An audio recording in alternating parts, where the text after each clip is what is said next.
Yo, it's your boy Ryan, Northwest Sports Fanatics. Back at you with a new video. We got AEW Rampage live. We're going to drink beer. We're going to talk sports. We're going to talk wrestling, AEW, as well as WWE. Hop in the room and join your boy. Rampage is on in 3, 2, 1. Let's go. Let's go, baby. Sarah Small getting the donation started already. Bang, $5. Let's get it going. How is everyone doing tonight?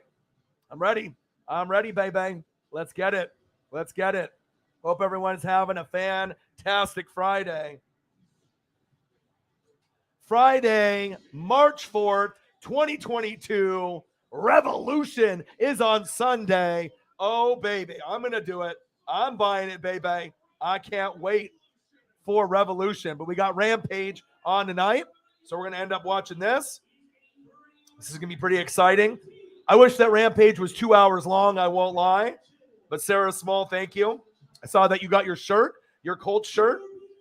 You know, we got Cyberpunk 53. We got Holly Hundo with the starter jackets. We got you with some sweats, T-shirts, and socks. I'll be getting you maybe a Brian Danielson T-shirt here shortly. Obviously, for all the love and all the appreciation, I'll be doing that.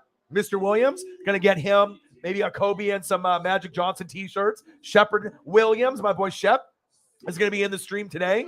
Obviously, we know that he got in the car accident, so everyone prayers up for my boy Shepard Williams. Obviously, the car flipped a few times. He got a concussion. I'm going to get him an Atlanta Braves jersey here sooner than later. And I got Odin's son, Odin's child, 4 wrestling T-shirts yesterday. And in return, he got me a Kenny Omega, but he got 3 abandoned AEW T-shirts and a Undertaker Hall of Fame T-shirt. Here we go. Andrade El Idolo versus Sammy Guevara and motherfucking Darby Allin. Let's go. And I'm on the West Coast, so I'm obviously on the TNT app on the computer, and I'm watching it live, East Coast feed. Thank God for TBS and TNT to be able to have the East Coast feed, or otherwise I would be fucked. All right? Let's go. Hope everyone's having a fantastic day, baby. Let's get the beer drinking started. Let's go. Let's go. Yeah, we already know that they be hating on your boy. AEW Rampage, baby.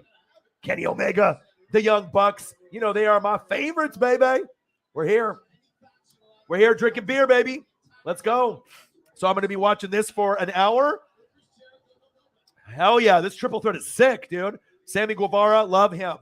Darby Allin, love him. Not as big of a fan of Andrade El Idolo. I know that he is with Charlotte Flair, but he's very talented. And it's cool to represent. Oh, Destroyer. Wow. 2. Sammy Guevara, baby. Hope everyone is having a fantastic day. Let's go. Michael Lewis. He says, I'm a winner. Damn right you are. Air is in the building. What a do. Dude, I'm watching that on the TV right now. Bucks 112, Bulls 107. Thank God it's someone other than the fucking Lakers. I am sick and tired of watching the Lakers lose by 20 or 30. I'm a Blazer fan, and they suck. They're tanking this year. I get it, right? But goddamn, every time the Lakers are on because of the West Coast, and they're that last game on TNT or ESPN at 7 or 7:30 Pacific time, I might as well just fucking poke my eyes out. They're just making my eyes bleed and ears bleed. It's horrible. I mean, I thought WWE was hard to watch for a while. It's starting to get better because we're getting into Mania season. But the Lakers and the Blazers might be the hardest watch besides maybe the Knicks in the NBA this year. It's tough. Let's go. Let's go. Gang, gang, gang. Elliot's in the stream. What's good, baby? Me and Xavier Williams, Elliot, we're going to go in on a little special thing for you. We know you're in college. We know that you obviously don't have a whole lot of extra money. So we're going to pool our money together sometime here in the next couple weeks, and we're going to get you a special gift. Maybe a Saints jersey, maybe a jacket, maybe some extra funds so you can buy some food, or, maybe a concert ticket, something we're going to do. But we're going to go in on something special for you, my boy. You're always representing the channel. We love you. We appreciate you. And I know if you had a job and you weren't in college, you would donate like a lot of the goats that are in the room. So we're going to take care of you. I appreciate you very much. And we're going to get something special for you sooner than later, my boy. Appreciate you. Beers, baby. I don't know why the green screen there was a little distorted when I put my hand up. I don't know what's up with that. Obviously, I used some cleaner. Oh, shit. Look at this. A triple move. Andrade. Oh, shit. Oh, my God. Let's go. Rampage getting it started off with a bang. Andrade El Idolo versus Darby Allin versus Swami Guevara. Let's go. Let's go, baby. Sarah Small getting the donation game started. $5 foot long. Bang, bang, bang, bang, bang. Your boy's always hustling. Your boy's always grinding. All right. You know, if I had Marcos is like, come on out. I was like, bro, I gotta be able to grind. I gotta hustle. I gotta hang out with the fam, the Fanatic family. Baby, I can't wait for Revolution, baby. This is awesome. Pimping. Drinking the beers, baby. Let's go. Oh, shit. I love the reckless style of Darby Allin, too. Oh, we got the Knicks and the Suns after. I guess that's not too bad. I mean, Suns are a pretty damn good football team. Andrade El Idolo with the whip, with the belt whip. And then we got the Bucks looking to close out the Bulls. At least that game is close. I hate watching the NBA when it's a blowout by 20 or 30. And that's pretty much every fucking Laker game that's been on TV this year. That's facts. How's everybody doing tonight, baby? How is everybody doing today? Let's go.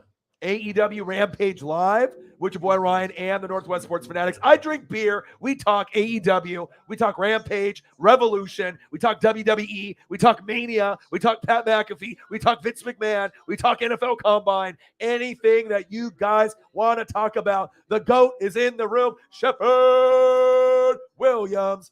My boy. How you feeling, my dude? Kettle's in the building. What to do? Jazz are being destroyed by the Pelicans. Whoa. What the hell? Are somebody injured? Like, what's going on there? Wow, that's crazy. Appreciate that you love your new Colt shirt. Yeah. Oh, it's all good, man. So you just got to let me know what you'd like. You know, do you want like a Drew Brees jersey, an AK-41? Do you want a Saints starter jacket? I mean, I'm going to do something special for you. I mean, obviously having some extra money would be nice. Maybe going to a concert. I already know you went to a concert recently. But, anything I can do to make your life a little bit more special. That's what we do here on the Fanatic family. We don't need to have hundreds or thousands in the room. We'll get there. But in the time being, we have a lot of goats in the room. And like I said, if I'm getting crazy donations, I want to make sure I pay it forward and give it back to the people that deserve it. So we're going to take care of you, man. What's good? What's good, baby? Let's go. Odin's son in the building. Bang! $20 for Darby, my main guy. I love Darby Allin. $20 on the Cash App.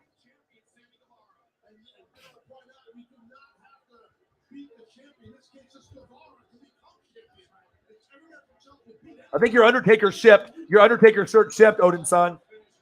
I can't wait to get my Kenny Omega, bro. You have no idea.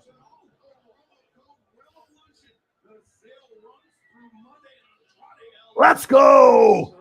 Bang, bang, bang, bang, bang. Another GOAT in the room. See, that's the thing. Other channels will have thousands of people in the room. I'll have less than 20, but everyone's a fucking GOAT. Everyone is a fucking GOAT, baby. Let's go. What's good, man? I'm great. How are you guys? How are you? I'm going to an arcade tomorrow with one of my best friends, Jay Graves. I might post it on the YouTube channel or on Instagram. It's called Reset Button. It's right down the road from my house. Big arcade. I think it's like $8 and it's unlimited play. And so I'm going to be there for 2 to 3 hours. They just opened up. Super excited. We have a place here in Oregon called Ground Control that's in Portland that I usually go to with my boy Justin as well. But he's like one of those hardcore guys that loves the wrestling and the basketball and the football. He's Blazers, Broncos, wrestling all day, every day. Oh, Andrade El Idolo. 2. Wow. This match is fire. Bang! Knees to the face of Darby Allin. Wow. Andrade El Idolo with the pin. 2. But I'm going to the arcade tomorrow, so I can't get too turned up tonight. But I'm really excited. I haven't seen my friend in like 3, 4, 5 months. So we're gonna go eat gummies. we're gonna play NBA Hang Time, NFL Blitz. We're gonna play Cruising USA. We're gonna play Teenage Mutant Ninja Turtles, Turtles in Time. We're gonna play all the games that they got there. I am super excited for tomorrow. Shep, How are you feeling, my brother? I know you got a concussion. I let everyone know. Great to see you in the room, my boy. You know, I love you. And if you need anything, I got you. That jersey's going to be coming your way. The Okuda, we're going to get that for you here sooner than later. But I'm really sad that you ended up having that car accident, but I'm hoping that you're feeling good. Cyberpunk 53, goat. Chiefs Kingdom in the building, baby. Let's go.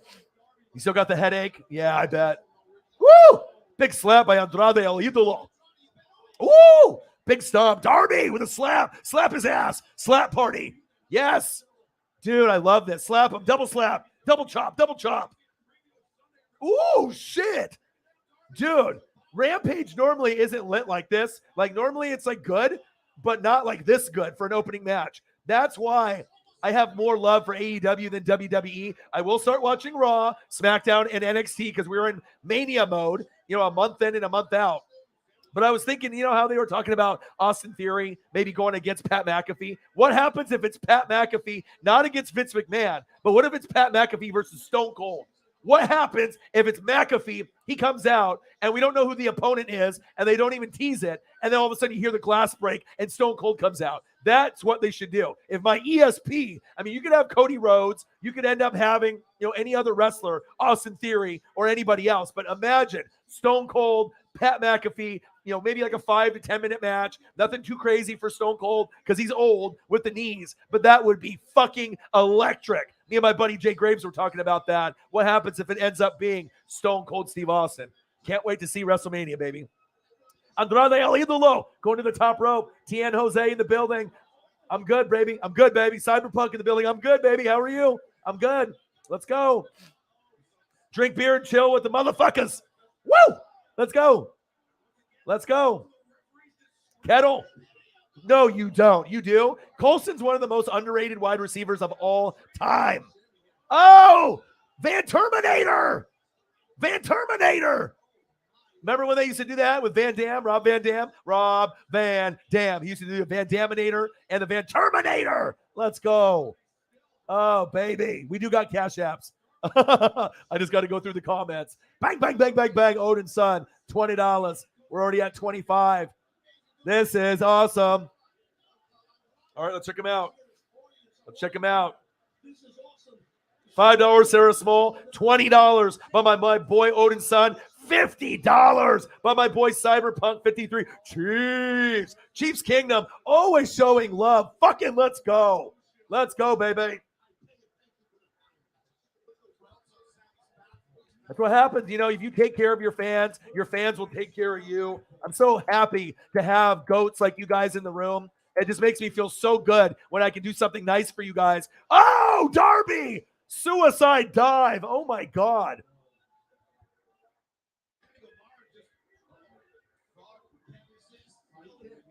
I'm so excited to see my friend tomorrow. He's the one that, if you go through some of the photos that I'll post, he's, Jay Graves is the guy that I go to wrestling events with, NXT TakeOver Portland, Seattle Seahawks games, Mariner games, Ducks games, front row, Blazer games. This is my right-hand man, just like my boy Preston, Swaggy P.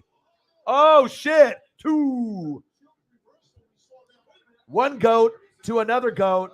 Cyberpunk 53. Bang! $50 dono. $50. 50 for the kitty. 50 for the kitty. 50 for the kitty, baby.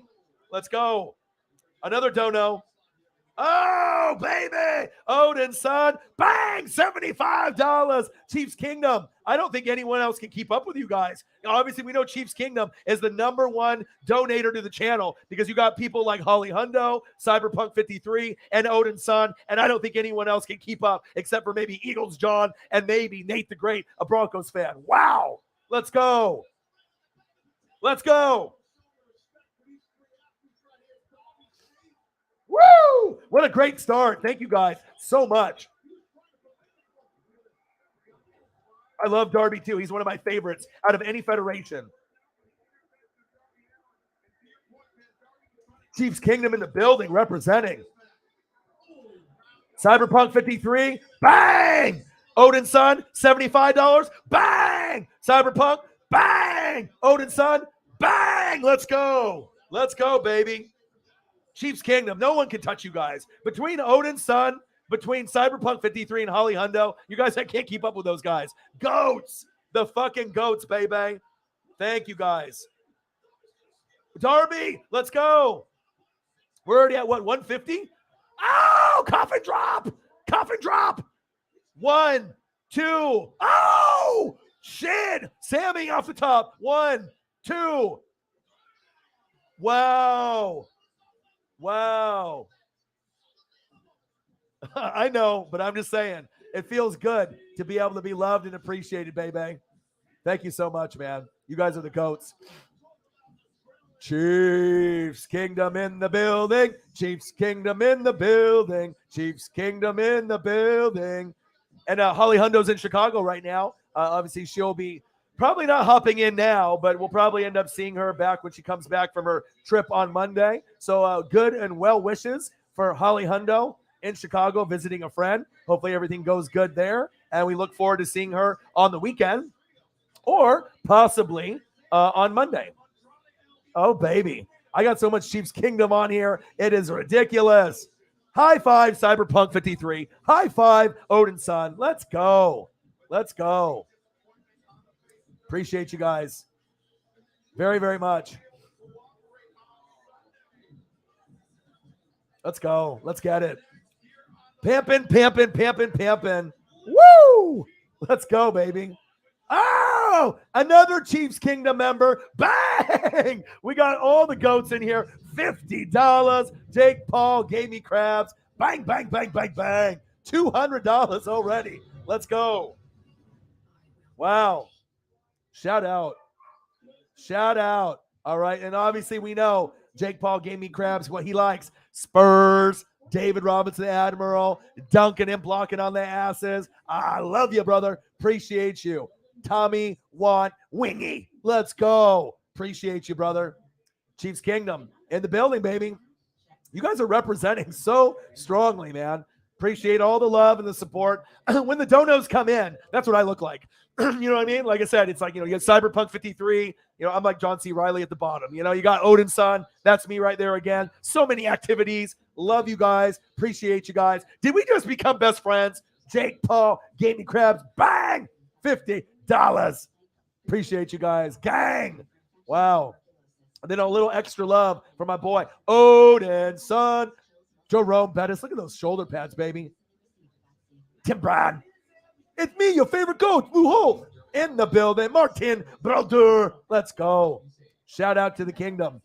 Representing strong as I do AEW Rampage, baby. Woo! Thank you guys so much, man. $200 in donos in 17 minutes with 11 people in the room. If that's not GOAT status, I don't know what is. Gang, you guys are awesome. Fucking great, fucking great, fucking great, baby. Pimpin', pimpin', pimpin', pimpin'. Oh, thank you guys. Thank you so much. So many goats in the room. Appreciate you guys. How's everybody doing today, man? First match just ended. Break free from the big three and get connected to the nation's most reliable 5G network. Get the new Samsung Galaxy S20. Oh, man. Let's get it. I'm going to pull up my Discord here real quick. All right. Let's go. Got the Northwest Wrestling Fanatics on there on the Discord. We got the NWSF family on here as well. All right, let me minimize this because I got the fucking All Elite Wrestling Rampage here on, and I got the Phoenix Suns and the Knicks on. I'm kind of excited. This is actually pretty good. It's not the Lakers, so I'm excited. It's the Suns. I know they have injuries and whatnot, and they're not 100%, but they still are winning games. Like, I know they didn't have, like, Chris Paul or Devin Booker, and they still beat the Blazers by, like, 30 a couple nights ago. The Phoenix Suns might end up making the finals. They're going to make the Western Finals more than likely against the Warriors. But in the Eastern Conference, who's it going to be? Bulls, Heat, Celtics, Sixers. It's going to be exciting to see what it comes down to. But I hope everyone's having a fantastic day. My boy, all the goats are in the room. Appreciate you guys. Woo! Can't wait for Kenny Omega to come back. Can't wait for Revolution, baby. Hope everyone's having a fantastic motherfucking day. Let's go. Hopefully we get to see a lot of this. A lot of blood, baby. I want a lot of blood, baby. I can't wait. CM Punk, MJF. Let's go. Let's go. Yeah, Amari Cooper. Very crazy. Can you imagine if the Chiefs get Amari Cooper or if the Colts get Amari Cooper? Man, it's going to be wild. He's a top 10 wide receiver in the league. He might be the most boring wide receiver, not flashy, kind of like Marvin Harrison was, but always produces. Very, very crazy. I mean, Michael Gallup, they're going to invest in him and CeeDee Lamb, but I can't. It's just crazy the Cowboys are willing to let him go. I know the money, it's a business, all right? It's not because Amari Cooper's not good. It's just that the money is going to be too high. Cole Beasley, that could be a good role player wide receiver as well, and we'll see. Rodgers will probably go back to Green Bay, but the most likely scenario is the Denver Broncos. I think everyone knows that. Seriously, bro, like none of them come in the room anymore. None of them donate to your boy anymore. I don't know what happened. Is it because Drew Brees is no longer on the team? You know what I mean? Is it because of that? Is it because AK-41 got arrested? I don't know, man. You know what I mean? I don't know what the hell's going on. I mean, is it because this guy was your quarterback? I mean, I don't know. I mean, eating W's all day. I've seen him do his workout regimen, doing these weird exercises and whatnot. But they used to be some of the heaviest donators of the channel. But poof, they disappeared like David Blaine and Young Nola on the streams. You know what I mean? But hopefully they'll come back during football season. But we still have a few, like Brute Saint, that'll hop in once in a while, as well as a few others. But you're the lone dog now. You're the lone dog, and that's why I'm going to take care of you. You know what I mean? You're going to get taken care of, a jersey, a jacket. You just let me know if there's a concert that you want to go to, if you want a jersey, if you want a jacket. Me and Mr. Williams are going to take care of you, brother. Let's go. Yeah, Jake Paul gave me crabs. Came in, donated 40 on the first stream, then 70, and now he's back at it representing just like you guys, the GOATs. Appreciate you guys very much. Air with the cash app, he says. Check it. He said, check it, baby. All right, I will. Let's get in there. Let's get in there, baby. What the heck? What the heck? Oh, Odin's son with another 20. Haven't seen Holmes, Okoye, JJ Burden, or DT58 yet. Woo! Oh, shit. Oh, shit. Are you kidding me? Look who's coming down to the ring. Are you kidding me? Oh, baby.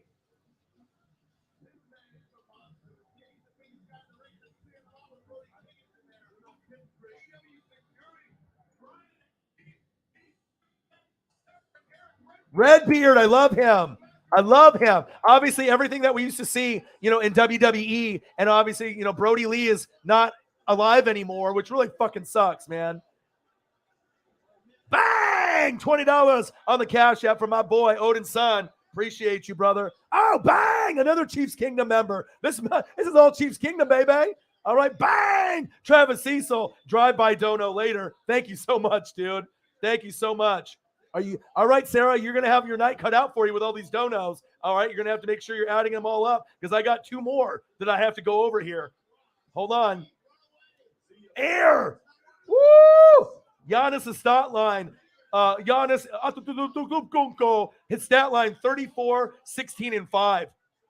$34.16 from Air on the Cash App. Woo! Woo! Thank you so much, brother.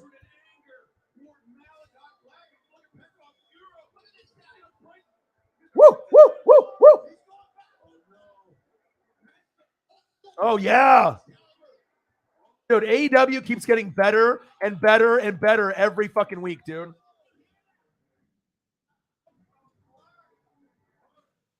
Bang! $34.16 for Giannis' stat line for the Milwaukee Bucks. And I believe they beat the Bulls, right? I assume that they did, dude. Thank you so much. And I know you don't really donate to anybody. And then for you to donate to me, that means everything. I mean, we're sitting at like $200 to $300 with 8 people in the room. You guys are fucking amazing people. Thank you. Catania representing the Alabama Crimson Tide and the Atlanta Falcons with a tenor. Bama chick in the building. And once I get my restaurant going with the NWSF Bar and Grill, she's going to be my lead cook. Catania, what it do? Thank you so much.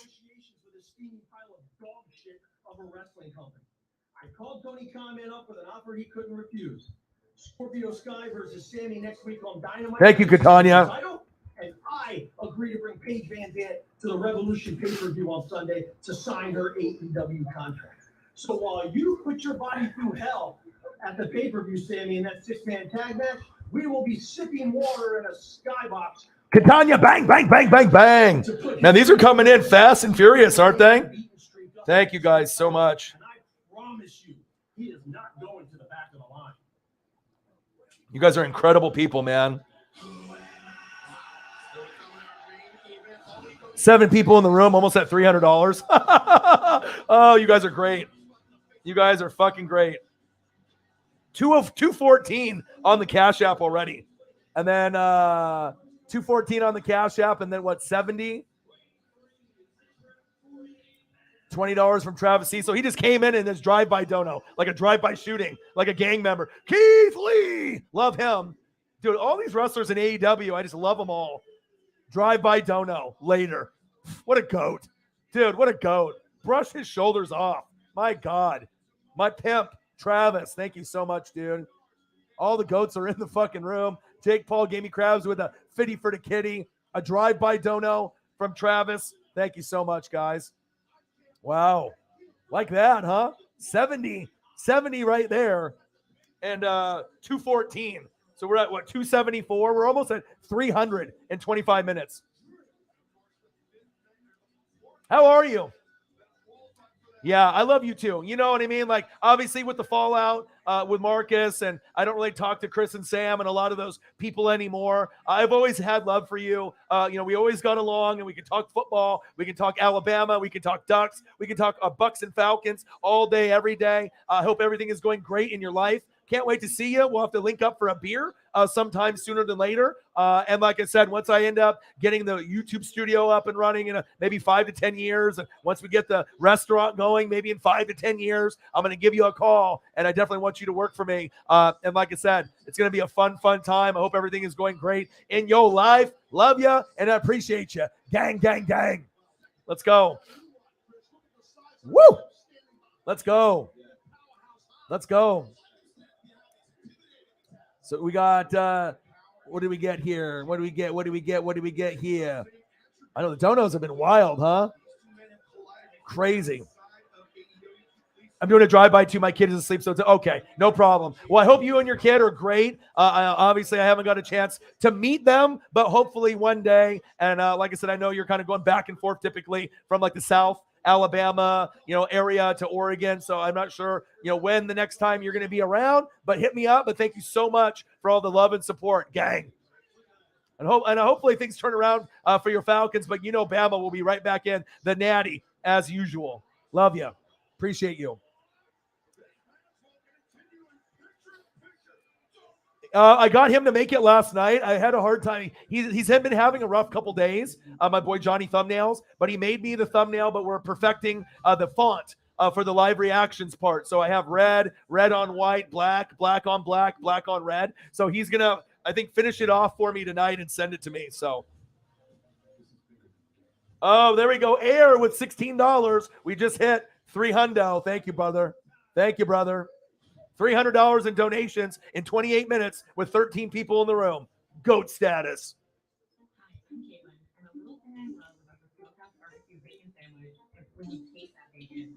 Love you guys. You just get sweet, savory, and it all blends together into this perfect bite. Hey, I'm Couture, and a little thing I love about the Chick-fil-A mac and cheese is it kind of melts in your mouth. So it's creamy, cheesy, and delicious. Bang! $13 on the Cash App. Bang, bang, bang, bang, bang. $300 in donos, baby. Let's go. He said, for fuck it, $300.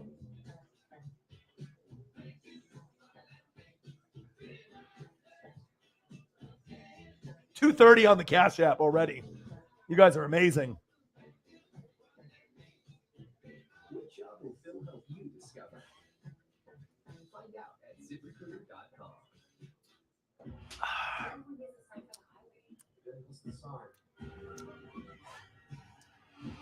Yeah, I am too. I mean, I don't really know the guy or whatever that she's meeting up with. If she's going on like a date, from someone, because obviously if she lives in, Missouri, Kansas City, and then going to Chicago, I mean, I hope I hope everything works out okay. And then we'll just hear from her this weekend or maybe tonight or maybe on Monday. But I mean, anytime, I guess, even if you've been talking to them, for 2, 3, 4, 5, 6 months, anytime you meet someone, I just hope everything's okay. Plus, Chicago, Chi-Town, and Chirac for a reason, because it's fucking dangerous there. I mean, the sport town is awesome. I've been there once. I had wingies, all right? I had pizza, deep dish. I ended up going to a game, a Bulls and Warriors game. I got to see Wrigley. I got to see, obviously, Soldier Field. I didn't get to go in Soldier Field or Wrigley, but I did get to at least go, see the Bulls and the Warriors play, so that was nice. Tommy won. Wingy. Let's go. Uncle Orion, baby. Yes. Appreciate you. Mr. Williams in the building. That's what I was saying, man. I think almost like, it's just crazy, the Chiefs Kingdom representation in the building. We still got other heavy hitters. Mr. Williams, Rams, Lakers, Nate the Great. But he's working like 16-hour days. Amazing people, man. We got just amazing people in the room. And like I said, if you take care of the fans, they will take care of you. Your guys' generosity towards me is amazing, man. It's fucking amazing. Kenny Omega's pointing at you, Donos. The Dono clan. Bang, bang, bang. Get on that Dono train, baby. Let's go. We're flexing on everyone on YouTube, baby. That's what we do. We're the Fanatic family. It's not about how many numbers, all right? It's quality over quantity, baby. Let's go. All right, here we go. Keith Lee.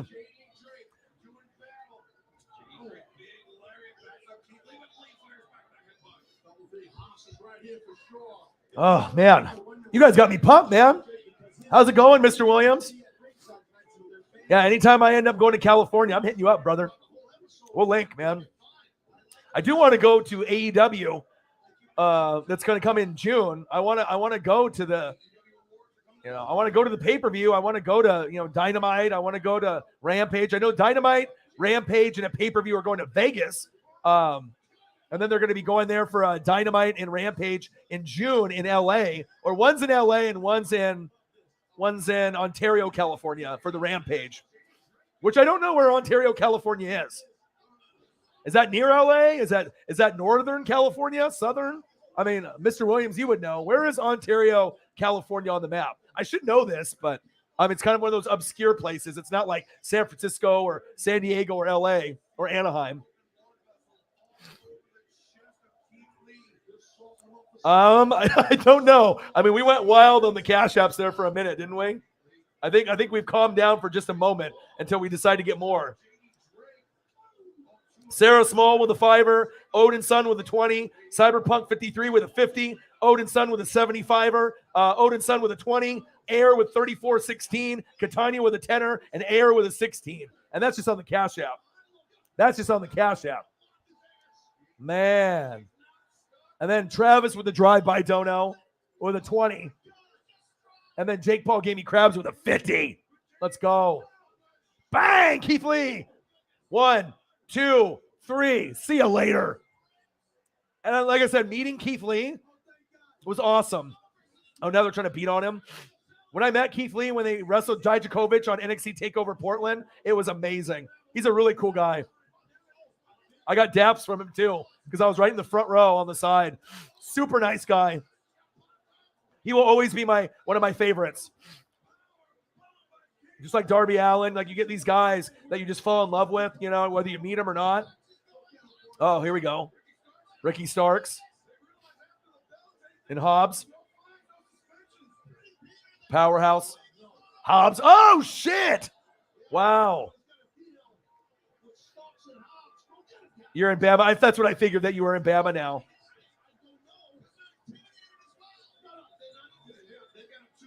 One hour away from LA. So technically, if I did go to LA in June, I could Uber from LA to Ontario. Technically. Orange Cassidy, another one of my favorites. Fear the Deer, baby. You got more names than I know of. How many aliases does Air have? Like 50. It's my boy. Yeah, Catania's great. You know what I mean? Like back when I, did the channel, back in the day with Marcus, and I lived with him and Chris and Sam, this other couple. We had a party house, and we would do beer pong, watch football. I mean, it was just like every day we always had a shitload of people over. This is obviously a long time ago, 5-10 years ago, it seems like. But yeah, it was a fun time living in that house. And, Catania would come over and make us crab puffs and obviously some Southern cuisine. Man, my mouth is just watering thinking about those crab puffs that you used to make back at the house. CM Punk on the screen right now.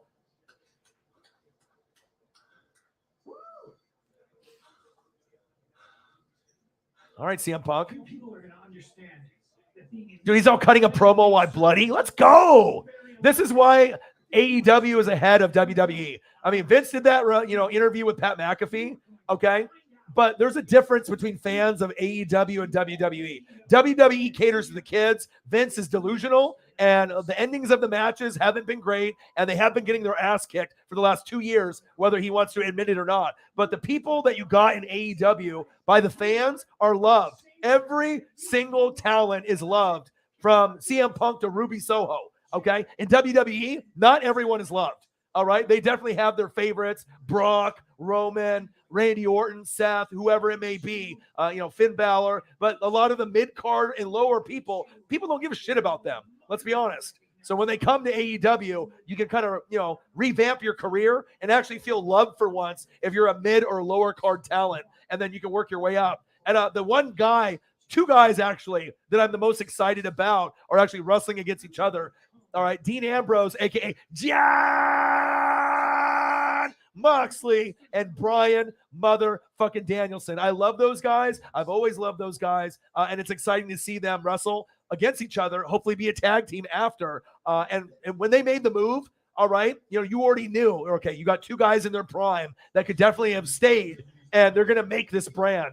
And obviously Jericho was a big name as well. But look at these matches with the blood. And I mean, they're bringing back, WCW, NWO vibes. They're bringing back the hardcore wrestling that we saw in ECW. I mean, that's all we want as fans. And I'll tell you what, if AEW and the Khan family, Tony and Shad, all right, if we didn't have AEW, I might not be watching wrestling today, or I might not be watching as much Raw, SmackDown, or NXT, because as much as I love wrestling, if it continued to be crap, Monday in, Monday out. I mean, I probably would not watch all 3 hours of Raw, maybe 30 minutes or less, or maybe not at all. So I'm really blessed that we got competition now. ROH got obviously bought from Khan, and we'll see where it goes. You still got Impact, NJPW, some Japanese wrestling, but most people watch AEW, WWE, or one of the other.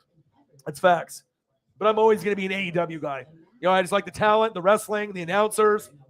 It gives me WCW, ECW vibes, and I like that better than WWF back in the day anyways. I want good wrestling. I don't want names. I want good fucking wrestling. You feel me?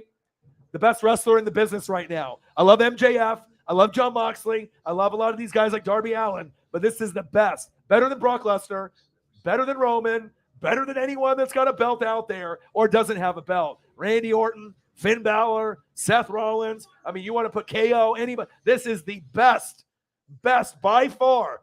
The athleticism, all right? Every single thing. You check off all the boxes. There is no one on this guy's level. I really like Seth Rollins. He might be my favorite that's actually in WWE, but even Seth Rollins in his prime isn't Kenny Omega. I think that's facts. There's my favorite tag team. I like the Lucha Bros. I like a lot of tag teams. Don't get me wrong. I can't wait to see Matt and Jeff Hardy link up when we get Jeff Hardy here in about a week. I'm excited about that. But these guys, when they're on their game, fuck. I mean, they're so entertaining. It's like Matt and Jeff Hardy, like on cocaine. All right. I mean, it gives you the high flying. You get the super kicks. You get a little Shawn Michaels. You get a little Matt and Jeff Hardy, a little Edge and Christian, a little Devon and Bubba. I mean, you get everything with the Young Bucks. Love them. Let's go. Hope everyone's having a fantastic day. I am. The best fans on planet Earth. Love you guys, man. We're sitting at, $300 after like 30 minutes of streaming? Incredible. Oh, you haven't watched it in 2 days? Uh-oh. Uh-oh.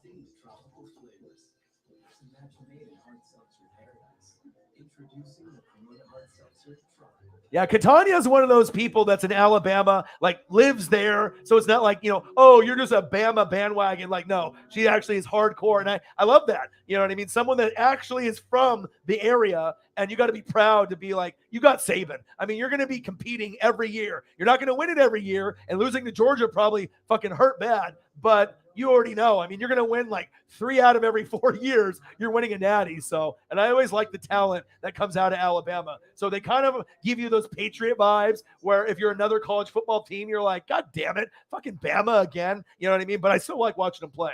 And that's facts. A lot of people hate on them, but I like watching them. That's facts.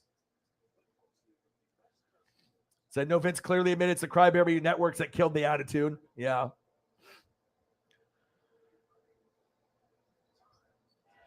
Yeah. That'd be dope. Yeah, Ricochet would be great in AEW. Just like Dolph Ziggler would be. There's just so many underutilized pieces of talent. Shinsuke Nakamura, bring him over to AEW. Cesaro, let's get it going, dude. Let's get it going. Oh, yeah. Oh, yeah. That made sure that there was no contact initiated by Miss Conti until within 4 years. Well, he's not 100%. He was like healing up from a lot of injuries. I mean, he wrestled pretty much almost every day for years and years and years. Crossover events are great. You know what I mean? True. I'll give you that. But Kenny, I mean, I don't even think people realize how big Kenny really is, though. You know what I mean? As far as like wrestling talent. She said, bitch.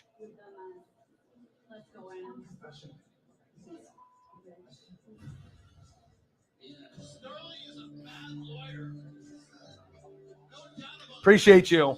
I mean, my hustle and grind, obviously, when you have adversity, depression, anxiety, your partner quitting on you, bad mouthing you, having to keep going, grinding it out with 2 or 3 jobs, getting fired from jobs, losing jobs, quitting jobs, and then finally being able to go all in, on the YouTube and being able to, be able to make it by just doing this and no other job.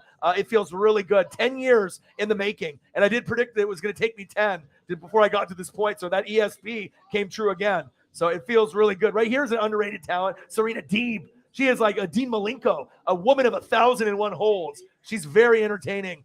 Even though the women's division isn't as good as WWE, she's a very good technical wrestler, and I can appreciate that. Shepard Williams, Georgia, baby. Yep. She said, Shep, I'm coming back for them, Chip. Said, Shep, I'm coming back for them, Chip. Yeah.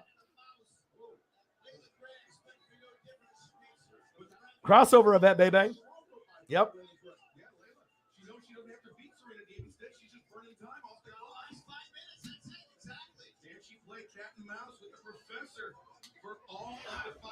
I bought some pineapples today at the store as well. $300.16 because Stone Cold said so. It hasn't even been 45 minutes yet, and we're at $300.16. Goats, all the goats are in the room. Appreciate you guys. AEW Rampage has been fucking incredible. Why can't this be 2 hours long? I gotta give me 2 hours of this. Oh shit. Fuck. You gotta give me 2 hours of this every fucking Friday. You got to. Tapped out. That's over, baby. And I like the talkers in AEW too. I think they have better talkers than WWE. I mean, I like the Miz a lot. Miz is a great talker. There's certain ones that really stand out, but I think MJF right now is on a whole nother level. He's on a whole nother planet. Oh, here we go. Look at the moves. Dude, her form is pristine. I love it, man. She got that ruthless aggression in her, man. Oh, shit. Yes, Sheeta. I like her. I'm always going to be down for the Japanese wrestlers or the Asian wrestlers, like, Io Shirai. Tight theme song. It's awesome. Yeah, hit her with that plastic. Yeah. Sheeta. Sheeta. Sheeta. It's my sister. Let's go. I like the hair too with the red in the front. I like that. I like people that dye their hair. Like whenever I see people like at the grocery store or at the mall and they got like pink hair, blue hair, green hair. I love that shit. I was like, dude, you know, you have to be able to feel comfortable with yourself to be able to dye your hair. Shit, if I had hair, I mean, I'd be doing that. I used to have the Asian hair, long bangs, dyed them blonde, short on the side, maybe a number 4, number 5 on the top, and then slick the bangs back or have them hang down. I had like Dragon Ball Z hair, like anime hair back in the day. I miss it. Oh, here's another goat. Great talker. Real. Maybe the realest guy in wrestling. As far as Real recognizes Real. We know he's a little overweight. He's not a high flyer by any means, but he's real and he's really good on the mic and you feel what he's saying. And that's why he is who he is. Gives you that kind of New York, Bronx, one of the boroughs, like one of the 5 boroughs vibe, you know what I mean? Like you go, you go through like play some dominoes with this guy or, you know, drink some beer, smoke some weed. Him and Jericho, baby. Okay. Roll Tide. Rise up. Thank you so much for the dono, and thank you for coming in and saying hi. Great picture, by the way, in your profile there. You're looking good. Like I said, it's just one of those things. You know, I know a lot of people are busy. You're always welcome on the channel. I'm grinding now 3, 4, 5 hours pretty much every day. And then some days I'm doing 8 or 9, like this Sunday. I got NASCAR, Pennzoil 400, and then we got AEW Revolution. So I'm going to be going like 8 or 9 hours, 10 hours on Sunday. Your boy is grinding. All right? Have a great evening. Come touch base again. Anytime. You're welcome. You know that. Appreciate you. And thank you for the dono. Means a lot. Means a lot. Thank you. All right. Looks like the other basketball game is at halftime. What's going on here? Phoenix Suns and the New York Knicks. They're showing Cavs and Sixer highlights, so I assume it's halftime. All ego, Ethan Page and Christian. Does that give you a leg up tonight? Of course it gives me a leg up, Mark. But my mind is Are you? Something completely different. Both myself and Christian Cage made our debut. And this company wanted to advertise that a Hall of Fame worthy talent was coming to this company. And everyone here thought it was him. Tonight, All Ego Ethan Page proves. All ego, Ethan Page. I got pineapples. I got pineapples, fruit. You know, I bought like one of those grocery store. It's all cut up. Costs like $5 or $6. Kind of expensive, but you get quite a few pineapple pieces out of there. And I try to get some fruit once in a while. You know, it's like you don't want to eat fruits all day. You know, you got to have your potato chips and your burgers and tacos and ribs and fucking burnt ends and, you know, all the delicious goodness, right? But every once in a while, you gotta throw back a salad once in a while or some fruit. You know, whether you hate that shit or not, you got to. Especially with my family, we got diabetes in the family like a motherfucker. Like people have died. Like in my family, like my dad's mom died. It's like my dad's got it. I'll probably get it. So gotta be able to walk a little bit more. I'm trying to go on 1 or 2 walks a day though. So that's good. I mean, you know, I'm doing about 20 to 40 minutes every day. So maybe I need to ramp that up to an hour, but you know, don't really want a 6-pack or 8-pack. And I don't think I'm disciplined enough to get that. I mean, I guess I could if I went all in on that, but then it's like, I don't know if I would ever want to cut out fast food and just beers in general. I mean, I could probably cut out soda to a certain degree, but that might be asking a little too much. You know, I got to live my life. I'd rather have a keg than a 6-pack. You know, I want to eat good. You know, I'm going to die some point. Give me the ribs. Give me the fucking riblets. Give me the burnt ends. Give me the fucking cheeseburger with the bacon. Give me the spaghetti. Give me fucking 8 meatballs in that. All right, just like fucking Peyton Manning's forehead. He got the 8 head. Give me 8 meatballs. All right? Give me the tacos from the taco truck. You know, give me the carne asada. Give me the El Pastor. Give me the good. You know what I mean? Like, you want to be able to eat. You got to enjoy food, man. That's one thing I do like watching a lot of the food programs. Christian Cage coming to the ring.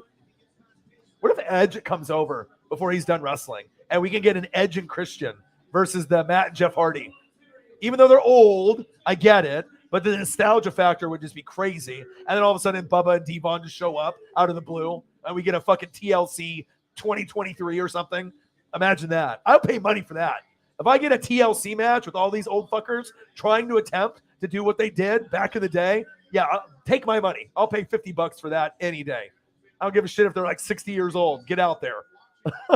Get it done. I watched a really funny compilation video of Devon overselling moves on YouTube. I don't know if you guys have seen it, but it's hilarious. Like he'll, do a frog splash and then he'll spaz out with his legs and arms for like 10 seconds after. It's a funny compilation if you guys have ever seen it. All right, Christian Cage in the corner. 26-26 all with the Phoenix Suns and the New York Knicks. At least that game's decent. I mean, most of the time the Lakers are on it. This time they're down by 20 or 30, like my Blazers. Tough. All ego Ethan Page. Not a real big fan of either one of these guys in the ring. I mean, I respect Christian's career. Same thing with Edge, but I've never really been an Edge or Christian guy per se. I mean, I liked them obviously when they did the TLC matches. I probably would lean a little bit more Devon and Bubba Ray, or probably the Hardys actually, if I was going to choose like one group that I actually connect with the most. I mean, I love Devon and Bubba's like hardcore style in ECW. When they went to WWF, WWE, they were watered down, so it wasn't really the same because they didn't have Sign Guy Dudley, Big Dick Dudley, all the extra Dudleys that would be in the room. Obviously, wherever they went, they traveled. But yeah, Jeff Hardy though I think might be my favorite out of all the Hardys. Edge and Christian, or Bubba and Devon. I like Bubba a lot too. Bubba's underrated. You know what I mean? For a guy that could be heavyweight champion, or a guy that doesn't have to have a belt. Obviously, he got a little bit more fame after he left. The whole scene of the WWE and went to other federations. But King Swag in the building. What to do? Edge and Christian versus the Young Bucks. Yeah. Hey, salad though. Salad. I mean, I used to eat salad like all the time back when I was a kid because my mom's obviously Japanese. So it's like we always had like rice and some kind of Asian platter. She still would cook American food, but it was like always rice every day. And there was like a salad every day. So I got kind of sick of eating salad. Like a normal person doesn't eat salad every day. That was like psycho shit. And then after a while, I hated it because I fucking ate it every day. And it's like, no matter what dressing or whatever, like no one wants to eat that shit every day. Like, I mean, I'll like some carrots and I'll eat that shit once in a while, but I don't necessarily feel the need that I have to eat a salad every day. Like even once a week, you're kind of pushing it, but I'll try to eat it once in a while. 29-29 all, Suns and the Knicks. We're sitting at what, $300.16 in donos in less than 1 hour. The best fans on planet Earth, baby. You guys. It's Friday night. I'm feeling good. I'm not going to get too fucking lit and too trashed. You're not going to see me look like this. I got to go to the arcade tomorrow. So we'll be drinking beers. Okay. But I need to get some sleep, take some gummies, drink the beer, relax. And then I'm going to be going to the reset button. Going to go to this arcade, man. I am excited. NBA Jam, NBA Hang Time, NFL Blitz, Cruising USA, Teenage Mutant Ninja Turtles, Turtles in Time. I mean, any racing game or shooter. Oh, it's going to be fun. Shit, give me pinball for that matter. I mean, get a little pinball out there. And I haven't been to an arcade in a while, probably like a year or two because of COVID. So, and that place downtown, Ground Control in Oregon, it's legendary. It's like you can get beers there. It's like 2 stories, so you can go up the next level, and they got 2 levels of games, and it's a pretty big unit. So I don't know how many total arcade games they have, but over 100. So it's a pretty good selection. It's not like you're playing the same 5 arcade games over and over. So Aew Rampage live, baby. It's Friday. It's Friday. Friday, March 4th, 2022, and you're hanging out with your boy. Watching Aew Rampage, baby. Let's go. Man, I'm excited for Revolution. It's going to be so good. Lots of this consumed. Okay? Maybe Tommy we can eat some of this too. I want to eat good that day. I don't know what I'm going to get. I'll be tired though. I mean, if doing a NASCAR race for 4 or 5 hours, that's tough. It's hard. That's probably the hardest thing that I do, just for the length of time. You really got to, I mean, anytime you're streaming, but I mean, I am getting used to streaming now 4 to 5 hours, pretty regularly, or 3, 4 to 5 hours. So, I mean, once you do an hour, it's, you have to discipline yourself. 2 or 3 hours, like the length of a football game, that's one thing. But then once you go past that, that's when the grind starts coming in, because either your back's hurting or you're just, maybe out of breath, or Takes a lot of discipline to go grind for 4, 5, 6, 7, 8, 9, 10 hours on a stream or 2. Ooh, nice elbow. Fucking Revolution, Red Dragon, Jungle Boy, and Luchasaurus, and the Young Bucks. Take my money. CM Punk and MJF, take my money. Oh, this is the one I want right here. This is going to steal the show. Moxley versus Bryan Danielson. This one I don't care for. Ty Conti and Jade Cargill, I don't care. Ooh. Ladder match, you kidding me? Eddie Kingston and Jericho. Let's go, dude. Let's go. That's going to be good. Anything with Sammy Guevara is good. If you pretty much put him with anyone, you're going to get some crazy shit you probably haven't seen before. Or if you have, it's, like a Matt Jeff Hardy style. Oh, Adam Cole, baby. The roster is just so, they just got cooler roster. I mean, they just got more guys. I mean, yeah, you got Roman and Brock, but how many fans are really fans of Roman and Brock? Let's be honest. You know what I mean? Like, are you going to go out of your way? I mean, we know Vince is pushing Roman down our throats. So, I mean, anyone that he wants to be champ is champ. And then Brock, we already know what Brock is, but I mean, 2-minute squash matches or 5-minute matches with a DQ, or, I mean, that shit gets old. You know what I mean? If you're going to have the best of the best, fucking make these fuckers wrestle for an hour. Give me 45 minutes. Give me 30. Not this 5-minute stuff. It's like, what are you paying these guys for? Well, hopefully it gets better. But I still got Randy Orton. Still got Finn Balor. Still got Kevin Owens. Seth Rollins. So those are the main ones that I look forward to. But I mean, even that, it's tough to watch. But it has been getting better. I'll give them that. Oh! Nice cutter. DDP would have been proud right there.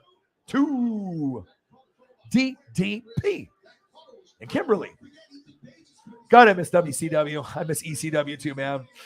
Even Attitude Era was so much better. But I guess we're never going to get that ever again. The signs in the crowd. Everyone had one. Just the legends back then. It's like you can't replicate Jordan coming back. So I get it. It's like, but all the old school legends were in that 80s, 90s era. So it's progressively gotten worse as far as talent and big names. But they got a few. You got to think about guys that aren't even the number one considered guys that were in the company or companies that wrestled. Like a great example is one of my favorite of all time, Randy Macho Man Savage. Okay. He was never really considered number one if you had Hogan or like Ric Flair. All right. But this guy was on your roster. Either in at WCW, the New World Order, NWO Black and White, fucking NWO Wolfpack.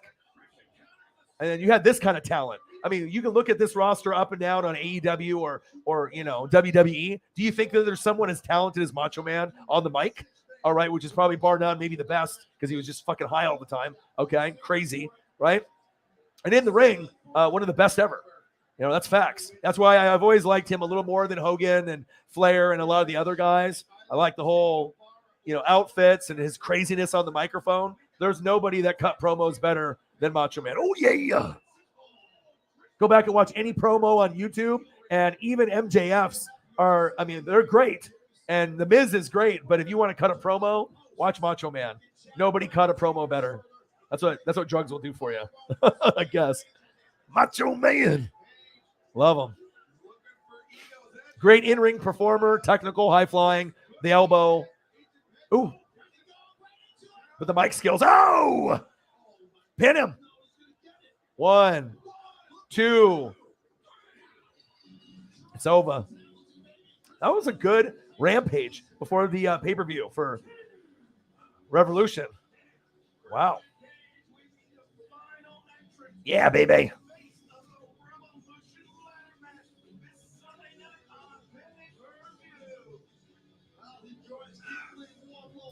Beers, baby.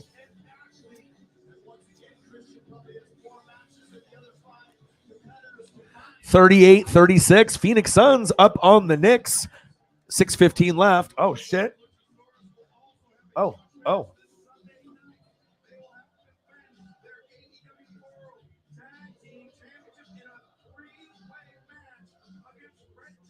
Dude, I love me some Jungle Boy. Jungle Boy I love because of the whole dad thing. You know, if you're close with family members or people, losing his dad, that's got to be fucking insanely tough, especially a dad that was in Hollywood.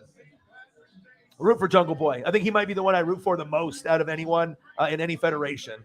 You know, he's a little small, he's a little undersized, cool theme song, and knowing that his dad, you know, was pretty fucking famous, Luke Perry on Beverly Hills 90210. If you grew up in the 80s or 90s, that was a huge show back then on Fox.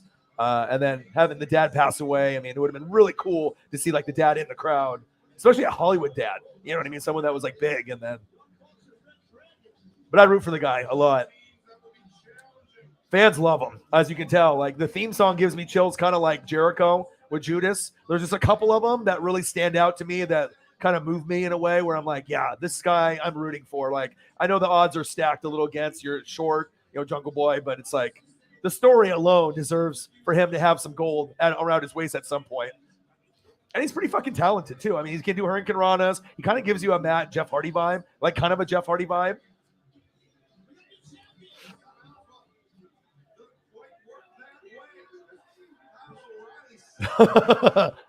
Undisputed Era, dude. They crazy. Look at them.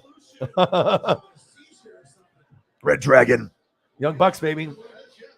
I mean, so many good wrestlers are in AEW. I think people stop and fail to realize when people want to bash AEW. You know what I mean? It's not like we just hate WWE.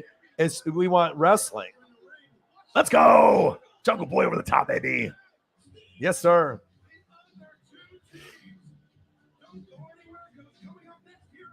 Man, it's going to be fun.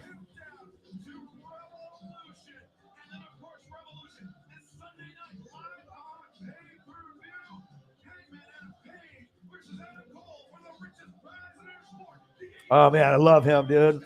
Well, that's one guy I'm always going to root for, man. I got my favorites, RVD and Macho Man and the old school guys, Stone Cold Rock. But the underdog. Always got to root for the underdog.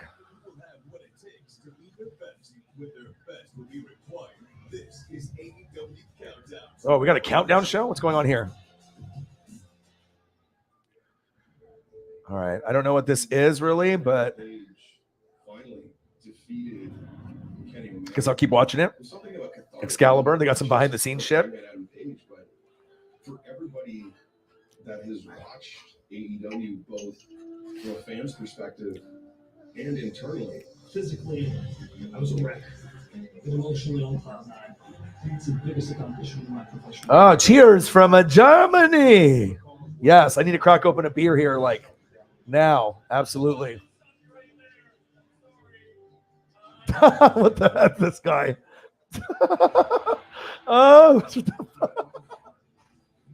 Oh, shit. Let's get to 400, baby. Hangman Adam Page.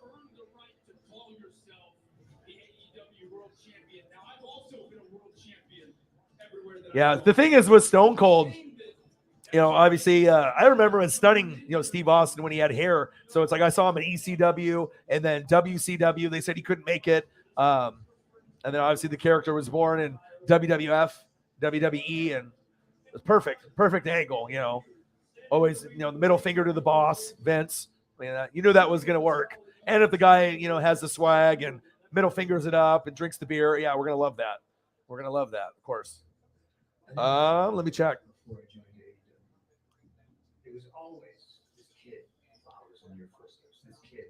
All right, 38-36, Suns. Woo, baby, Friday, baby. I was very impressed with that Rampage. For a guy, I mean, you know, everyone's going to watch wrestling. They're going to have their own opinions and whatnot. But nothing at the moment, but we will get there. But I think that God, the product is good. Like, there's always going to be one or two boring matches on every show that wrestling does. I mean, one that or two that you don't give a shit about, but that's on any show. You know, you're going to have people that you don't really care for wrestling as much that are just on the roster, but it's more of just like a watch in the background rather than like pay attention if it's someone, you know. I never told Roddy. Are you? MJF has done those things to me. Odin's son. Oh, yeah. Iron Maiden pinball. Dude, that's cool. That is cool.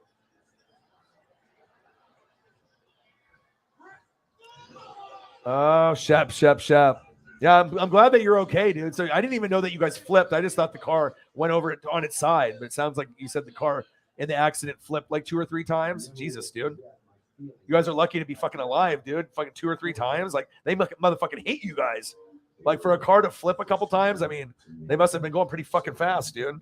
Running that red light. Alex Berlin. Alex Wright. Yeah. Heck yeah, dude. Not a lot of people remember him. And then he did that. Oh, man. Memories, dude. It's crazy how you can just like name somebody and then you got that flashback from like 20, 25 years ago or whatever, like some kind of rando match or just the image of the intro of the person or whatever, theme song, them doing just dumbass shit, dancing around.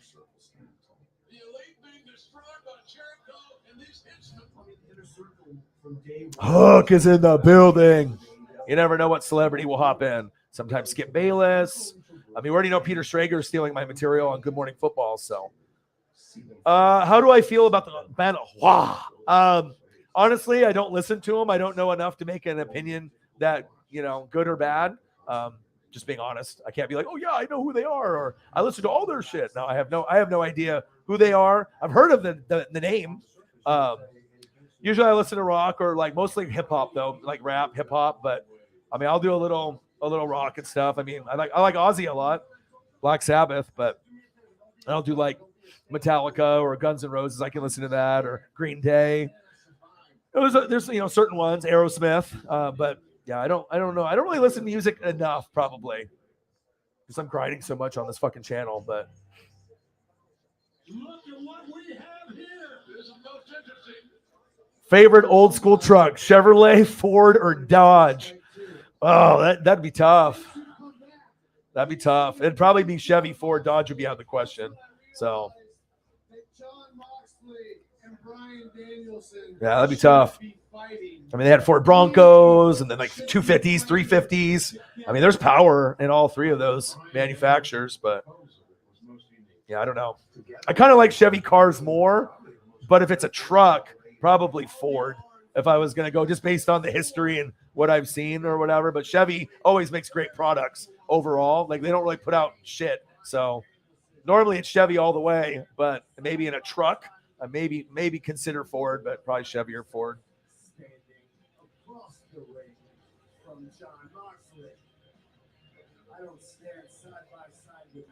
Dude, I know. Look at that thing. See, that's why when Shep sent that to me, I was like, Jesus Christ, dude, are you alive? But whatever comes. Yeah, that was crazy. Yeah, and I saw that picture. I was like, dude, are you alive? Like, there's got to be broken bones. I mean, the car is fucking wrecked, and it's on its side, for Christ's sake. There's like the fucking grills hanging out. That doesn't look good. You know what I mean? That looks like you're fucked up. Like if the car hits you. That must be a pretty good manufactured car if it hit you from the side and you guys didn't fucking die or break legs or arms. You know what I mean? I don't know how fast the guy was going. I imagine the guy was going at least 30 to do something like that, but I would assume maybe faster. I mean, if he's going full speed, it could have been 50 miles an hour. You could probably get that kind of damage on that, 50, 60. Or maybe higher. Fuck, I don't know. Jesus. Yeah, we're all happy that you're okay, brother. Blessings. Blessings for our boy Shep. Blessings. Man, that's crazy. And I was like, oh no. At first I was like, your Mustang, you just bought it, dude. That would be the worst. Like all of a sudden, like you just get a brand new car or truck and then you wreck it like a month later or less. That would be rough. That would be rough.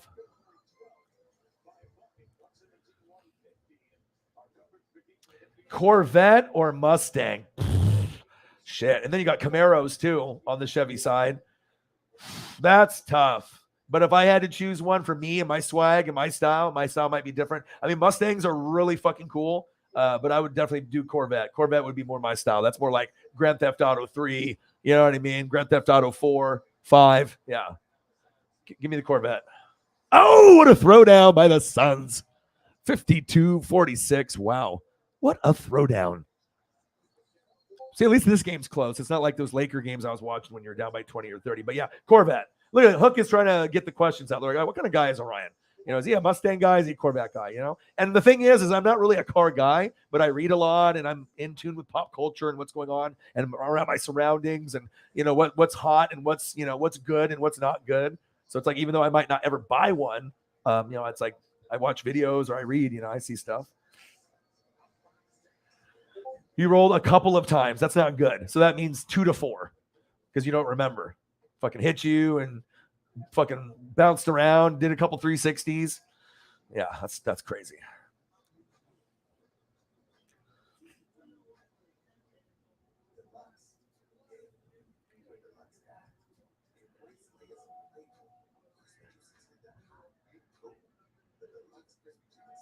Yeah. No, we'll be good. We'll be good, baby. We'll be good. Oh. Yeah, all the questions today. Sriracha? I mean, I'll do hot, but sometimes hot gets annoying. I like the flavor, and I like that it like makes me sweat, and like you feel alive when you have certain hot fucking stuff like that. Like when you eat the tacos or whatever, and you like, you know, cake that on, like just to get that extra like kick of Mexican, amazing, delicious, you know, food. Yeah, but I'd probably say I won't do sriracha often, but if I was gonna do that, I'd probably go that route. That's a good choice. Corvettes and Camaros are just cool looking. They've always looked like futuristic, swaggy. They just look, I mean, Ford, like a Mustang, can still look cool, but I think it all is about the lights. You know, it's like the front lights and the headlights. How does the car look? Does it look like a fucking race car, or does it just look like a car on the road? You know, and then once you get that kind of vibe of the aerodynamics, and I think the headlights and the tail lights, I think the Corvette tail lights look a lot better than the Mustang. So that's why like body style and like lighting is important.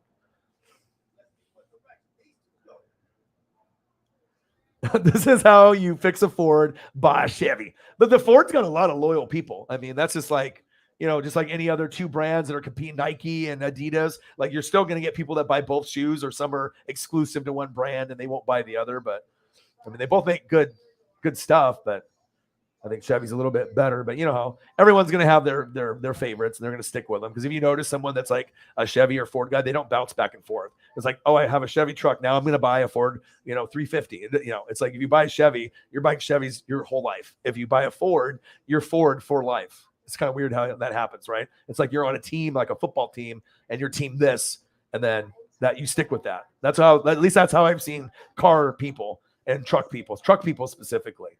You know, you have truck friends, you know, that do that shit. And then that's not just me here in Oregon. That's everywhere. That's facts. Frank's Red Hots. Don't think I've had that. Is that exclusive to where you live, or is that a nationwide global product? Chevy S10, Camaro rear end, 350. Yeah, some of that stuff's cool. I don't know a lot. I mean, I know some. You know, it's like I'm not an expert in cars by any means, but body style is very important. Obviously, motor, you know, horsepower. You know, that's, you know, if you're talking about that type of stuff. Yeah, but the cars look insane. Imagine seeing a Lamborghini at a CVS. Yeah, that picture was incredible. And the Lambo was white. The Lambos normally are not white. It's usually like that, like Ninja Turtle green, the green slime. Like, you know, there's certain colors, you know, Murcielagos and all the others and whatnot. Shep, you sent me barbecue food? Yes. Fucking burnt ends, riblets, ribs so good you don't even have to use sauce. Yeah. Everyone's doing the questions. Like, oh, let's get to know Orion. Let's test his knowledge and swag level from 1 to 10. Favorite Thanksgiving side dish? Stuffing, hands down. I like mashed potatoes and gravy a lot too. That would probably be third, but you know, or right up there at the top. But I like stuffing, mashed potatoes, gravy, and then obviously turkey itself. All right, what do you got here, Hook? What's Hook eating before the pay-per-view? Spicy smoked habanero pepper burger with jalapeno. That sounds good. Sounds like a fucking heartburn city, though, if you're old. You're like me. You're like, oh, man, that sounds good. And all of a sudden I'm having like a mini fucking heart attack after like 30 minutes. I don't know. Some of that shit, like I can eat fine, but like back, I don't know, it was like a couple years ago, I would get heartburn like a motherfucker. Like I'd eat something. Don't know if it's like sushi or something, or maybe it was a wasabi or ginger. I don't know, but something fucking activated it. And it's like, you can't sleep. Like that shit is like in your chest and you feel like you're going to throw up. And it's like an uncomfortable feeling. Like you don't feel like you're going to die, but it's just like an uncomfortable feeling where you're not normal. Yeah, but that sounds delicious though. I would eat that. I would sacrifice my body for that meal. That sounds good. Yeah, I've always been, I mean, stuffing can be made in many, many ways. But if someone knows how to make it perfectly, which like I think in my family, like no matter where I go, it's like that's the one thing that is always going to be on point. I mean, mashed potatoes and gravy is kind of hard to fuck up, and turkey can get fucked up if it gets too dry or whatnot. But like stuffing is there's an art to it, stuffing. I look forward to it. I think that's why Thanksgiving is my favorite holiday for that kind of meal specifically, because I only eat that like that time and maybe Easter if I see my dad, and then that's about it. So Eagles John in the building. I mean, you never know what conversations are going to be talked about. We have Phoenix Suns 56, Knicks 53. Got done watching Rampage. It was incredible. I told my friend about Vince McMahon on McAfee. He's watching it now. I mean, I watched it live. It was incredible. Really cool to see Vince be real, not in character, not Vince McMahon, the guy that went against Stone Cold, like actually just trying to shoot in the shit. Good cross promotion, though. I mean, if Pat is your announcer, information back and forth, that's just good business for both. You're making Pat McAfee more popular, and you're getting your name out there, and that audience that maybe gave up on you but love Pat McAfee, and then like, okay, Vince is here. Now you might be able to get the Pat McAfee stands and the Pat McAfee hardcore guys that normally wouldn't go to WWE, but then Vince was there. You're like, okay, maybe I'll give him a shot. Yeah, we're at what, 316? We had like 300 in like 45 minutes. That's insane. Yeah, but like I said, chilling, just hanging out, watching a little basketball. This is the other special. It's Friday night. Everyone's just kind of chilling. Some people are partying. Some people are out and whatnot. And like I said, people want me to go out, but I got to grind, Plus, I like hanging out with you guys, and it gets me that time where I can get the sports in. I can talk to you guys. We can hang out. I can put on a good show and give you some fire HD pictures along the way and shoot. 58-55 halftime. Suns are up on the Knicks. Julius Randle, 20 points, 7 for 14. And Michael Bridges, 17 points, 5 for 9 field goals. A lot better than the Laker games that I've been forced to watch and sit through when I do 4 or 5 hour streams. That's rough. It's like that's the only thing that's on, and then they're just losing by like 30 or 40. I mean, if I wanted to watch the Lakers lose by 30 or 40 every night, I would just watch my Blazers because that's what they do. You know what I mean? No more CJ McCollum. Dame's injured, but the other guys are stepping up. But we're bad. We are bad. We're tanking. All the Whiteys. Air Whitey, TCS Whitey, all the Whiteys. Gravy.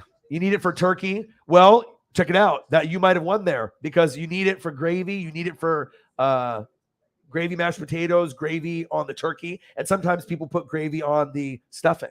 Like you just kind of dose it.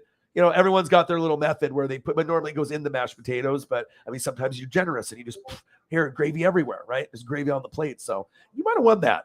That might be because, I mean, that is a very essential thing to make all the foods taste a little better. You don't have to put it on the stuffing, but a little turkey sometimes, and you can eat it by itself, but getting a little mashed potato gravy, turkey, you got to do like a combo. You're like, boom, you got to get in there. You just can't eat one thing, right? You got to like mix 2 or 3 together. Boom. Get that nice, good bite, Live life a little, Don't eat just mashed potatoes and gravy. Take a little gravy up in there too, No hockey scores. Well, I'm just watching what's on the TV. So, I mean, I can go to ESPN and I can read off all the scores for you if you'd like. Eagles John, $10. He's like, Ryan, we're putting you to work today. I want you to look up every fucking score of every fucking game that's on and read it off. Yeah, I'll take a quick look. I know the Kraken I know they're new, so it's like, okay, we got a team close, one state above me, but they're going to be bad, I think, for like a long time unless they get some some guys. But it is kind of cool to have hockey. I mean, even though I don't watch really, you know what I mean? But I think once I go to a game, then I'll be like, okay, I'm more invested now. Because like I know who they are and I've seen them in person and whatnot. Eagles John with a 10er. Thank you. Appreciate you. I watch everything. I'm a weirdo. You know, I watch the National Geographic. I watch the sitcoms, like a Brooklyn Nine-Nine. But X Games. I mean, I really wasn't into the Olympics this year. I mean, I caught a few things. Like I caught Shaun White a little bit, but it's like it doesn't really grab me. I mean, like when I was a little kid, fuck yeah. I mean, when I was like 8, 9, 10 years old, I'm watching fucking everything on there on TV. Because if I'm watching TV, that means I'm not doing homework or some other bullshit, like, you know, chore or errand, you know, unless I'm playing basketball outside. But yeah, lots of things. I mean, I'm going to try to cover everything, you know, all the different XFLs and all the USFLs. I mean, I'm going to try to do as much coverage of everything I can do. So, Eagles John, $10 dono. Thank you, brother.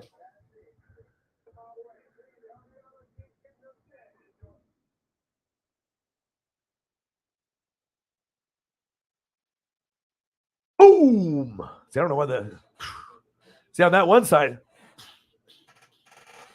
Okay. There's like some kind of weird distortion. I think I got to clean the camera on there. So I was cleaning the monitor, and the screen is huge. It's almost like a TV. It's like it takes up like almost the whole desk. It's like 30, 40 something. It's like got to have a big computer though. If you're a gamer or if you're like a streamer, you just can't have a little computer. You need to be able to open up like multiple screens and have it be big enough. But yeah, something I need to, because I think my lighting is good. My green screen is good. The lighting, everything is on. So anytime if there's like distortion on a green screen with that, then usually it's camera, maybe like a smudge, or things get a little distorted. It'll be all good though. Gravy everywhere. That's where gravy goes, everywhere. I probably won't watch everything, but I mean, if there's a few people to watch, you know, when you see people, if they do skateboarding and stuff, it's kind of cool. Never was into it when I was a kid. I saw a bunch of my other friends do it though. But whenever you watch, you know, certain events of people or X Games or skateboarding or other, you know, stuff that's kind of out of the normal norm, especially when they're really good at it. It's, you know, like a Tony Hawk. I never played the Tony Hawk video game, but watching Tony Hawk in his prime was, I mean, that was like, you didn't even have to give a shit about skateboarding, but if he was on, you're like, you don't know what the hell's going to happen. He might do some crazy like 720, you know, so crazy ass trick. And he's done a bunch of those. Scott's Week in Sports, my boy, Tampa Bay Rays, Tampa Bay Buccaneer fan, just like me. We're rare on YouTube. We don't really exist. I mean, there's people out there on Twitter, Facebook, whatnot, but let's go, man. We got to figure out a quarterback situation. Anybody but Gabbert or the Rook. But, I mean, we'll see. I think Gardner Minshew kind of sounds good to me. I mean, if we can't get Russell Wilson, that one would be perfect. But I don't know what you're thinking, Scott. But if we don't have to pay a lot of money, I think that Kyle Trask, I don't know, Blaine Gabbert. I mean, especially if Godwin re-signs, we got to have someone better than that for just Godwin re-signing with us. He's like, I'm going to take a pay cut, but you got to get a quarterback that can throw me the fucking ball. Otherwise, you can make probably like 10 or 20 more million somewhere else, you know, Eagles or Colts or wherever. So if he does resign long term, and got to have quarterback, got to. Plus, you don't want to go from like Jameis to Tom Brady and then going back like backwards, like super far back. I mean, Tom Brady's like obviously at the top, but Gardner Minshew though, that would be my choice. I think he's got swag. He's good. He's underrated. He's got leadership. People follow what he, you know, what he does on the field, but we'll see. Eagles John, bang, $10. Appreciate you. Tony do the 9. I've seen him do a couple of those. I mean, I don't know if that's the one I saw, but I've seen all the famous shit that he's done, like anytime, you know, back in the day. All right, time for another beer.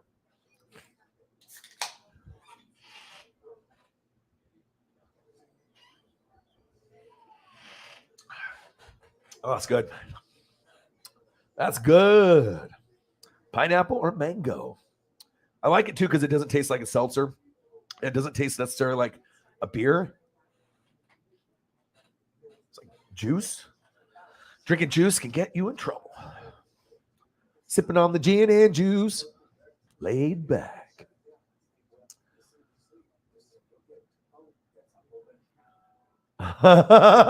Dude, you're gonna keep flipping out, dude. The show is incredible. The episodes, because you know what I mean. Like, well, I can, someone could talk to me in the chat. I'll pull up a photo or something. I got shit on hand. But yes, dude. I mean, once you get in the first season, you're hooked, and then you're like, wow, Chicago is crazy. And then you watch the show, and you're like, Shameless is wild.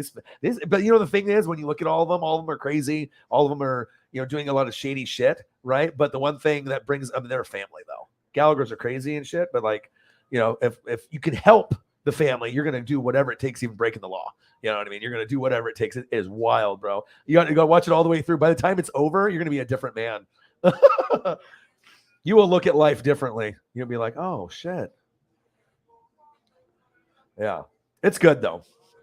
Ozark coming up is going to be very good. I can't wait to see the last. I think it's like 7 episodes. That'll be good. And I still got a lot of shows to catch up on. I got Swamp People out of the way though. I don't know if you guys watch that. If you guys want to be entertained for an hour, Swamp People. I think it's on Discovery or History. Yeah, it's good. Killing the Gators. Louisiana, Mississippi. Get in the boat. Shoot them. It's good. Been watching that shit from the very beginning. And it's funny too, because I got the recommendation from Michael James, Oregon running back. It's like, Swamp People is a good show. Watch it. Yeah, very good. And it's cool. They got a cool cast of people too. It's a good show. Don't miss out. All the beers, baby. Yeah, it's crazy, bro. It's going to be, you're going to just, I don't know. The further you go along, you're going to realize, yeah, I'm just laughing at all that, because I mean, the episodes get crazier as the seasons go too. You're just going to see all kind of crazy shit. It's like almost like in your face, real TV for an hour. You're like, whoa, these guys aren't bullshitting. All right, halftime, Suns 58-55. I'm happy. Rampage was incredible. Out of a scale of 1 to 10, even though I love AEW over WWE, I can't be like a stan and be like, oh, 10 out of a 10, 100 out of 10. I mean, it was damn good. I mean, most wrestling that's on TV now is like a 5, unless you end up getting good matches, and then it ends up being like a 7 through 9. But that was a good show today. That was a good show. I mean, you want to give it a solid 8. You don't need to be braggy and be like 9 or 10, but I mean, fuck, I was entertained. It was good.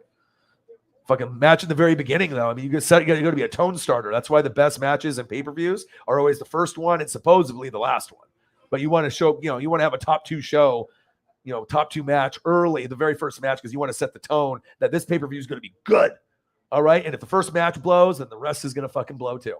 All right. So that's why they have Seth Rollins in the beginning of some of the big pay-per-views, because he's a draw and you know that he's going to wrestle good. And no matter what happens, he doesn't have bad matches like Randy Orton. And then, you get consistency, bang, bang, boom, RKO, bye-bye. That's how it goes. Oh, root beer float boy. That does sound good. We have an A&W right down the road from my house. They got the good root beer there. It tastes different when you get it out of the, when they do like the root beer floats from the actual root beer thing. Like it just tastes different. It tastes different than like a canned soda or like a plastic. Like you're getting it right from the tap. Yeah, it's good stuff. Good stuff. Oh man, Friday. It's been a good day. It's March 4th, 2022. We're drinking beer, eating gummies, eating pineapples. This is the dispensary that we're go on this side, so that way it doesn't get distorted. I don't know, something on that other side of the camera. Chalice, black cherry. Eat some, feel the results. And then also my favorite, the wild gummies. These are good. CBN, CBD, THC. So it's so awesome, man, to have something like legal that you can just, you don't have to wear like no dealers or anything. Just like, way back in the day, just like you just go to the store. It's like going to Safeway or like going to Costco, Walmart, Target. Just you go in, you go out, and then boom, you're good to go. It's pretty sweet, actually. I have 3 5 minutes from my house, and I'm not even joking. one left, and then 2 down to the right. Oh, man. Good stuff. Cheers or no cheers? All right, let me turn this Rampage special back on. Turn the volume off of it. Okay.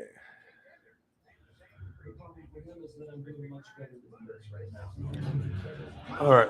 All right. What do we got here? We got Kyle O'Reilly. We got Red Dragon.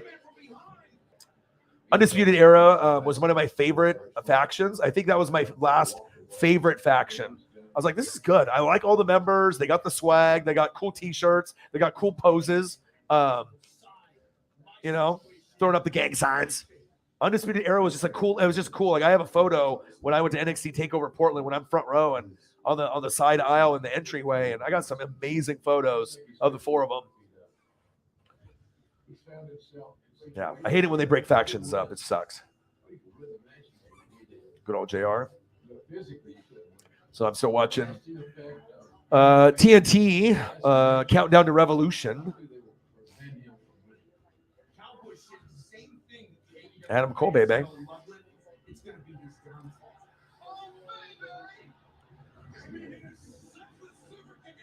Yeah, they're just more must-see wrestlers for me. I think in AEW, that's why I gravitate towards that. It's like if like the roster is stronger. Like I feel like even guys like Adam Cole isn't the number 1 guy in the company, but he's like Macho Man. Like it's going to be good. Every match he does is good. He's underrated. He's undersized. Not the most popular, but fucking popular. You know what I mean? Like he gets a draw. He gets Adam Cole, baby. I mean he gets the pop. The fans love him.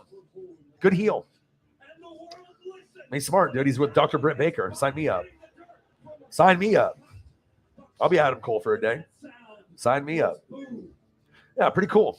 Pretty fucking cool, man. And it's cool that they got some of the guys that come in there and do the whole Undisputed Era thing again, because that was too good for just to like break up and like acted they didn't exist. Like, I don't know, weird. Spider-Man now is on. All right, but that's on the East Coast feed. All right, turning that off. Pulling the Discord up. All right, turning the TV up.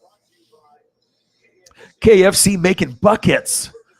So they have KFC and they have Popeyes. What are the chicken places that you guys have where you guys live in like the Midwest and the East Coast? Like what's the place called where you guys live that's like a Popeyes?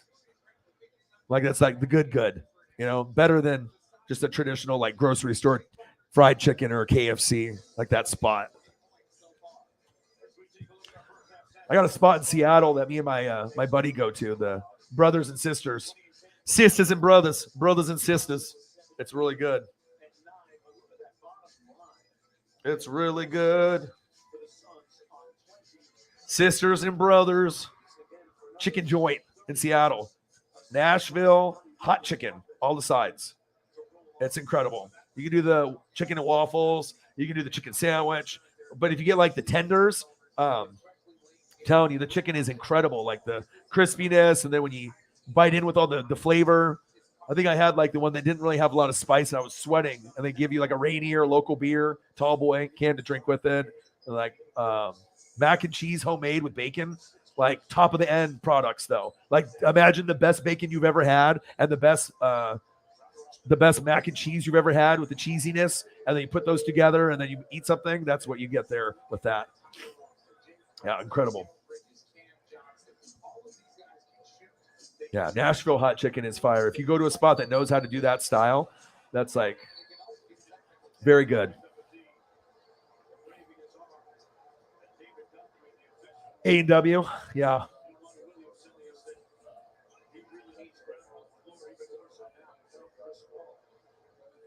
Shut up.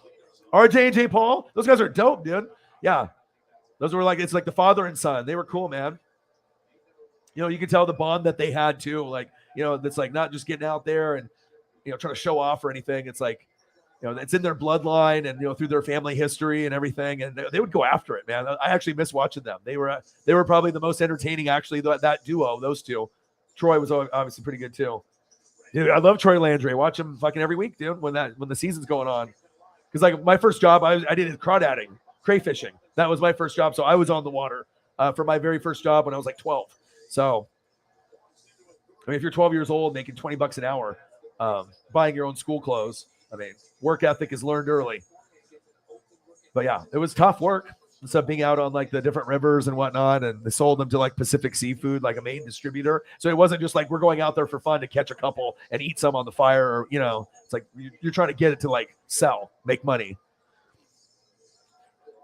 Yeah, pretty crazy. But that's how I relate to the show. It's not me killing gators, but I think anytime if you're a fisherman or a crayfishing or whatever, they're going for eel or typical fisherman or something of that nature, you kind of have a thing for people on boats, I think is what it is. But yeah, but I watch it every fucking week, dude. Love that show. A lot of people don't watch it. Fuck, I watch it, man. Like Michael James is like, this is good. I'm like, all right. And I watch it from season 1 and I'm still watching.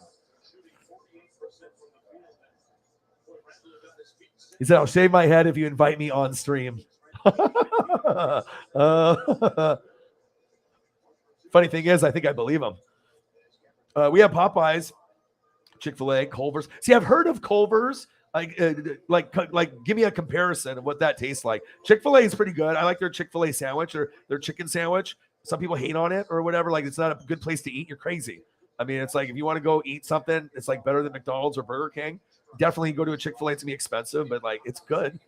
I've never had a bad meal there. It's just funny how people get so defensive with like Popeyes and certain places. But what's Culver's like? Culver's like KFC, or is it kind of like the Popeyes and the Chick-fil-A? We don't have Culver's, I believe, here in Oregon. I don't think that's why I'm asking. But we do have the other two.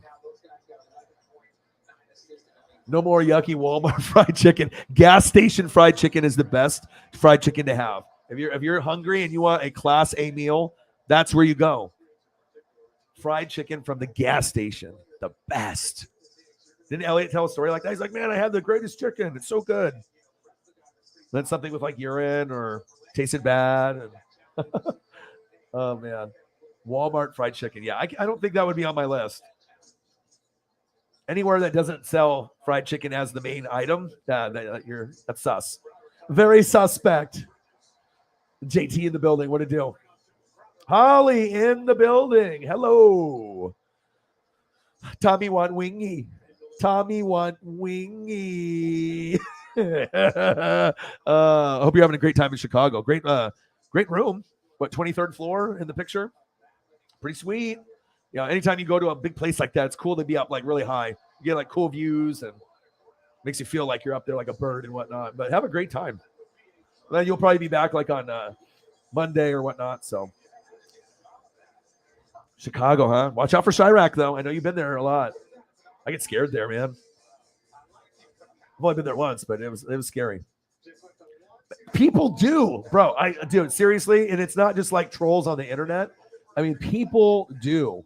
Like, I don't understand why people are gonna just like seriously. Like, you're gonna defend like McDonald's or Burger King. I mean, obviously, there's like ones that are a step up, like Arby's. Like some people don't like Arby's. I like it a lot. I don't eat it very often. I eat it maybe like once every 6 months. Maybe that's why I love it so much. But like I can do like a Market Fresh, like turkey sandwich is fucking fire for me. They got the cheese sticks. Mozzarella sticks are fucking incredible there. There's just certain things that you'll go just to get like the curly fries. I don't know. Maybe I don't know what I'm talking about, but you know what I mean. I mean, there's like the regular places, and then you can go to that like one step up. Or I've never had a bad meal there. It's like, dude, are you complaining because it's expensive? Well, no shit. It tastes better. But it's not going to taste like a fucking McChicken. You're paying more than like $2 or $3. Now McChickens are like $9. Well, they're not 9, but it feels like it. Like anytime you see like these burgers that you used to buy that were like $1 or like $2. I think I remember when a Whopper was $1. A 99-cent Whopper when I was a kid. Now a Whopper is like $5 to $8, I think, isn't it? Something like that. You double Whopper, it's like $5 to $8 just for the Whopper, and then you do the meal, it's like $10 or more. Remember when it was like $1? Your boy's old. But I'm pimping with beer. Oh yeah. Tommy want wingy. This is what I want to see right here. This is what I'm looking forward to on Sunday.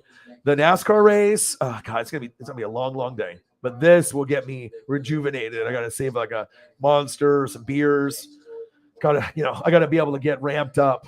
But the one I'm looking forward to the most is definitely by far, hands down, Bryan Danielson, John Moxley, hands down. That's like the not the one that's the most popular, but that's the one I think is going to be the best one. A good chance. Man, we already know if you got high flying guys like Sammy Guevara, you always are going to have something as a wild card, or the Young Bucks. But I think Moxley, Bryan Danielson, they're going to give it their all, and then Blood, and then maybe tag team partners moving forward, and then must see TV. It's going to be awesome. AEW Revolution. Rampage was tonight. Revolution is Sunday. I wish Omega was there. Look at that belt. So I think I decided, since that belt costs like $800 and that's too expensive for me, and I want a spinner belt. But I think if I do buy my first belt, I'm going to get the WCW World Heavyweight Championship, the big gold. I think that's the one I like the most. Just based off shape and style. The spinner belt would be very, very cool too. But I think if my first one, I can get a spinner belt second. But I think that WCW, Ric Flair, Hollywood Hogan, the big gold, that one just looks good. I mean, the WWF ones look good. Spinners look good. The Intercontinental belts from back in the day look fires. Smoking Skull, Stone Cold Steve Austin belt, the Rock belts. I mean, they're all fucking fire. But something about that big gold, though. Kind of want it. But at some point, all of a sudden, you'll be like, Orion will have AEW championship on shoulders. $800. Dude, it's like not even that really good looking of a belt. Like the plates are just shaped weird. But I might still buy it just to represent AEW at one point. Be like, I got it. I mean, dude, it's $800. I mean, if it's $800 brand new, that's going to be worth some good money down the road, especially if they change the design, because the collectors will pay for that. And it's obviously a newer company, not as old like WWF, WWE. $800 for a belt that I don't even like the plates, but I'm buying it because I like AEW. $800. Well, I guess that's $800. Goodbye. Kenny Omega's like, take my money. Take Orion's money. Because I got the belt in my hand and I look cool. Sold. AEW belt sold. Thanks, Kenny. I just got sold by Kenny Omega picture. Damn it. No, but that's definitely not buying that one first. If I get that belt, the AEW belt, that would be like the third one. That's crazy. That's crazy. Raising Cane's, Churches. See, I've heard of Churches too. I heard that's good, right? Yeah. Danny's. I like places like that. It's like a local spot. It's not just like KFC. It's fucking Danny's. Right? And fucking Dan put his fucking name on it, so his shit is good. Like, I like that shit. Or you get the mom and pop places, like a lot of places that you don't have to go to corporate, big corporate America with the big brands. Sometimes going to those mom and pop places are like insane. Like you can find that one that's got the family recipe, and it's just like, give me a place like that over KFC any day. That's facts. But the Sisters and Brothers, if you are in Seattle, that is a place you have to go to. Nashville, hot chicken, probably one of the best in the country. It's like insane. Oh, good defense. 69-67. The Knicks are up on the Suns. We're chilling. I'm fucking old, dude. I'm so old, man. It's like when I talk about the 80s and 90s, I wish I was talking about like 2010. But then you think about like, damn, that was a long time ago. Like I was a little one. Aew? Oh, and he missed it. But like I remember those memories from 5 to 12 years old. You kidding me? Best time of my fucking life. 5 to 12 years old. Incredible memories. Wrestling figures, G.I. Joe, Transformers, Ninja Turtles. Game over. It's done.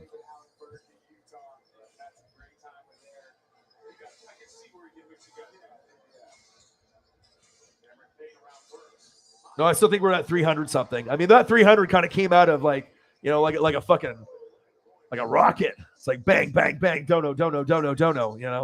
Sometimes there's just a cool off period. You can just hang out. We're just chilling. I mean, could you imagine just getting consistent donos nonstop every 5 seconds for 5 hours? That would be, you'd be like, whoa, what the hell is going on? This guy's popular. That'd just be nuts. I guess if you have enough fans and they love you and they're willing to support you like that. I mean, some of Grossi's streams have been like that I've seen. It's like dono. Like, I mean, he's got fans that adore and love him too. Like I seen one stream, it was like a regular like Thursday night game, nothing special. And I think there was 10 $100 donations in a row, all from different people except for maybe 2 or 3. Like this 100, just like matching hundreds. And I don't even think it was for like a charity thing. I think it was just like a regular, we're gonna make oh boy rich tonight. Already rich, but richer. Lots of hard work done there. Shout out to the posse, the Grassi posse. Yeah, with 10 consistent donations of $100 in a row. Like, whoa, $1,000 like in like 2 minutes, 3 minutes. That's the American dream, but not realistic to get all the time, obviously. Popeyes. Oh, yeah. I mean, I'll still eat KFC. KFC is better than grocery store chicken, right? So it's like every step up, you get a little bit better. Grocery store chicken, sushi bought at the grocery store. Then you go to actual sushi place or chicken place like KFC, better. And then you go to a Sisters and Brothers in Seattle, magnificent. You'll fucking sweat though. It's fucking hot, it's spicy. Like if I do an episode of Hot Ones, I'm Dave Grohl. That's a good one though. Enjoyed that.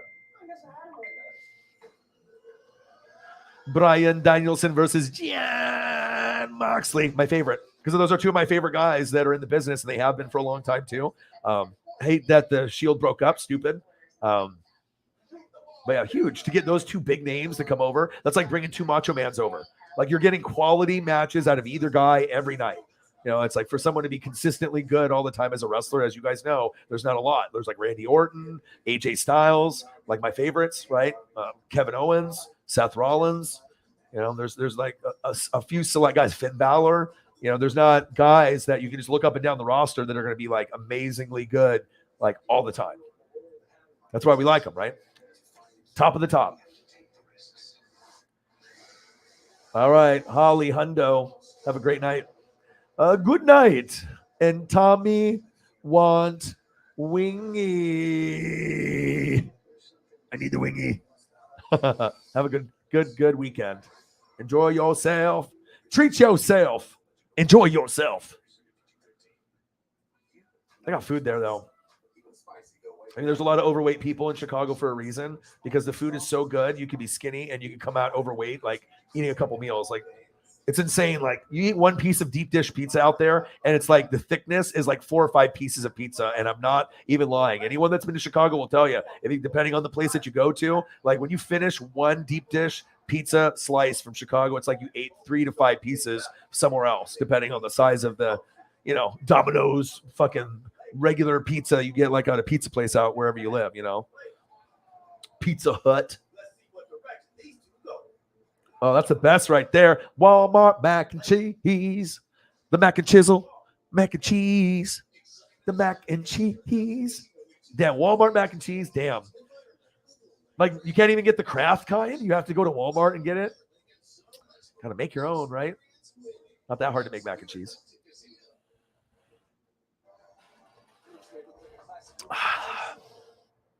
Friday night, man.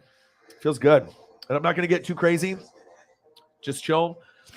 I got at the arcade I'm going to go to tomorrow. I can't fuck this up. I already got too turned up a couple weekends ago when we were going to link up. And I mean, I could have went to the arcade, but I don't want to be like feeling like shit to go to somewhere fun. You know what I mean? Like, I want to make sure that I'm like bright-eyed and fucking ready to go. And I mean, I can always put a couple gummies in there like right before and just fucking play the games and have so much fun. But I'm not sure if they serve beer there. The one downtown Portland does.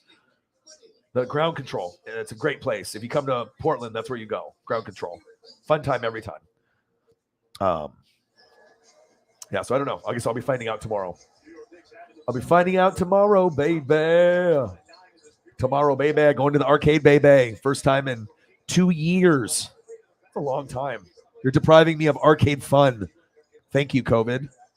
You bastard. Could have had all kinds of arcade fun. Oh. Ooh, nice putback.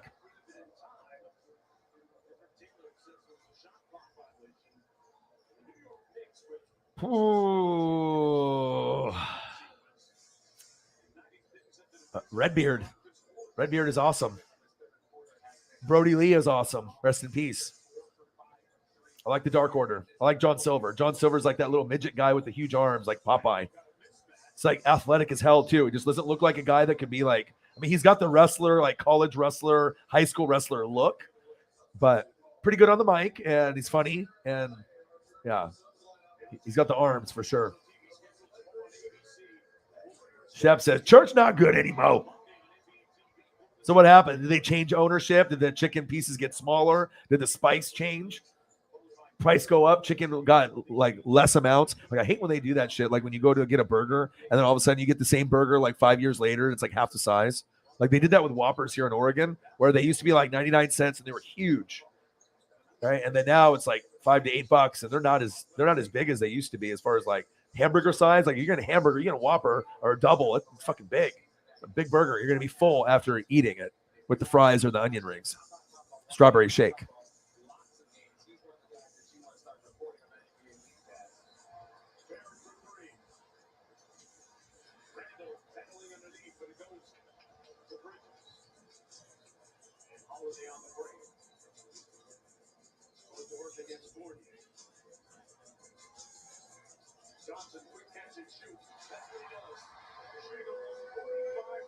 Hold on one sec, guys.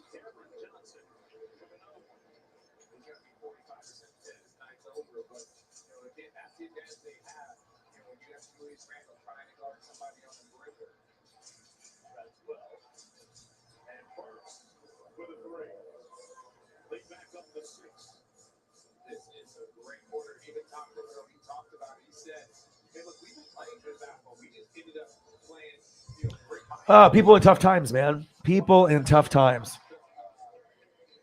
People in tough times. Times are tough. Sometimes people need help. Sometimes you got to help people. Not at the moment, but maybe we'll get some later. It's all good. I mean, we got off to a really fast start. I mean, sometimes you don't even get a stream that gets 300. You can go for 5 hours and not hit 300, but then sometimes you get 345 minutes, you know? Great start. I mean, you can't ask for a better start to a fucking Friday. Fucking hang out with you guys, watch Rampage. Incredible donos by the goats. Just flexing on everyone on planet Earth. I had real food today. I look real good today.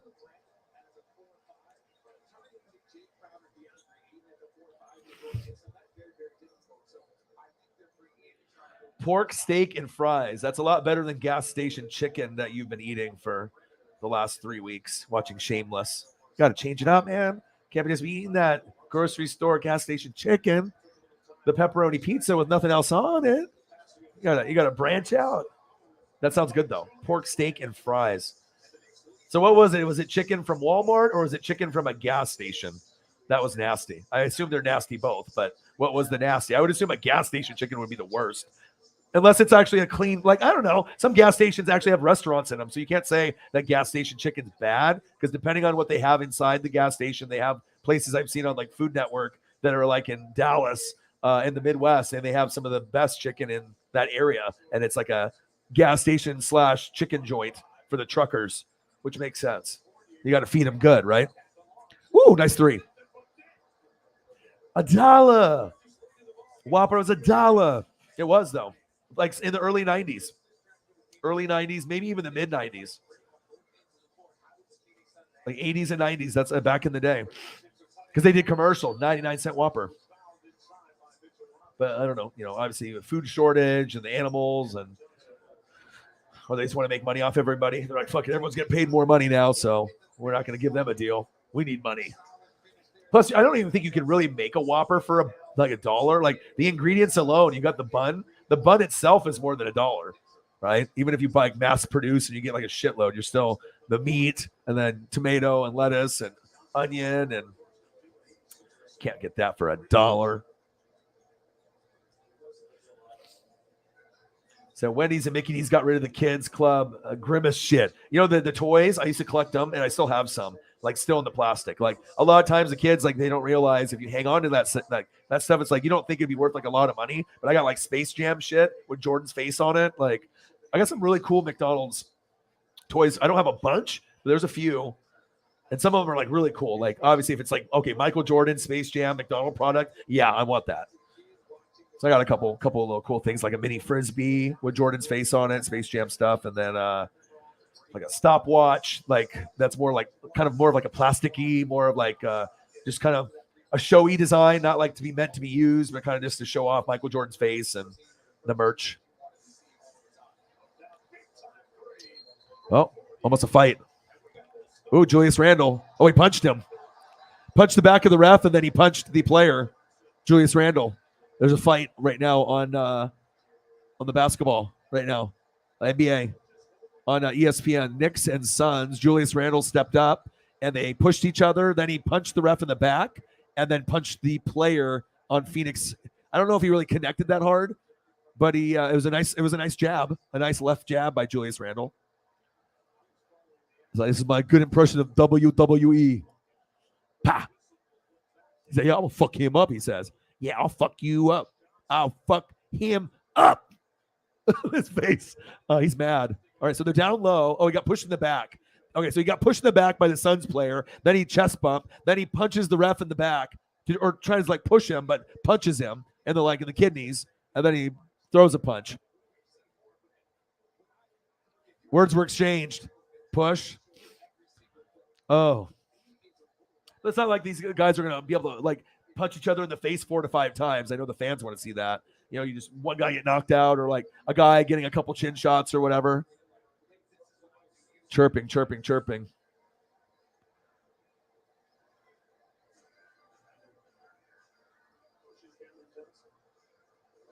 Yeah, kids club, dude. Grimace, dude.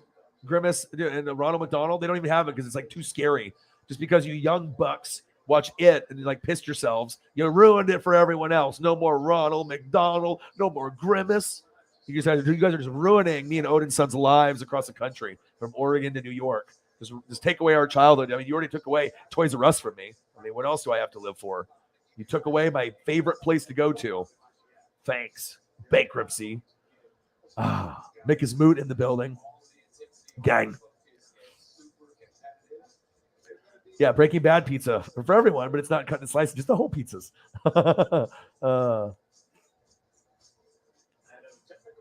Albertsons chicken. A lot of the Albertsons, we have them here. We had Albertsons, Safeway, and Thriftway. Those were like the 3 main grocery stores, and then obviously like Winco and Costco. You know, those are like the popular, bigger ones now. But I kind of like supporting like the smaller one. You know what I mean? It's closer to my house, wherever it is, but I haven't been to too many. I have an Albertsons back in my hometown where my mom lives out there, but Papa Murphy's.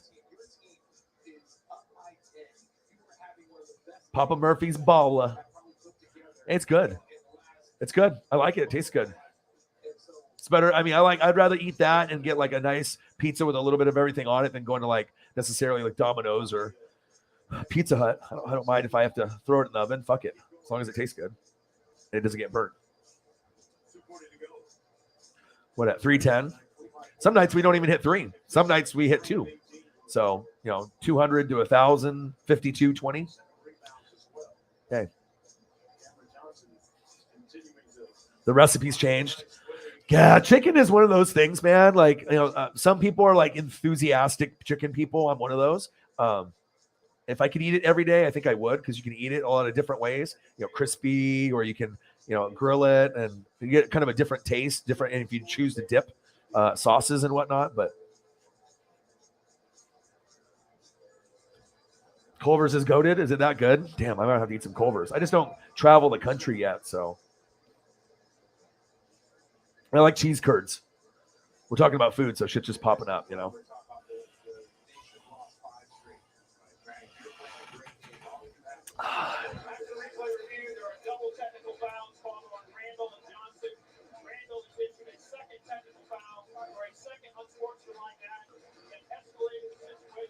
Best gas station food. Because a lot of the places I've been into, some in Oregon here, where you go in and it's like a diner. So, if you're actually getting diner food at a gas station, that's not, they can call it a gas station, but it's a diner. You know what I mean? Like, it's like if you were just going to go somewhere that was not connected to somewhere where they get gas, but they made it for the truckers so that way they could, have somewhere to eat good, and then they can go back and sleep in the rig or do weird things that some of the truckers do.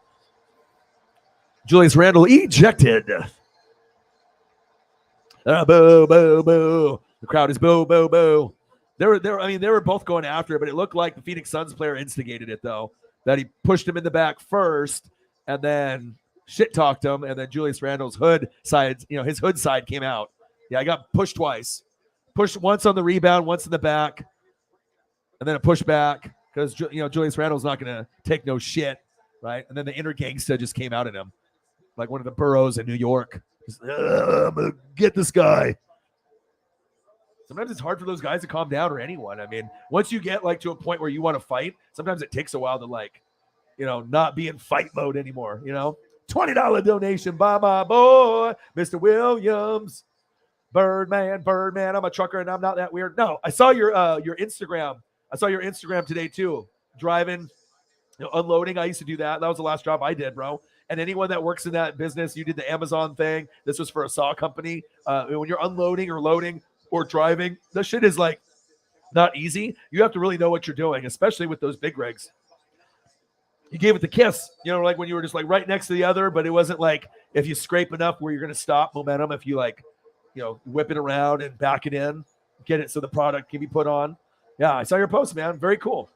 Very cool. I usually do warehouse work myself or phone sales, but obviously now I'm trying to go all in with the YouTube. Yeah, anyone that works at a warehouse or in trucking, yeah, respect. That's a tough job. Tough job. You got to go to the Wawa. Got to go to the Wawa. Quick Trip. Never heard of it. Quick Star. Never heard of that. Sounds cool.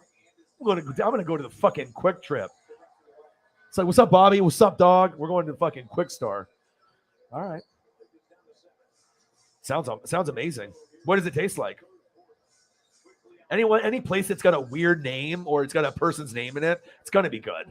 I mean, unless it's like, it's very rare someone puts their name on it, their first name, or they got some kind of different name. Yeah. I could eat it every day. Every day, because I can make it different or eat it different. Not me make it per se, but someone else can make it, and then I'll eat it.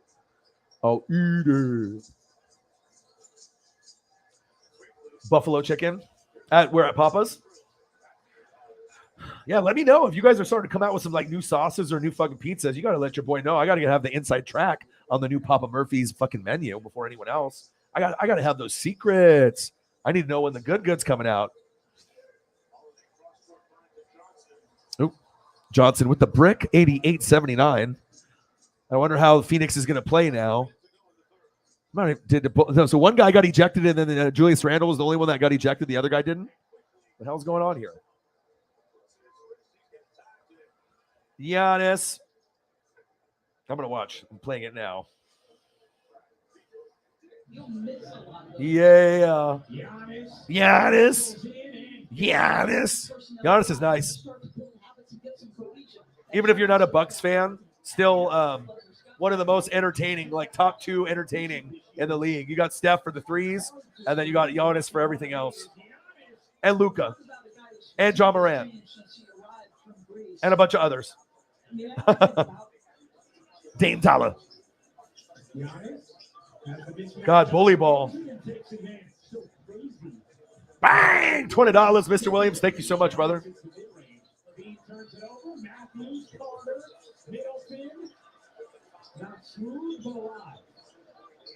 These highlights.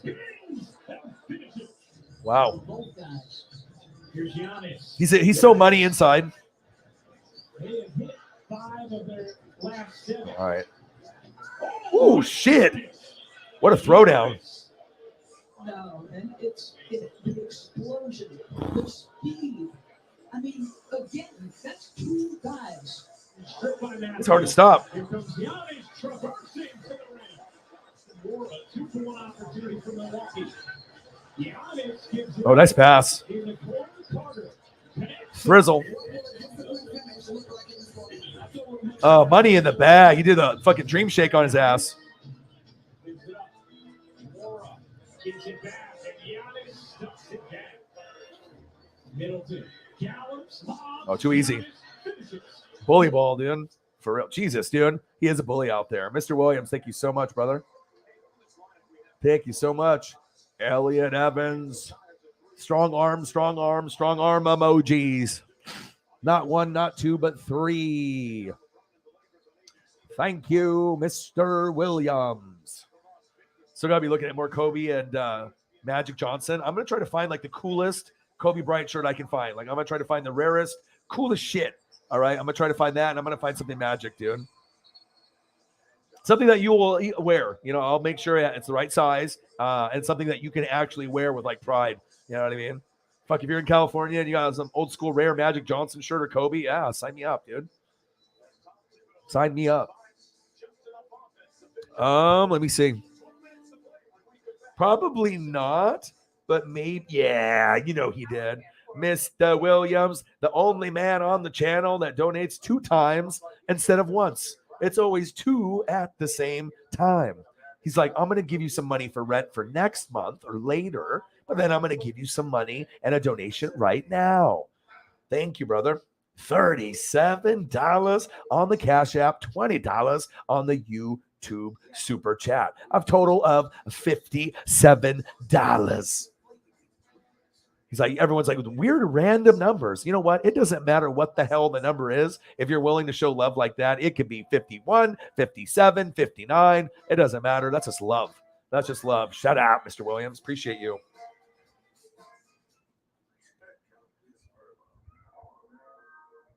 Mr. Williams. We have 2 Mr. Williams. The real Williams and Shabba Williams. We have 2 Williams goats in the house. Sing it, Kermit. $37.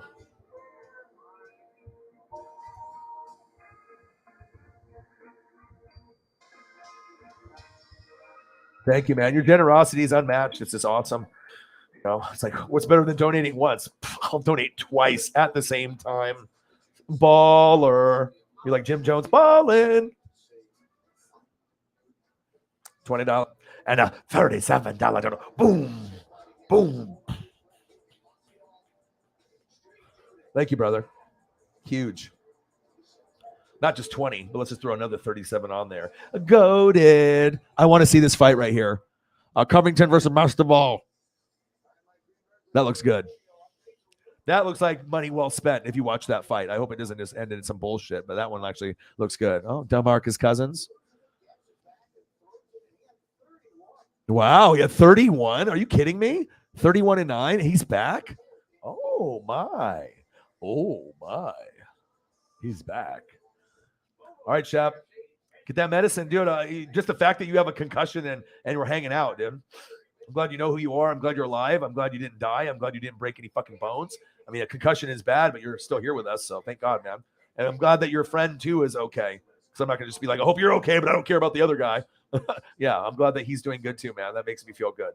Get some rest. Hop in, let's streams. I'll be streaming almost every day unless I got some family emergency or mental health shit that I'm going through, like some depression or anxiety stuff. But, usually, I'm trying to push myself. And like I said, I think it's good therapy for all of us to, hang out and talk and watch sports or wrestling. It's just, that definitely makes things better. I think for a lot of people, if you have a place where you can go to where you have a lot in common with a lot of the people in the room, it's almost like we are in the room, but we're not in the room. You know what I mean? Not physically, all of us, but sometimes it feels like it, like all on one big long couch, or a couple couches inside like a room, just watching some sports, just chilling. Birdman 951. Yeah, you know what? It's one of those things. Everyone's going to get notifications on some channels, other channels, and the notifications don't get out. And, the numbers in the room might be, low to some people. Of course, obviously you want the highest number in the room as possible. That's obviously the goal. But I mean, that's what makes the channel special at this point, as that, if there's hating going on, you can still have 10 to 20 people and, find a way to pay rent and, go all in and not have to work another job and, to make 200 to 1,000 every night. That's not by coincidence. That's a lot of hard work, a lot of passion, but it's the fans and the connection to you guys. And Real recognizes Real. And, I've been working 10 years for this, 10 fucking years. And finally we got the right people and me. We're all connected together at the right time. Like everything's coming together, like the dream and the Jordan rookie card and all the sacrifice and all the hardships, and obviously I'm going to give you good content. We're going to have fun and we're going to drink beer. I mean, you might as well just come for that. Just fucking come for the beer and the pictures, right? HD pictures and beer. Be entertained for once on the internets. Unless you want to watch the Island Boys. That'll get old after a while. You can watch them a couple videos, but then, if you're watching them like on the regular, I might need to give you therapy. Okay? There's other things out there. Tommy want wingy. Look at the face. Wish he was still alive. Him and Robin Williams. Sorely missed. AEW Rampage, Kenny Omega, the Young Bucks, Orion's favorite. Let's go. And then I'm waiting for this, baby. Got blood. Like the got milk slogan, got blood. Should be good. Still want John Moxley and Bryan Danielson, though. That's the one I'm the most excited about. That's like $50 right there for me. Sign me up. Sign me up. Appreciate you guys. Shout out. Birdman 951. Eagles draft coming up pretty soon, man. Defense. Kobe Dean. You got there's a couple guys that you need to try to associate yourself with. You know what I mean? There's going to be movement, people that trade up and whatnot. So we already know there's going to be a lot of that. But Kobe Dean, baby, best linebacker in the draft. Andrew Booth, corner. Got to be looking at some guys. Corner, safety. Specifically corner. Unless like Kyle Hamilton just like falls into your lap somehow, which I doubt was going to happen because he'll be drafted probably top 10 as the best safety. But edge rusher, linebacker, corner. Jermaine Johnson, the second edge from Florida State. Andrew Booth, Clemson, corner. Look at him. But Nakobe Dean. Georgia's defense has got like 4 or 5 pros on that defense from that Natty championship. So they're all going to be probably pretty fucking good like we normally see from Alabama defensive guys that come in the league. So appreciate you guys. Mr. Williams won the 20. And then Mr. Williams identically at the same time with 37 on the Cash App. 57. Yes. I was draining them threes like Curry. All the Chiefs fans were in there just acting this crazy. Acting cray. Cray. Yeah, it was crazy. The donuts are just flying, man. Big ones too. 10s, 20s, 50s, just 70s, just yeah. Friday, man. Friday. And I got to be good. I can't get too turned up, Sometimes I go too far and don't know when to go to bed and stay up way too late and have barely any sleep. And I mean, I can always sleep later because obviously I don't have to wake up early now if I'm just doing YouTube. But still, it's like you don't want to put a habit of staying up like really late or all night. Like once you get older, I mean, you can do it and stuff, but you got to be able to like, regardless if you have a job in the morning or not, it's just not healthy to stay up all night or really late all the time. You got to get sleep. Got to get to sleep. This is the new Matrix. Oh, this looks kind of cool. I watch all the original ones in the theater. I like Keanu Reeves a lot. Is that any good, that Matrix, or is it stupid? It looks cool. I mean, if you like the characters. All the goats in the building. Everyone is so special. They all have passion for their sports, like Birdman in California for his Eagles, me for my Bucks, Elliot for the Saints, Mr. Williams for the Rams and the Lakers, Sarah with the Colts.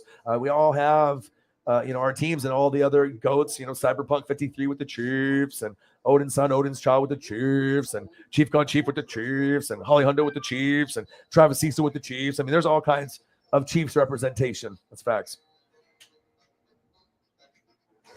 I am really excited for the draft, way more than the combine. Combine is a look, but the draft is exciting because then you actually know what you're getting. But the funnest part for me to watch the draft, obviously, besides doing some predictions and seeing how many you can get right, I like the film part. I think that's the best part of the draft when you can actually go back and watch the film from freshman to senior year, or if they played only a couple years and you see their elite highlights on TV, so that way they're showing them off. Like a big jewel, like a big diamond ring.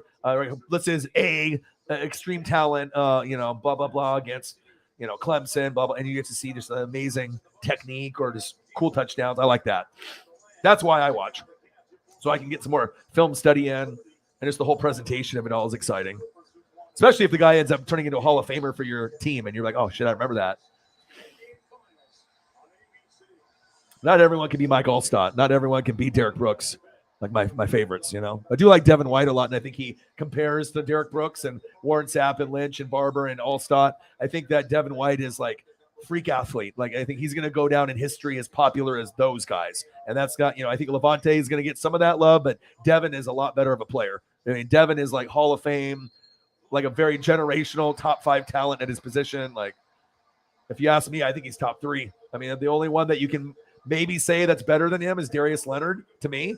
Obviously, Micah Parsons looks like he's going to be a top 5, top 3 guy, and linebackers, there's a lot of good ones. Obviously, Fred Warner is still amazing for the Niners, and Bobby Wagner is still playing and still good. But I mean, not being biased, of course, I could be like Devin White's number 1, and in my mind, I might think that. But if we really look at the tape, I think Darius Leonard sideline to sideline, he gives you that Luke Kuechly, Urlacher, or domination vibe. Not as popular, but he should be, because he is like, he's like kind of the Patrick Willis back in the day, or like Lawrence Taylor, or the Urlacher, or the Kuechly. Like he's like the dude. But I think Devin White's up there too, though. If I'm going to put Leonard at 1, I'll go Devin White 2. I think he's that good. I think he can go on any team. And I mean, look at his production. I mean, he can get touchdowns for you. He can intercept the football. He can get you sack lunches. He can get you pressures. He can run sideline to sideline. He's super athletic. And he's a cool dude off the field too. He's had some hardships with death and does the horses thing. He's kind of a unique individual. Played at LSU. I like him. I got jerseys of him. I got 2. He's definitely my favorite by far on the team. I like his backstory also, but he produces like a Hall of Fame produces. Hall of Famer. Breaking Bad, great show. One of these days we'll have to try to like watch a show together. That'd be cool. I mean, I want to watch like a wrestling match or old NFC championship game. Just drop a link and we all watch it at the same time. Or if we can go to a site that allows us to watch whatever we want to watch together, would be cool.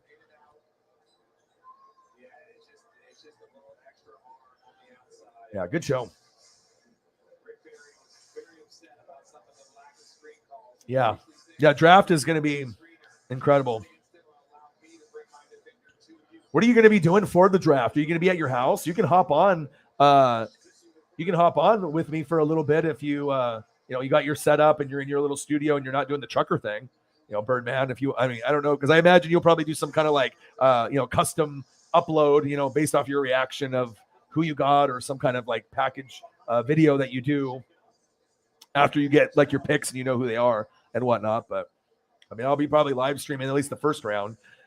Rounds 2 and 3 I'll probably do, but 4, 5, and 6. I mean, I guess if I have nothing else to do, I'll do that. But maybe it'll be on in the background. But I think that's going to be on like early. They have one that's like on like Thursday, and then like Friday, and then the next one's like Saturday.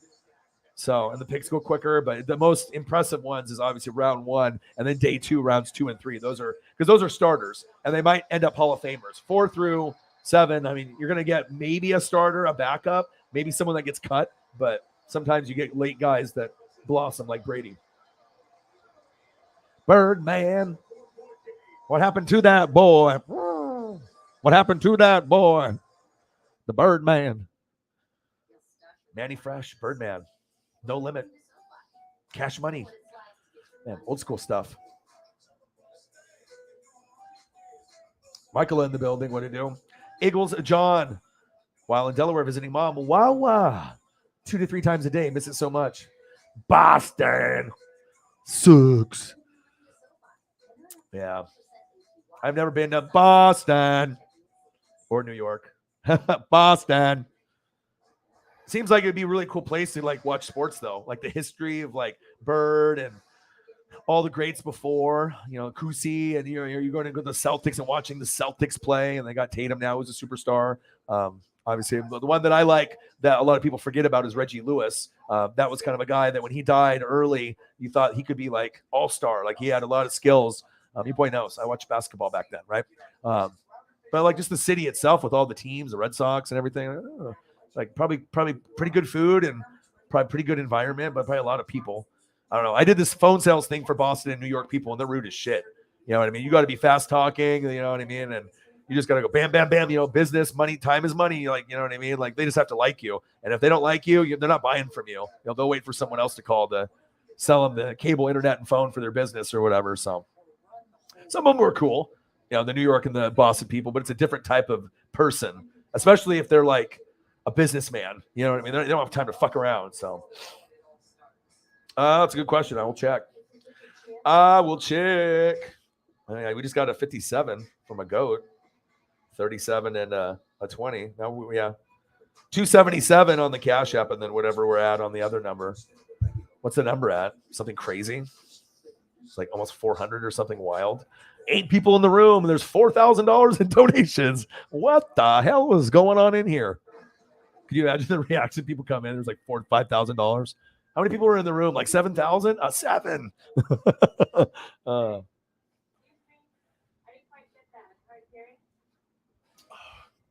I got pineapple. I'm excited. I am excited. I was going to get one that had pineapple and then cantaloupe, and usually it has like a mix of like grapes and strawberries and stuff, but I said, fuck it. I'm going to get all pineapple. I'll do the pineapple thing. Maybe because I've been drinking this pineapple beer. That's why subconsciously I got the pineapples because I want to eat them. Oh, man. Good night. Good night. We're just chilling, man. 2 hours and 20 minutes in. Just hanging out. No pressure. Just chilling. Watching TV. Watching some basketball. Watch the AEW. Just hanging out, man. Drinking Modelo's. Eating some gummies. Fucking eating some pineapple pieces. Pineapple pen. And just hanging out. Hanging out, baby. Can't believe Amari Cooper, man. Well, this is the Goat House. We don't know if the Goat House has, credentials. You know what I mean? Obviously, he's not like an ESPN or a Rappaport source. But Sarah's like, we got to take a look. Rodgers deciding between Packers, Broncos, Titans, and Steelers. Multiple teams have shown interest in trading for Raiders quarterback Derek Carr, as well as the Washington Commanders. The Commies are trying to get Russell Wilson, but that backfired. That's tough because all those teams could be Super Bowl teams with Rodgers on them. Broncos on the Rodgers could go to AFC Championship game or go to the Super Bowl. Aaron Rodgers on the Titans, replacing Tannehill, could definitely get to the Super Bowl or AFC Championship game. And then Steelers with an Aaron Rodgers and a Najee Harris, Minka, TJ Watt. Offensive line still kind of stinks. All right. Defense could be much better overall as a team, but and the wide receivers could be a little bit better. And Juju's a little bit too mean for me. It's team. There's no I in team. Okay. But Deontay Johnson got a lot better from the drops and stepped up this year. Chase Claypool kind of had a down year compared to the year before, but I mean, that's a lot of talent. And Pat Freiermuth, the tight end's got a lot of potential. So if you had him go there, Rodgers definitely could, take the Steelers to an AFC Championship game or a Super Bowl. So we'll see. Realistically, he'll probably just stay with the Packers. But I mean, Broncos kind of would seem like the logical thing. All right, I'm gonna leave you with Tommy Eat Wingy. Oh boy, has to go to the bathroom.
Somebody hit the snooze button on defense. How do you leave that man open at this point in time? He's got 12 here in the fourth quarter. Barrett snakes the screen. High out flaps Robinson with a big time tip. Boy, he is springing. Great effort inside. Robinson has 7 offensive rebounds tonight. Aim turns the corner to Crowder. Big effort, you got it.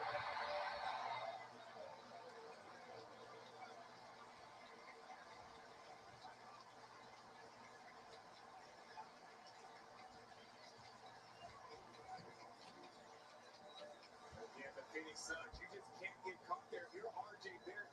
You're strong side. You are a strong side.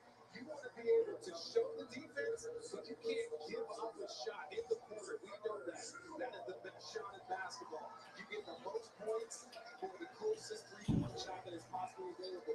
You can't really show a little bit the Tommy want Wingy. I have one message for the American public. Do not go in there. Wow. Hey, but when you sit in a chair for almost 3 hours, you know, stuff happens, right? We're still pimping. Beers, baby. What's the score here?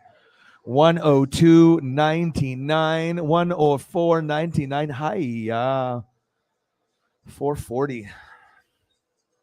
Where if Uncle Roger's got a new video? I need to check at some point. Oh, baby.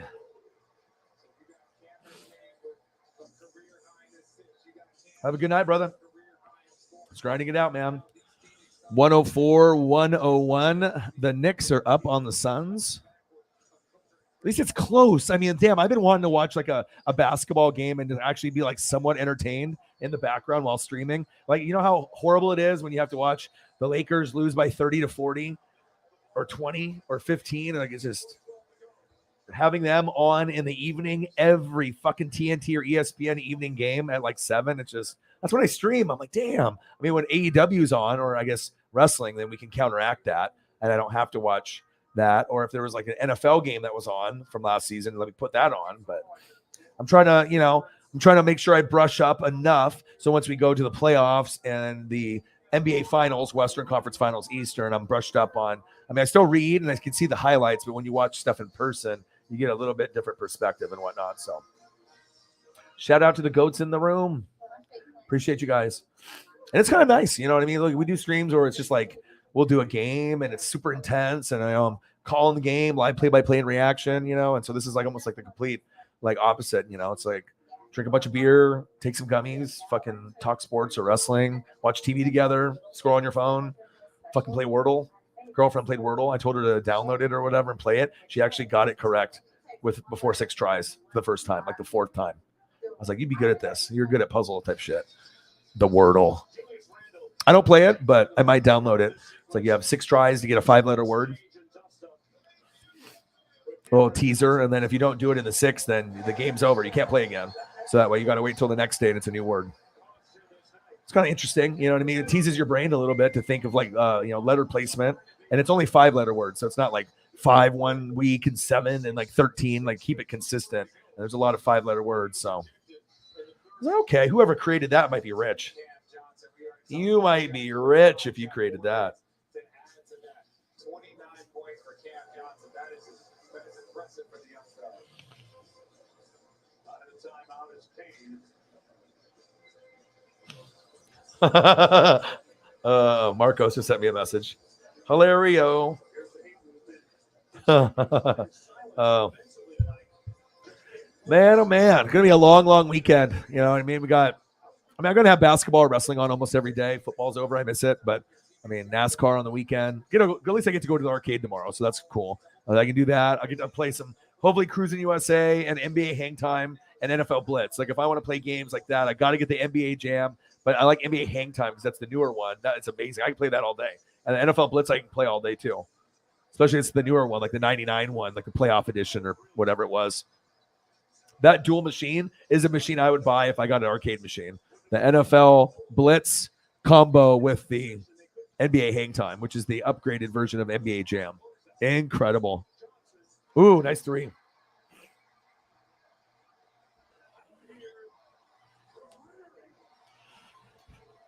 I brought a bag of Ruffles into the room, but I don't think I'm going to eat them. 104-104. Knicks and Suns are tied. Ooh, nice dunk. God, he's good. So it's supposed to. Greg Oden was supposed to be. Like Phoenix totally changed when they got a big man. Like once you have like one of the top two centers, like you might not be Joel Embiid, but like you're the next best thing. You know, defensive presence, can score, can dunk. Embiid is by far the best big man, but I mean, unless you consider Giannis a big man, even though he's like can play pretty much any position on the court. 106-104 Knicks. Floater, front rim. Push the ball, young man. There we go. Set him up all the way. Oh, swings it out. There we go. Very unselfish basketball. And he made it. Hit him with the triple. 109-104 Knicks. Wow. A lot of moxie right there. That was clutch. That was clutch.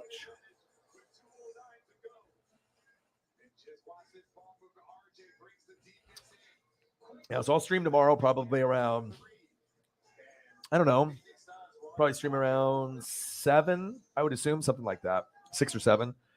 I'll send out a notification, and then obviously Sunday will be the busy day. That'll be the NASCAR day. And then on top of that, AEW Revolution.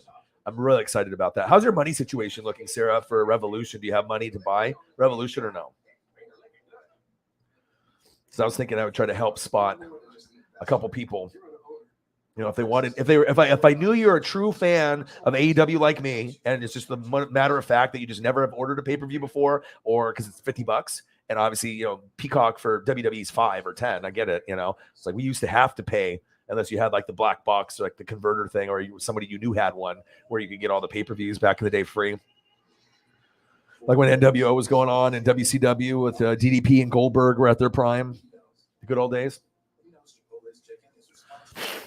Yeah, I'm excited that. I mean, AEW pay-per-views, I mean, the amount of excitement I have for those, it was like maybe like the only thing I can compare it to is like NXT takeovers, like Toronto and all the NXT takeovers from back in the day.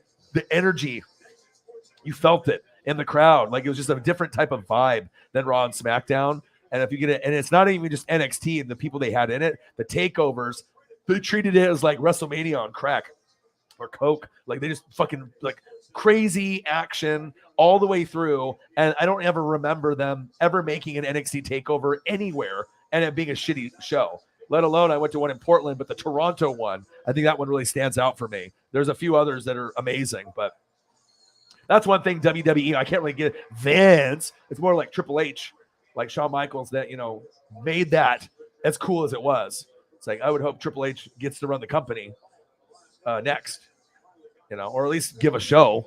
Like, you know, if you're going to have more directive and take power away from certain people and fire his friends. And I don't know. At one point, NXT was a little bit better than even Raw and SmackDown. You know, Raw's got the big names, but sometimes the outcomes weren't at the greatest. And then the NXT was kind of putting out a good product. So it varies, you know, year to year, talent for talent. But I just want wrestling to be good all the way through AEW to even the NJPW, Impact, ROH, or, you know, but most people only watch Raw, SmackDown, NXT, or Rampage, Dynamite. I mean, a lot of people, unless you're hardcore, don't watch the others. So there's nothing wrong with that. I mean, if you don't catch Impact or ROH or NJPW, your life's not going to be over. But there are some good things to watch in those. Ooh, shit. Big foul. Mitchell Robinson. This is a good game. 109-105, especially if the Knicks pull off the upset. They're not a very good basketball team. They struggle a lot. Lakers struggle. Blazers struggle. But they're like playing to prove a point that like maybe we can beat maybe a top 2 West team. And we're not even that good on the East. East is deep. East is like the AFC. Western Conference is like the NFC. But like, especially this upcoming year, we don't know how many good teams are going to be there. A lot of quarterbacks retired, left, or are going to go to the AFC if Rodgers leaves. I mean, it's not going to look too hot based off the quarterback talent or the teams in general in the NFC unless they get a rookie quarterback that fucking balls out like Malik or something. So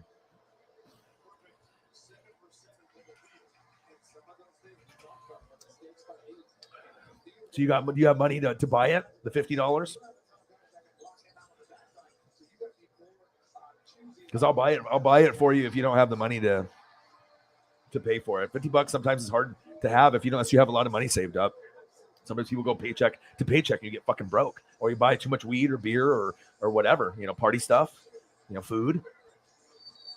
Like, so especially if you're not a good money manager. A lot of people are horrible at money management. Like, they just get paid and then boom, $1,000 gone in like a day. You paid some bills, but then you just blew it on like whatever. And everyone knows who I'm talking about. You've all had that moment where you blew like a whole paycheck in like a day or two. You're like, what the fuck happened? And then you don't even get paid for like 2 weeks. Then you're like borrowing money from like the family or the friends, and you feel like a piece of shit. But sometimes you just get on that crazy shopping spree. Yeah, I was watching the video with the Trey Kennedy and me and my girlfriend, and they call it WAP. All right. And they're like, not what you think with the WAP song, but weekly Amazon purchases. Pretty funny. Trey Kennedy is a funny motherfucker. A lot of people get in trouble with that Amazon, let me tell you. They're like, oh, well, I got Amazon Prime, boom, boom, boom. And all of a sudden you like spent like $80 to $200 and you don't even know what the fuck you bought. Luckily, I'm not in that boat. So Crowder drawing the foul, 111-108, minute 6 left. Thank you for hanging out with your boy on Friday. Just kind of taking it easy. Just chilling. Rampage, though. Whew. Energy all the way through. NBA game, pretty good. Not bad. Just chilling and hanging out. Going to go to the arcade tomorrow. Super excited about that. Called Reset Button. It's like $8, and I think you get unlimited play. So it normally be like quarter dollar. It's 25, 50, 75. Like when you go to ground control, it costs like 75 cents or like $1. So you don't just pay for like necessary submission, but the games don't cost a quarter. They're making money, but they got like a lot of good games. So it's like if you're dropping 75 cents and you're spending $10 and you're getting quarters, you don't give a fuck. Or you put $20. I mean, you're there to have fun. So if they want to charge me $1 to play a fucking game, I'm going to play it. You know what I mean? Like, you wish it was like Wonderland that was like 5 cents or 25 cents, but shit costs money. These machines are like, $1,000, $2,000. Sometimes the cabinets, it's $2,500, $3,000. They got to make some money back, right? Even if they bought them used, they drop some money. And if they have like 100 fucking games, that shit cannot be cheap. So, and they sold beer there. So they're like, okay, we're going to get the liquor license or whatever. So we're going to get these fuckers hammered, right? Or they're high on gummies or on joints or whatever. And they're going to play video games for 8 hours and we're going to make all the money. So, but I think it's super cool to be able to have an option to buy a beer. You know what I mean? Like, it's pretty cool. And it's not just like bottled, it's shit on tap. So that's even better. So then you're just like, okay, I just got done playing some Teenage Mutant Ninja Turtles, Turtles in Time, or Cruising USA, and then boom, you go and get a beer. Pretty exciting. And they have these like beer holders, like metal, on the sides of the games where your drink goes. Smart. It's pretty cool. They don't have that at regular arcade places. They've custom designed their shit for drunks, right? The people that are on drugs are drunk. They're like, come play video games here. It's cool. But yeah, gummies, video games, yeah. The dog is good. The dog is good. She's just chilling. She's just relaxing. 111-108, minute 8 left. Wow, look at this ref view. Like the ref is talking to me personally. Like they have the camera jammed up in the guy's face. He's like, this is the play. Illegal, blah, blah, blah, blah. He's like right in the face. Like, that's weird. They've never done that before. That's like ref cam, but for like a basketball ref. And he's like right there, like big ass head explaining the foul call.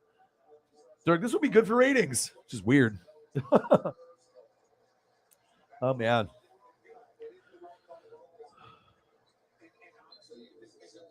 I wonder how long Julius Randle's going to get suspended for, too, with that punch. That'll be on SportsCenter. You guys will see it on Twitter and whatnot.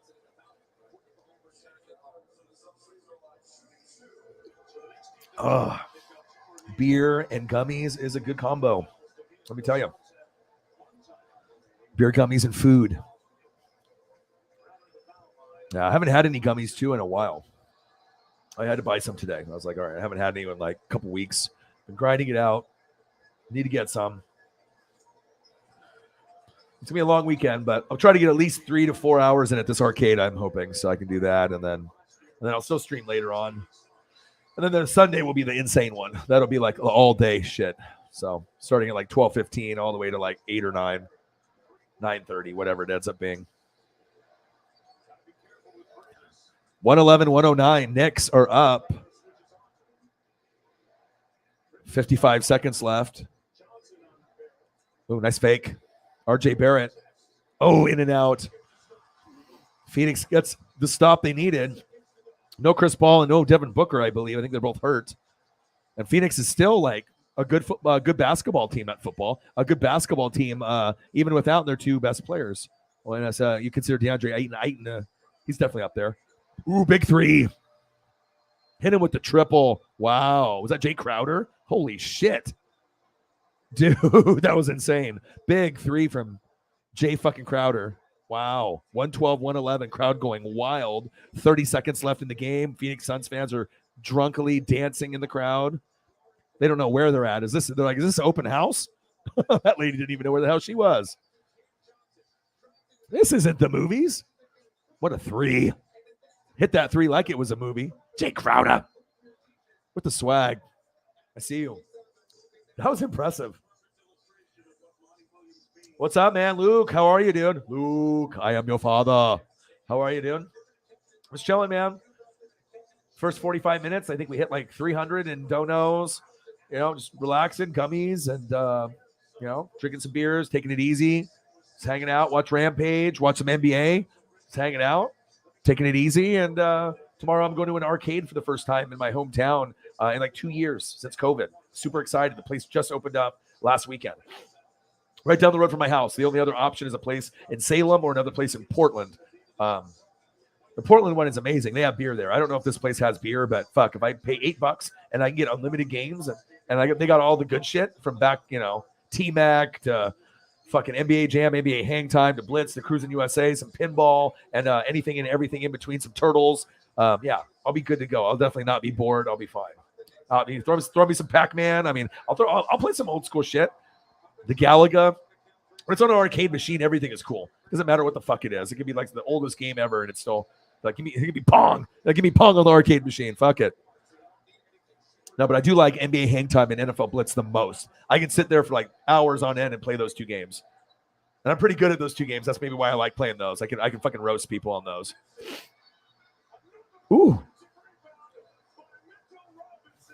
Robinson with the putback.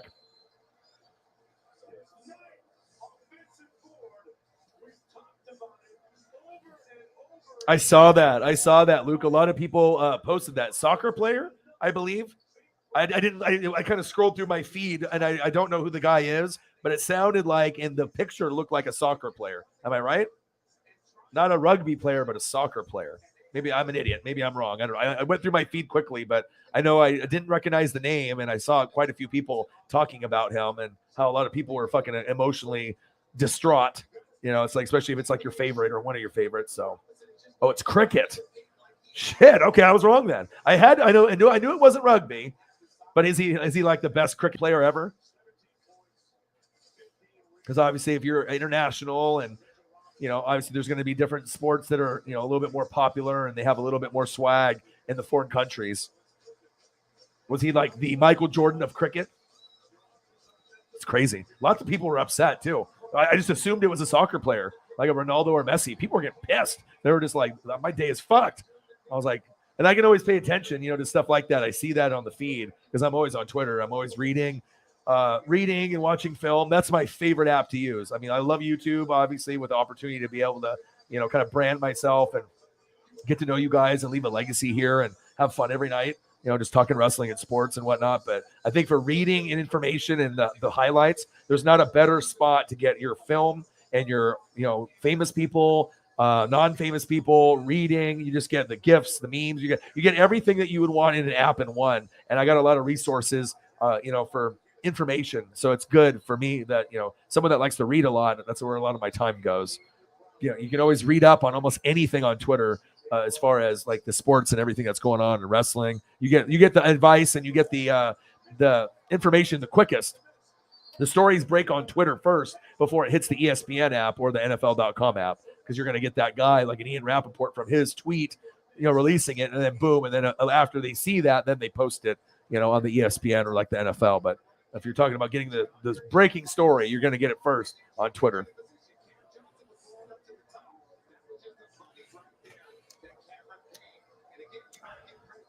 He's in the conversation. Well, no wonder people are upset. I mean, if he's just like a middle of the pack guy, you could be still hella pissed if he's your favorite. But there was a lot of posts. I was like, shit. I didn't take the time. I've been busy today, so I haven't had the time to actually go and read into it. Because usually when something like that does happen, I do read the article, and then I'm like, oh, okay. Then I would have understood that he was not a soccer player, but a cricket player. But I did see a lot of international people posting it, so maybe that's where I should have been paying attention a little more. Because obviously we know cricket. I mean, we still got different games that are played here in America, but obviously that's more of a foreign game, European. Oh shit, for the win! Oh, he made it! Oh, he made it at the buzzer. He made it at the buzzer. A 3, 115, 114. He banked it.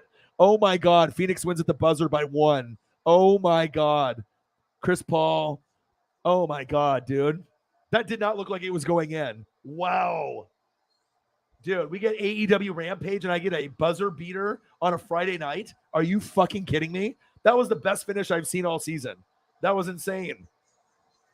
Johnson. What the fuck? Oh, man. A few weeks back talking about sports stars we shared a birthday with. Yeah, I do remember that. Oh, yeah, I do remember that. I don't remember the names. I mean, I've gone through so many conversations with different things and stuff, but yeah, I do remember us talking about it, though. Gotcha. Ruled good. Suns with any buzzer beater in NBA is a super exciting. Walk-off home run in baseball, exciting. Walk-off touchdown, not the same effect typically, unless it's like a 90-yard run. Ooh, he fucking banked it. He didn't even call bank, and he got a bank. Wow. He steps up, one dribble. And he banks it. And it wasn't like a boom, boom. It was like one of those like short banks. You know what I mean? Like where it's supposed to just swish, but it kind of hits the back. It kind of hits the back and then quickly goes in. But that is a bank. I mean, I've seen banks that are a lot harder. I don't think he called that, though. He did not call that. Wow. What a finish. Rampage was an 8 or 9 out of 10 tonight. And then we get a finish like that. I'm not watching the Lakers lose by 50. This is a good night. I mean, the Blazers, if I wanted to watch a team lose, I could just watch my Blazers lose. I mean, obviously they lose Dame out and no more CJ McCollum, Nurk hurt. I mean, they're losing every fucking game. They're tanking right now. Bucks and Saints. That's a good question. I mean, I would love to have Chris Olave if I lose, obviously Godwin. I want to be able to get a good wide receiver in there, but I don't know. I mean, with the Saints, I mean, you're going to be probably looking at quarterback. Obviously, you could look at Kenny Pickett as a type of guy. I think that you guys are in love with Malik Willis, just like the Panthers, but the Panthers got the 6th pick. So, I mean, you're not going to be able to trade up and get something like that. Michael Thomas looks like he's back, restructured the contracts with Ramczyk, and, you guys created cap space. And so I think the Saints are going to be good. I think still Saints and Bucks are going to dominate the division. We'll be better than the Falcons and Panthers. I truly believe that. And then I don't know who will win. I really don't know. It all depends on who our quarterbacks are. If we both have at least a decent quarterback, our defenses and, skill position players can help us win quite a few games just with the rosters that we have on both teams. I mean, you guys, Saints offensive line, insane. Ryan Ramczyk. And then you got, Cameron Jordan, stud Hall of Famer kind of player.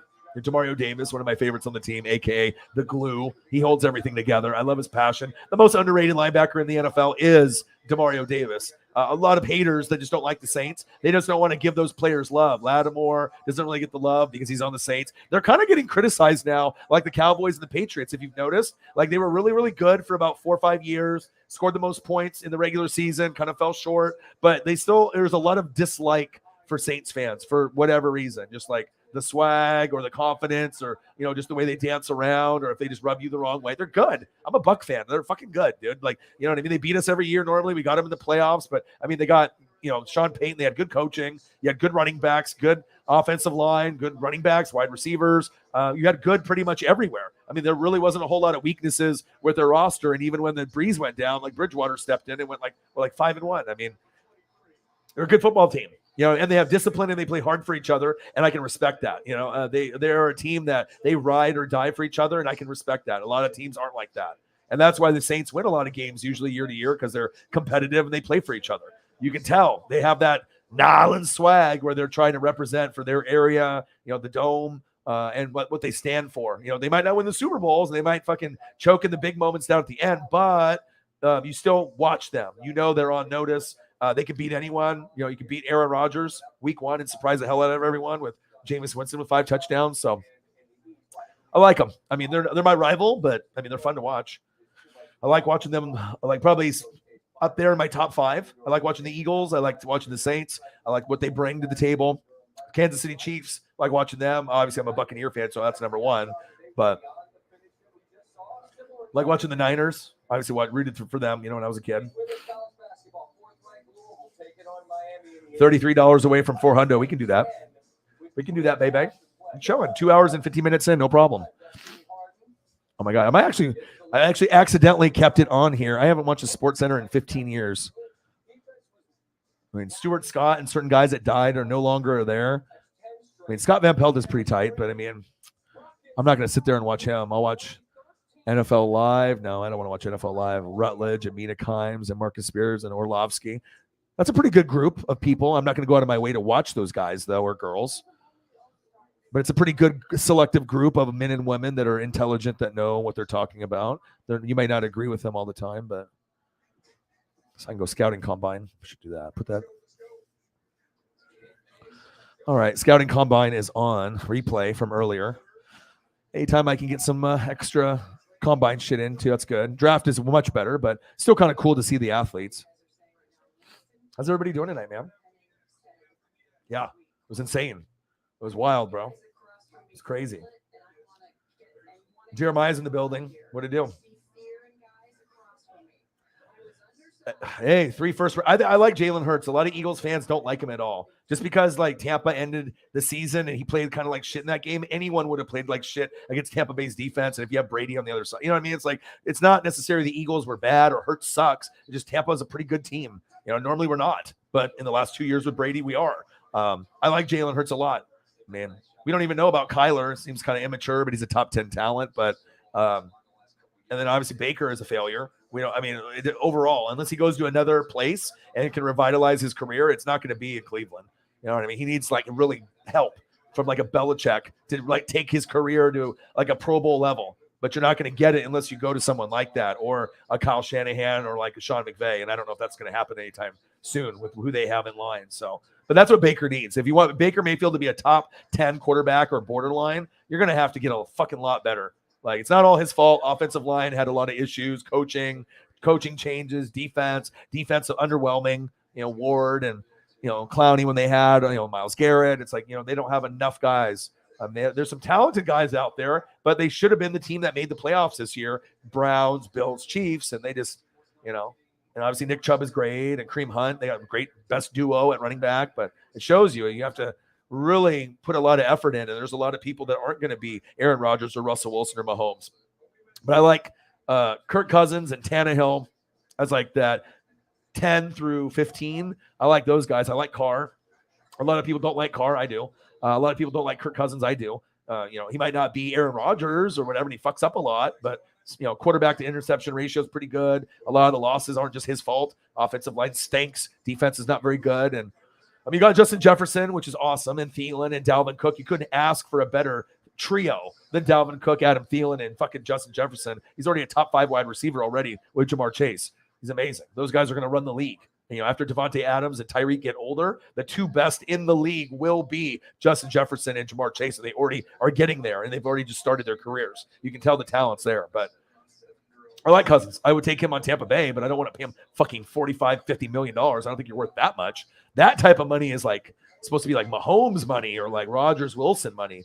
But it seems like if the salary cap keeps going up, you could pay a guy at some point in the future $70-80 million for 1 year. That's nuts. It's double the amount that a lot of the big boys make typically. I remember when Jordan was coming back when I was a kid, they were paying him like $50 million for like a year, like renting his services for like after the contract was up, just signing like a 1-year deal for $50 million or 50. And that was back then in like the 90s. So 50 million back then, that might be like 70, 80 now. Like it was a lot, to pay. But Michael Jordan brought you championship, so you did it. Right? MJ and Kobe. They have fallen off really bad. And there's been people that have asked, they're like, they asked, like, if they called, would you go on there to kind of revitalize their brand? They need help. I mean, they would need people like Grossi or me or Clickbait Sports. You would need the best on YouTube to help bring them back, the ratings, and to actually connect with the people, because they've lost the connection with the people. A lot of people went to Pat McAfee. They went to Fox Sports with Colin and Skip and Shannon, and they're never going back. You know what I mean? Like, or the NFL Network. Like, a lot of people have abandoned. Like, I haven't watched SportsCenter, and I used to watch it every day with joy. Like Stuart Scott, I couldn't get enough. Right? Rest in peace. And then it's just like, I haven't watched it literally in 10 to 15 years. I don't get my news from there. I can go on Twitter and stuff, but I'll watch NFL Network and Fox Sports, and I'll watch programs on ESPN, but I'm not going to watch an hour of SportsCenter ever again. I'm not doing it. You just don't have the people. I mean, you got to have people that can talk sports, but you got to get people that connect with people. You can't just be this dorky guy or girl that's just reading off a fucking teleprompter that has no connection, or you're just old guy or old girl. You know what I mean? Like, just boring or monotone voice. It's just, they don't have people that grab you. Like, you're like, oh, I gotta watch this like right now. Like, and there's not a lot of those in general. Of like, grab your attention. Like for me, Gus Johnson, I'll watch that. Jim Nantz, Tony Romo, sign me up. You know what I mean? Skip and Shannon, when they're doing their thing, is entertaining. And I'll take Colin. I'll take Pat McAfee show. I used to do Good Morning Football until Schrager kept stealing all my stuff. But I guess that's a good thing, right? It's like he can't even come up with his own unique material, and he's got to go on live TV. And steal my material and claim that it's his, but all the OGs know where it came from. But so I guess that's kind of cool that, it's the biggest form of, flattery when you're copying someone. But the part that I didn't like is like, you're trying to like show off in front of like Kay Adams and Kyle Brandt. Like, you just made up this clever thing. Like, you're just so clever all the time, and you do the combine shit and the draft shit, and you're kind of that stats and analytics guy. You know what I mean? It's like, you didn't come up with that, bro. Like, you just watched my video and you took that from me. You stole it from me. It's either him or their social media team, because NFL Network has a social media team. Fox Sports has a social media team. ESPN has a social media team. Good Morning Football. They all have social media teams that look on the internet to see what the YouTubers are doing. You know what I mean? That's just what they do. They just low key don't tell anyone that they're doing that. Eagles, John. Dude, I like watching the Eagles. I mean, you can't be fucking, Carson Wentz 2017 and Slick Nick Foles. It can't be like that with J.H.I. sprinkled on top every year. Sometimes it's going to be a rebuilding, type of thing. It's not going to be, all fucking easy breezy cover girl. You know what I mean? Sometimes it's not easy peasy lemon squeezy. Sometimes fucking seasons suck. You guys were supposed to win 3 games, and you gave a middle finger to everyone on fucking planet Earth and got through the playoffs. So it shows you they have a lot of togetherness too. And that's why I think I like watching the Eagles, and I like the organization and the Saints, is because they play for each other. It's deeper than just the football team. It's the city. It's the people that live there, the people that work there. You feel the Saints swag and vibe, and the Eagles vibe and Saints swag and Eagles swag, and like that energy, because it's like represents who they are. You know what I mean? Like Detroit with the Lions, the blue collar. A lot of people are working for Ford, and it's like if you read and you pay attention, you can find out some of these things. You know what I mean? I don't know. I've been drinking beer. I haven't checked. I should. Oh, these Ruffles chips look good. Ruffles chips look good. We're still at $2.77 on the Cash App, and then whatever we're at on the Super Chat. We're almost at 4 though, aren't we? It's a good number.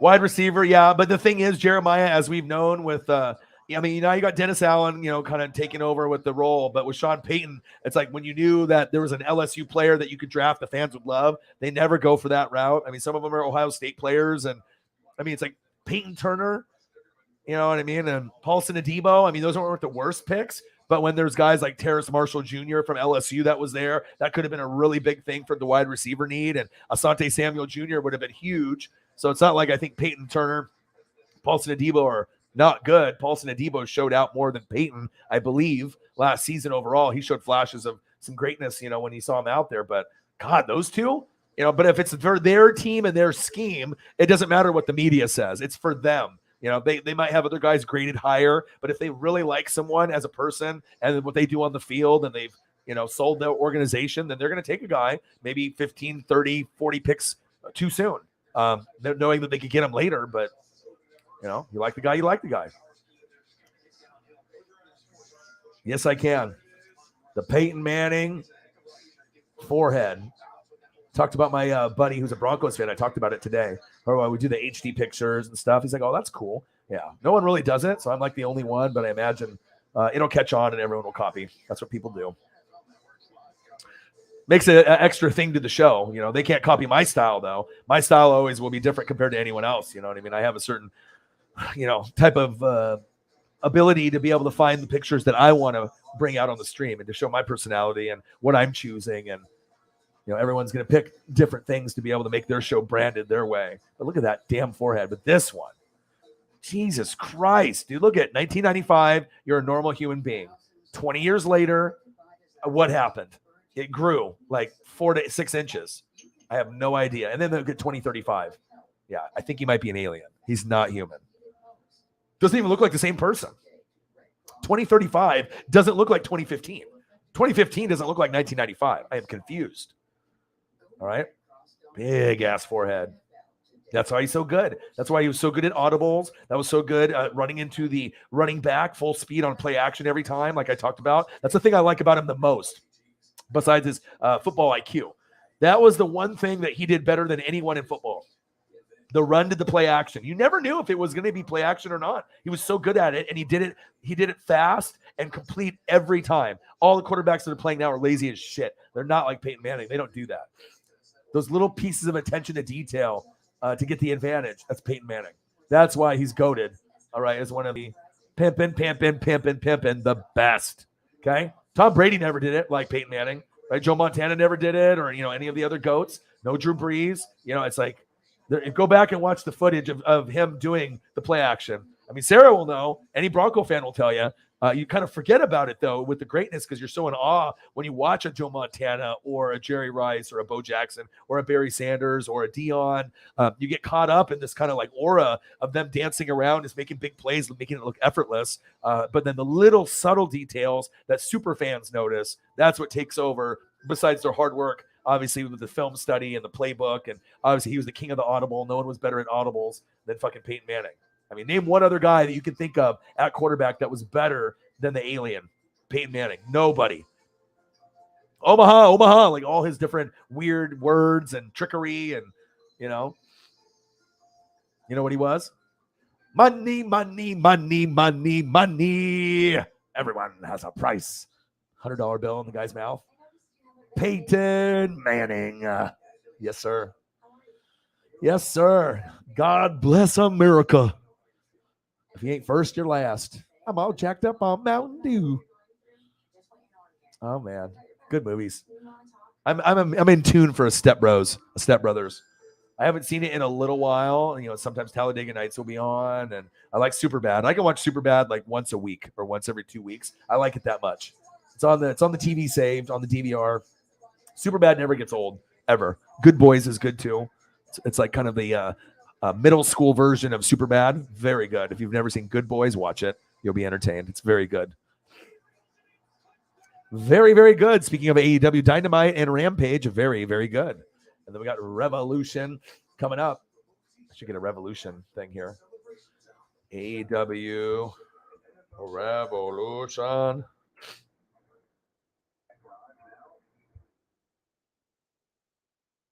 All right, let's see if I can get one. Oh, this is good. Sean, I want to ask you an offensive line question, big picture here. When you look at the last 5 Super Bowl winners, of those 25 starting offensive linemen, only 3 of them were homegrown first rounders, which shows you how to build an offensive line. Only 5 out of so many players were homegrown out of the Super Bowl teams from like their home. Wow, first round pick. That's crazy. You can get good offensive linemen though in 2nd through 7th round. Guys can come out of the woodworks like Creed Humphrey. You know what I mean? That's just, you'll never know. You always get that one guy. You're like, wow, this guy's a rookie and he's already the best center in the league with Jason Peters and a few others. Like, I mean, Chiefs got. I mean, I like centers. The center is my favorite position. Like everyone loves left tackle, and I love left tackle a lot because you're blind side right tackle. It's important. Guards, they never get the love ever. Guards never get the love. Guards get the shit on the most.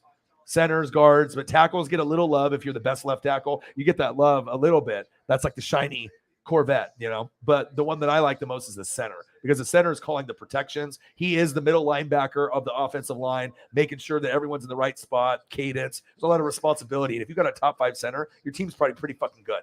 And like I said, that's what I would invest my shit in. You know, it's like offensive line, best center, defense, best linebacker. You know, it's like you want to make sure get a top safety, get a corner, get a pass rusher. You know, coaching, obviously that too. Pimpin'. So much pimps, so little time, so many goats, so many donos. Tommy want wingy. And all the beers too. I am craving chicken now. I should have probably stopped fucking doing that. Start like getting all like worked up and talking to you guys about content and fuck. Justin Jefferson. Yeah, I know. That's a sore subject, you know, especially with Jalen Reagor. Could you imagine what Justin Jefferson would be like on the Eagles? You have Devontae Smith on one side, Justin Jefferson on the other. Then you guys would be shutting the fuck up about Jalen Hurts. I hate Jalen Hurts. Jalen Hurts sucks. Well, if you had those two guys, no one would be talking shit about Jalen Hurts. I'm not saying you, but other Eagles fans would be shutting the fuck up. They'd be like, okay, Jalen Hurts, I'm going to buy the jersey. You know what I mean? And sometimes, you know, you'll get those certain guys. But Dallas Goedert's nice. I mean, Zach Ertz was a top 3 tight end for years and years and years with Kittle and Kelsey until he got old, right? Still a top 12 option with the Cardinals, but not the same player. But Goddard now is better. Goddard is a top 6 tight end. You know, maybe not top 5, but like right outside the top 5 or number 5, like somewhere between 5, 6, and 7. I think Goddard's nice. I would take him on my team in a heartbeat. Very good. Very, very good. All right, Luke. Okay. Yeah. I know you're joking.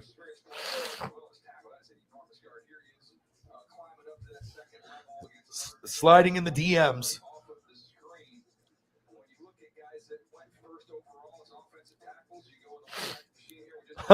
Rich Eisen.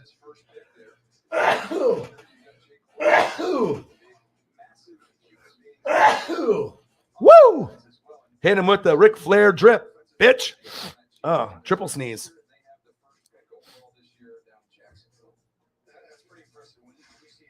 Man. Woo!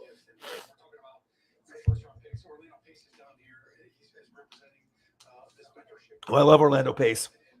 Orlando Pace might be one of my favorite linemen of all time. Like him a lot. Walter Jones and Steve Hutchinson on Seattle. And when Hutchinson was on the Vikings in Seattle, he was very good. Walter Brown was very good. I mean, Trent Williams is still very good. I mean, there's been a lot of guys that are Anthony Munoz. I mean, we've gone through Quentin Nelson's great. He'll be always up there. This just depends on what you like. I was impressed with Creed Humphrey, though. I mean, that was like, if people knew that he had the ability to be a top 5 center, he would have went in the first round. I mean, center is so overlooked. The centers and guards just get shit on. They don't even know they exist. Like, no one gives them love. And all the love goes to the left and right tackle. And even with that being said, they don't even get that much. Like, they're getting just a little, like, once in a while, they'll get a comment for, like, their best lineman. Like, maybe. Or unless you're like a Quentin Nelson, then you're like, people know who the hell you are.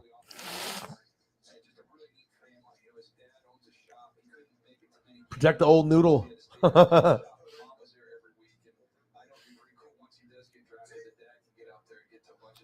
Yeah. Damn, sneezy dog. I don't know why the fuck I'm sneezing. It's this fan.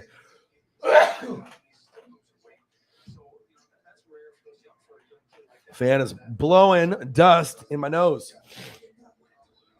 I got to keep cool in here, though. Sometimes it gets fucking hot. So I have to, sometimes if I can't keep the window open because I'm too loud, got to have a fan going. I think Lamar is in the same boat, like I told you with Kyler. I think they're a little overrated. I think they're both top 10 quarterbacks, but they have a lot to improve.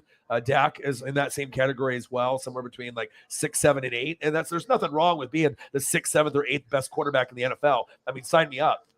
Normally, I would take a guy like that in the heartbeat. I think it's just that we expect so much out of Lamar, Kyler, and Dak that we just want them to be in the conversation of top 5. But the quarterbacks with like Josh Allen and Herbert and Burrow, they're nowhere near those guys, And I don't know. Maybe they'll get there. It's just about, if you can do the running, Lamar, we want to see you be an amazing, like, top 5 in the pocket guy. And if you ever develop into being a top 5 pocket guy, Lamar can be a top 3 quarterback in the league. Like, he's that good with yards, running on the ground. But we need to see you sit in the pocket. I want to see you throw for 300 to 500 yards. Give me your arm. Let me get Hollywood Brown the ball. You know what I mean? Like, instead of Mark Andrews 50 times. And he started to do that in fantasy for me. And at some points, I mean, you were going to him a lot. But I think the fans need to see more of that. They need to see Kyler not shrink up to a fucking testicle pea in November and December. They need to see him not shrivel up, okay? You got to play your best football in November and December, and you never do. So you're a great player, and you dominate and have MVP seasons in September and October, and I still like him a lot.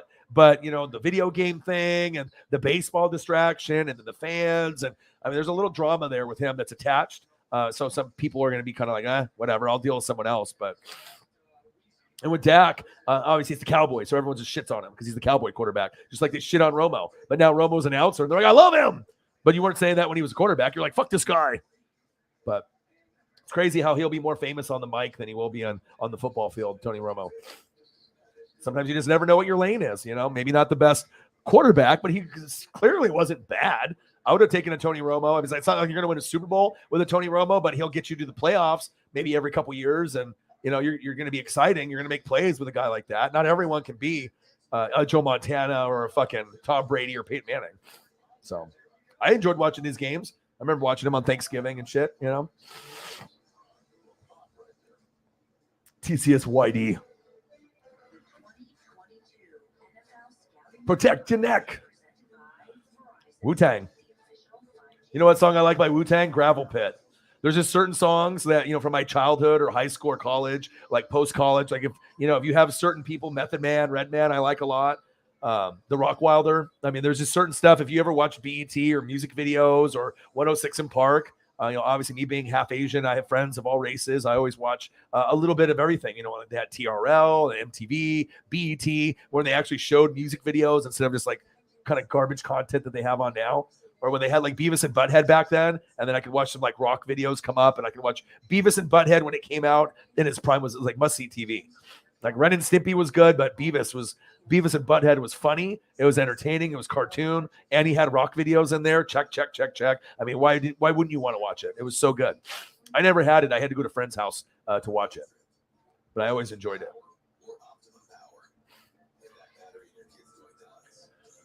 Yeah, he can. He's a Dak 2.0. I think that's maybe what pisses people off. And I said that even before he got to the team. He's got very similar traits to Dak. He's not as good as Dak, but if you give him more weapons on the O-line, some more people to throw to, keep beefing up the O-line, getting more weapons, like he could give you Dak-like performances.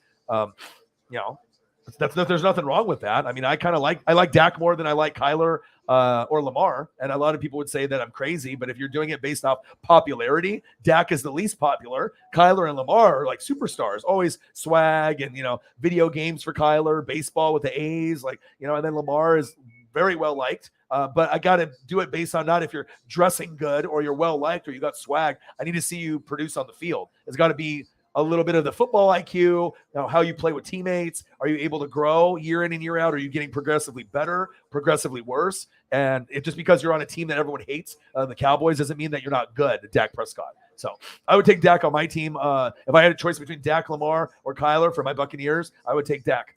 I would just hope that he doesn't get hurt, but I think Dak gets you more consistent wins, and he doesn't have a fall off or a drop off if he's healthy in November, December like Kyler. And then Lamar, I mean, if you stop Lamar's throwing game, they lose every time. You know what I mean? The running game can do it, but if you can get pressure on him, he doesn't have a good enough arm. I mean, even though he was good at Louisville, right? And we've seen him sling it, but it's like if you can get some pressure on Lamar, he folds a lot easier, can't really create. I mean, we know he can get to the sideline and run with his legs, but if that's not an option and we need you to just go outside the pocket and throw it, sometimes he gets flustered and there's a lot of incompletions, a lot of turnovers on third down. I think that he could get much better. I don't think he's horrible. He's top 10.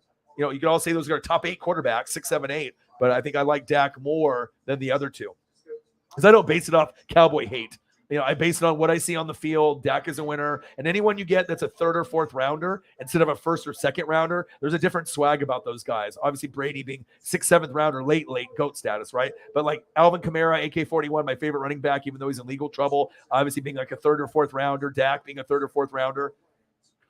You don't expect them to do anything. Right? You didn't expect Dak to be good for Mississippi State. You didn't think that AK-41 from Tennessee, you didn't think that these guys would really be that good, let alone top 10 quarterback or top 5 running back. And then they, prove that, hey, I should have been a first rounder. You know what I mean? But that swag and chip on the shoulder from being passed on by quite a few guys and then being able to play like a first pick overall or a 5th pick overall in the first round, that shows a lot, about talent. I like those kind of stories for athletes. Maybe that's why I like Dak and AK, because they both have that similar chip on the shoulder and they get slept on, both of them. People don't, they criticize those guys more than they should. And like, you should actually recognize the talent. And just imagine if they were on your team. Like if I had Dak Prescott and AK-41 on my team on the Buccaneers, with Mike Evans and Godwin, sign me up. Like I would feel really confident on my chances of doing some damage. Like, okay, I got the quarterback. He's not going to turn the ball over. Still needs to improve, but he has improved every year. And then AK-41, I mean, he's a top 3, top 5 every year. Dual threat. I mean, he can get in the end zone 5, 6, 7 times. Shit, that one game on Christmas, motherfucker scored almost 10. I memean, they stopped him at 6? He could have had like 8 or 9. So that's just my feeling. I see sports differently than most people. So I take that biased out. And I tell you who I like based off not the team. You know what I mean? I don't have to love the Cowboys. You know what I mean? I'm a Buccaneer fan. I have no attachment to the Cowboys or Dak Prescott. I don't know Dak. I don't know him. You know what I mean? It's based on production, talent, stats, football IQ, how you work with others, like the intangibles, that type of stuff. Let's go, baby. Bang! Flex the knowledge, bruh.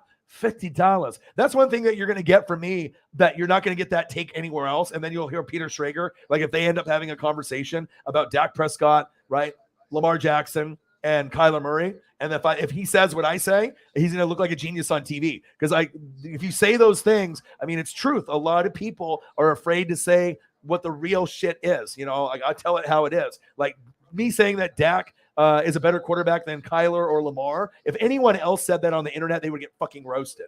All right. But if I say it and I tell you why, then you're like, okay, you might not agree fully. You know what I mean? But I'm not doing it based on how they dress or the swag or if they can go play baseball or be a professional gamer or Lamar being like one of the coolest dudes off the field ever. Just like a cool, loosey-goosey dude. You know what I mean? Like, hanging out with Antonio Brown, that makes you a little suspect. You know what I mean? And obviously him and Hollywood Brown being related. So they're all going to be together. Right.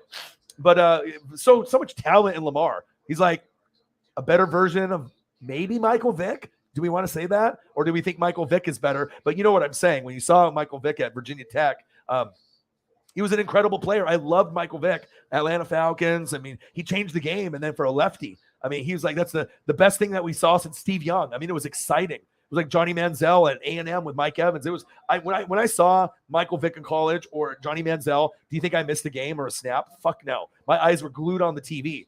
And, sometimes you got to get past the ESPN narrative and you got to be like, okay, Kyler and Lamar are cooler. They dress better. They got more swag, this. But I need to be able to see fucking production. I don't give a shit if they're on the Dallas Cowboys. If Dak Prescott's a winner and he's getting better and his nutsack doesn't go into a fucking pee and he starts sucking in November and December, Kyler, and then Lamar, you don't stay in the pocket enough, Jackson, all right, then maybe I would pick you two. Like, no brainer. But with Dak, he had issues in the red zone. His accuracy got better. And like I said, he's a leader. And I think that he could have less talent and still put up pretty good numbers because I think he is a talented quarterback. Obviously, it helps when you have Amari Cooper, Coop, who sounds like he's not going to be on part of the team anymore. Michael Gallup, CeeDee Lamb, Zeke overrated. Tony Pollard's better, even though that Tony Pollard isn't a popular name and he paid all the money for Zeke. And Zeke does does this. He loves to eat. if you've watched football, it's clear that Tony Pollard is a better running back, but Zeke is the more popular name and they're paying him more, so it's politics. But as if you're a fantasy football fan or you watch football, clearly on tape, Zeke runs for a 3-yard gain and then -5 the next play. Tony Pollard gets in the game, it's an 8-yard run. You know what I mean? It's always positive. It's a screen pass or he's doing something crazy. You know what I mean? He's not just a change of pace back. It's just not a popular thing to say in front of Cowboy fans or NFL fans. Hey, the backup is better than the starter, and you're playing the starter because of his name and the swag and who he is in the contract, but he's not better anymore. He did his best shit in the first year when they had that amazing offensive line with the 3 Pro Bowlers, right? With Frederick and then Tyron Smith. You know, they had all 3 up front. And now since all 3 are not playing together anymore, it's not the same dynamic. So it's like he was kind of a product of the best offensive line in football. And since then, since the offensive line has progressively gotten worse, what happened? His game got worse because it wasn't him. He was a product of who he had in front of him blocking for him. There's a reason why no one wants fucking Zeke in fantasy football in the top 5 anymore. If you pick him, you're going to fucking lose your league. If you have like the 6th pick, you pick Devontae Adams. You don't take fucking Zeke, even though you get points with like receptions and yards. He's going to get 100. Yeah, but he's unreliable and he gets hurt a lot. I watched the film. I mean, if you watch the film, you can clearly see that. But like I said, that's another hot take for me. You know, if I'm, the Cowboys and I'm trying to get out of the fucking first round, not running draws with, dumbass Mike McCarthy, and Kellen Moore could have been a head coach, but that dumbass fucking play call at the end, now you may never be a fucking coach. You know, you might be stuck there at fucking OC with that dumbass move. You could have been a head coach already. That was not good for your fucking pedigree and your resume. All right, let's run a fucking draw with 14 to 16 seconds left with no timeouts in the biggest game of the year against the Niners, who are clearly hot as hell. Dumb. You know what I mean? And they had such a great season with the defense and Trayvon Diggs, all the interceptions, Micah Parsons, and then you come flat like that. It shows you the play calling isn't all there. McCarthy's trash. Got to get rid of his ass. Get Sean Payton there. I still don't mind Kellen Moore as a play caller. I do think he's smart, and I think that he was a pretty good quarterback at Boise State. But God, in the time management and play calling at the right time is so crucial, and they fucked it up, man. But do you see where my brain is going? You know what I mean? When you don't have bias and you just look clearly on not who's popular, who dresses good, the swag, whatever endorsements they have, if they're just a cooler person. Sometimes the nerdy, boring guys that aren't as popular end up balling out the most. You know what I mean? Like the Marvin Harrisons were always slept on, but he always gave you top 5 production. Yeah, he's not dancing in the end zone, hands the ball to the ref. But I'll tell you what, if I had a Marvin Harrison, sign me up. You know what I mean? That type of shit. You see what I'm saying? Like sometimes the guys that are kind of ho-hum and boring and do it by the book, they're disciplined and they're that way for a reason. Larry Fitzgerald, another one, just fucking give the ball to the ref. I don't need to dance around. I already know my hands are better than yours. He's like, I did it at Pitt. I did it here. I'm better than you. You knew it. It's like one-on-one. You're not winning that battle in his prime. You know what I'm saying? But everybody's a little bit different. That's why I try to give you that perspective. I give you football perspective you're not going to get anywhere on the internet. And then once these fucking idiots like Schrager, hear me, like on a set, like he's like, damn, that's good. Because you don't hear takes like that on fucking NFL Network. And if you were, it would be by someone like a Peter Schrager, but you just don't really hear, they just copy each other on each show. Like, oh, this is the popular thing to say. How about dig a little bit deeper and make your own opinion instead of watching some bullshit on, Sports Center or fucking watching my program and stealing my shit. Like make up your own shit and your own analysis. I mean, you're rich as fuck. You're traveling to the fucking, the scouting combine and the drafts, and I know more than you. Come on, brother. You know what I mean? I put a lot of fucking work in. You can come up with some original shit yourself. But those takes are real. You know what I'm saying? Like Dak to me is better than Kyler and Lamar, but it's not popular. You know what I mean? Like if Dak wasn't on the Cowboys, it still wouldn't be popular. But making him on the Cowboys, everyone hates on that, quarterback. But I think that's why people have that opinion. It's like, oh, he's on the Cowboys. Fuck that. Boo, fuck that. Or someone's on New England. Fuck that. Everyone's initial reaction is to hate New England for being so good. And then they hate the Cowboys, not because they're good, but it's just because they're the Cowboys. They haven't won a Super Bowl in ages. 1995, 92, right? 93, 95. But people treat the Cowboys like they've just three-peated or they've just won 3 out of 4 in the 90s. And they haven't won shit. It's just like their fan base. People love to heckle their fan base. They love to fucking heckle and talk shit about Jerry Jones. And people just love seeing them lose. You know, same thing with New England for no reason, just for them being just the Cowboys or just the Patriots. But Patriots is because of the cheating, the Spygate, the Deflategate, the Brady, the Belichick, the dominance, the Gronk, that no one else could get fucking wins because these bastards are winning all the time. Like, I get it. You know, we want to be able to win. We want to have someone other than the same fucker in the Super Bowl every year. We want something fresh. Like, okay, if it's not our team, like, let's mix it up a little bit. You know what I mean? Like a little bit of variety in our life. A little Baskin Robbins 31 flavors. You feel me? You want to mix it up a little bit. My boy, bang, $50, flexing the knowledge. And that's one thing. Oh, is it a double dono? Of course it is. So I did a $50 donation for rent for next month, and then a cool $18 on the Cash App, my brother. But that's one thing I think that I am proud of, is that I feel with my knowledge and opinions, you're not going to get it anywhere else. You know, you can hear Grossi, you can hear Clickbait Sports, but I give you something totally different from their opinions. You know, you'll get someone that's great doing their thing. Everyone's got an opinion. Not everyone's right all the time. You know what I mean? But if you really look at football opinion for someone that really knows, you know what I mean? I'm giving you that knowledge as if I'm on NFL Network or on Fox Sports or ESPN. And it's kind of crazy to me that more people think what I'm saying, but they're just too afraid to say it because they don't want to get roasted on the fucking internet. But if you have a good reputation of being real, they will take you seriously. But that's a problem. A lot of these fuckers on TV are all about clicks and they're fake. So that they do say something like that, they're getting roasted and canceled. You know what I mean? You got to explain why. And a lot of these guys can't. Like, you got to go in depth. Okay, Dak is better than Kyler or Lamar. Why? Just because you're a Cowboy fan? You know, that's what they'll say. You know what I mean? Like, you got to give them the reasoning. You know, red zone, year after year, getting better, not choking in November, December like Kyler, not like Lamar staying in the pocket. If he did, Lamar could be a top 3 quarterback in this league if he was actually stuck in the pocket and was like one of the top 3, top 5 throwers. If he had the arm and if he had the Herbert, Burrow, Josh Allen arm, he probably would be a top 3, top 4 quarterback in the league, competing right there with Russell Wilson, Rodgers, and Mahomes. I truly believe that. You know what I mean? Like, if he had the arm to sling it for 300, 400, 500 yards, like at any given game, he probably would be the most dangerous fucking quarterback in the league, besides like Mahomes. You know what I mean? Because you just never know if you take off for 100 yards or throw for 400 or 500. It's like Michael Vick, the right-handed version, but he also had limitations too. But Michael Vick's throwing arm is way better and a lot smoother of a throw, and he had more zip on his football than Lamar. Lamar's good, but he's like a broken version of Michael Vick. Michael Vick's arm was so much better, more accurate. They both have speed, but Michael Vick made it look cooler, in my opinion. You know, when he went to Virginia Tech and you saw him on Atlanta and Eagles, like, he just had a swag about him. He just was a different. And Lamar's got swag, don't get me wrong, but Michael Vick's swag was different. Besides like the dog fighting shit, I know that's wrong, and killing dogs is all fucked up because, I mean, you know, I love Paisley and puppies, and, you know, he did his jail time, and it's just like, I think that people need to realize it's not that he didn't care about dogs. That was just kind of like fucking gambling life. You know what I mean? There's just a lot of fucking, not necessarily just hood people, but that's just shit people do. Chicken, you know, the cockfighting, the fucking dogs, like animal, like there's weird shit, like underground shit that people bet on. Some people play fucking dice. Some people play fucking dominoes. Some people do drugs. Some people do fucking, they do that shit. You know what I mean? Like, and I don't think any of them really get enjoyment out of seeing a dog get his fucking face ripped off or a dog fucking dying. You know what I mean? It's like, but if you're winning like $10,000 and you're a rich guy and you don't give a fuck about anything, and maybe your soul is lost a little bit, then you're just like, okay, cool, I just won 10K. You know what I mean? But Michael Vick, though, you know, and Michael Vick is still not considered like Hall of Fame or anything like that. And maybe he underwhelmed a little bit, but a lot of it had on, you know, the teams that he was on. I mean, it's not like the Falcons were like an amazing team, but he did take them, you know, to the playoffs. What, NFC Championship back like around 05-ish era, around that time when they was on like on the Madden cover. Back then, 04, 05. They had a nice little run. Was it like Falcons, Packers? I'm trying to like think back. It's a long time ago. You know how much film I've watched over the years, but I'm pretty sure they played the Packers at least once somewhere in that Michael Vick run. Crazy. Mr. Williams, shout out.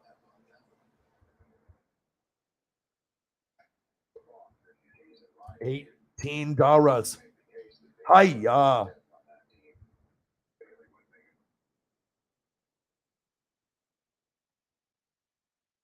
Fuck, Leonard Fournette, come back to the Buccaneers. Don't hurt me. $50 by Mr. Williams, the only one on the channel that donates twice. Everyone else donates once. He says, you know what? I will donate twice at the same time. It's like Jim Jones over here. Ballin'. Mr. Williams, 18 on the Cash App. Bang. $50 on the YouTube Super Chat. He said, this is for rent for later. This is for, you know, bills and everything for later. A little bit now and a little bit for later. What a kind gentleman. Appreciate you, man. I can't wait to get these Kobe and Magic Johnson things for you because, like I said, when I get someone that donates heavy and that takes care of me like that, I get a lot of joy, being able to come up with something on my swag level that I can give you where it's going to fit.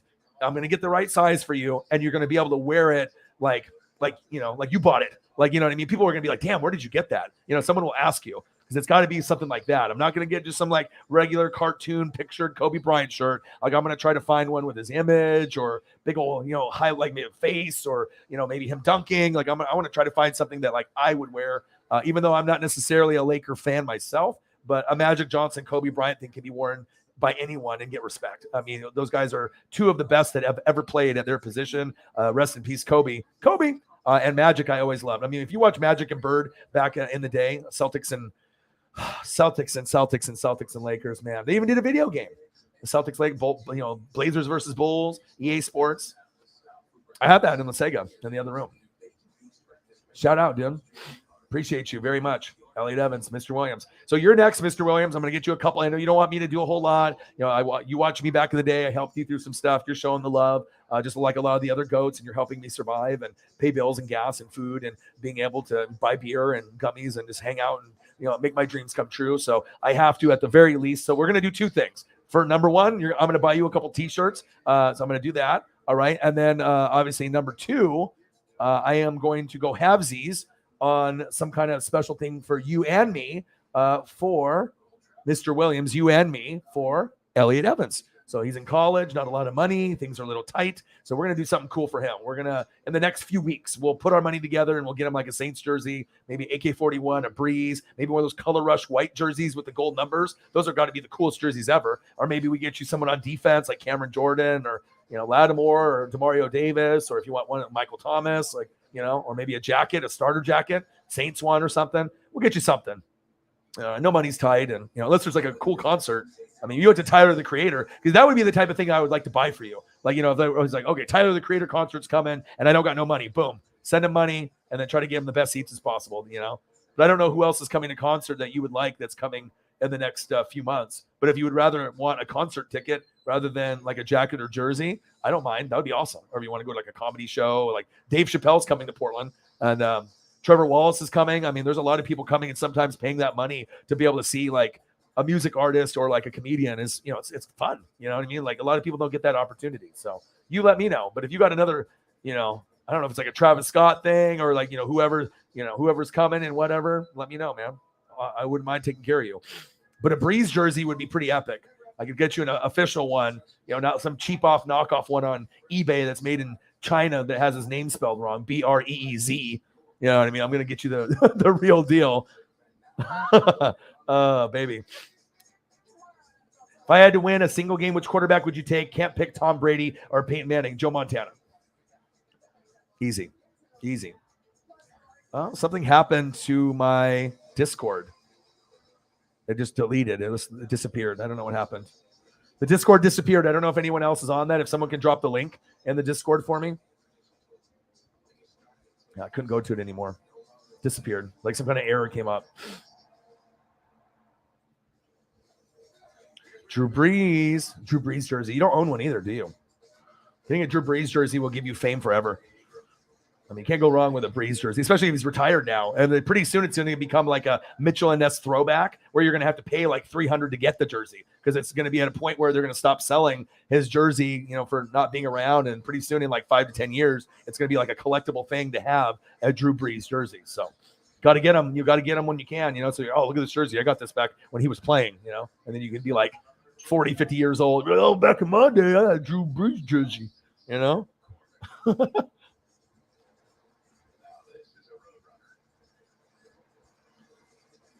See, I don't have it on my phone though. I can't log in. I can't log in on my phone. Can you put the link Air inside the thing? Because I don't know what my password is or what password you created for the NWSF or because I can't do it on my phone. I didn't know so I just do it on my computer.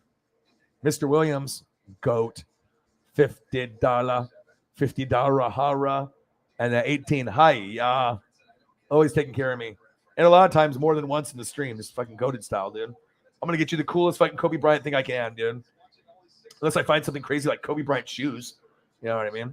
I always take care of. If you take care of me heavy, I am definitely going to show the gratitude back, and you're going to get something that you even know would probably be something you couldn't find or can't afford at the time, and then you'll really appreciate the gift. It'll be like just dripping in swag. Everyone will be like trying to rob you of the cool gift that I give you.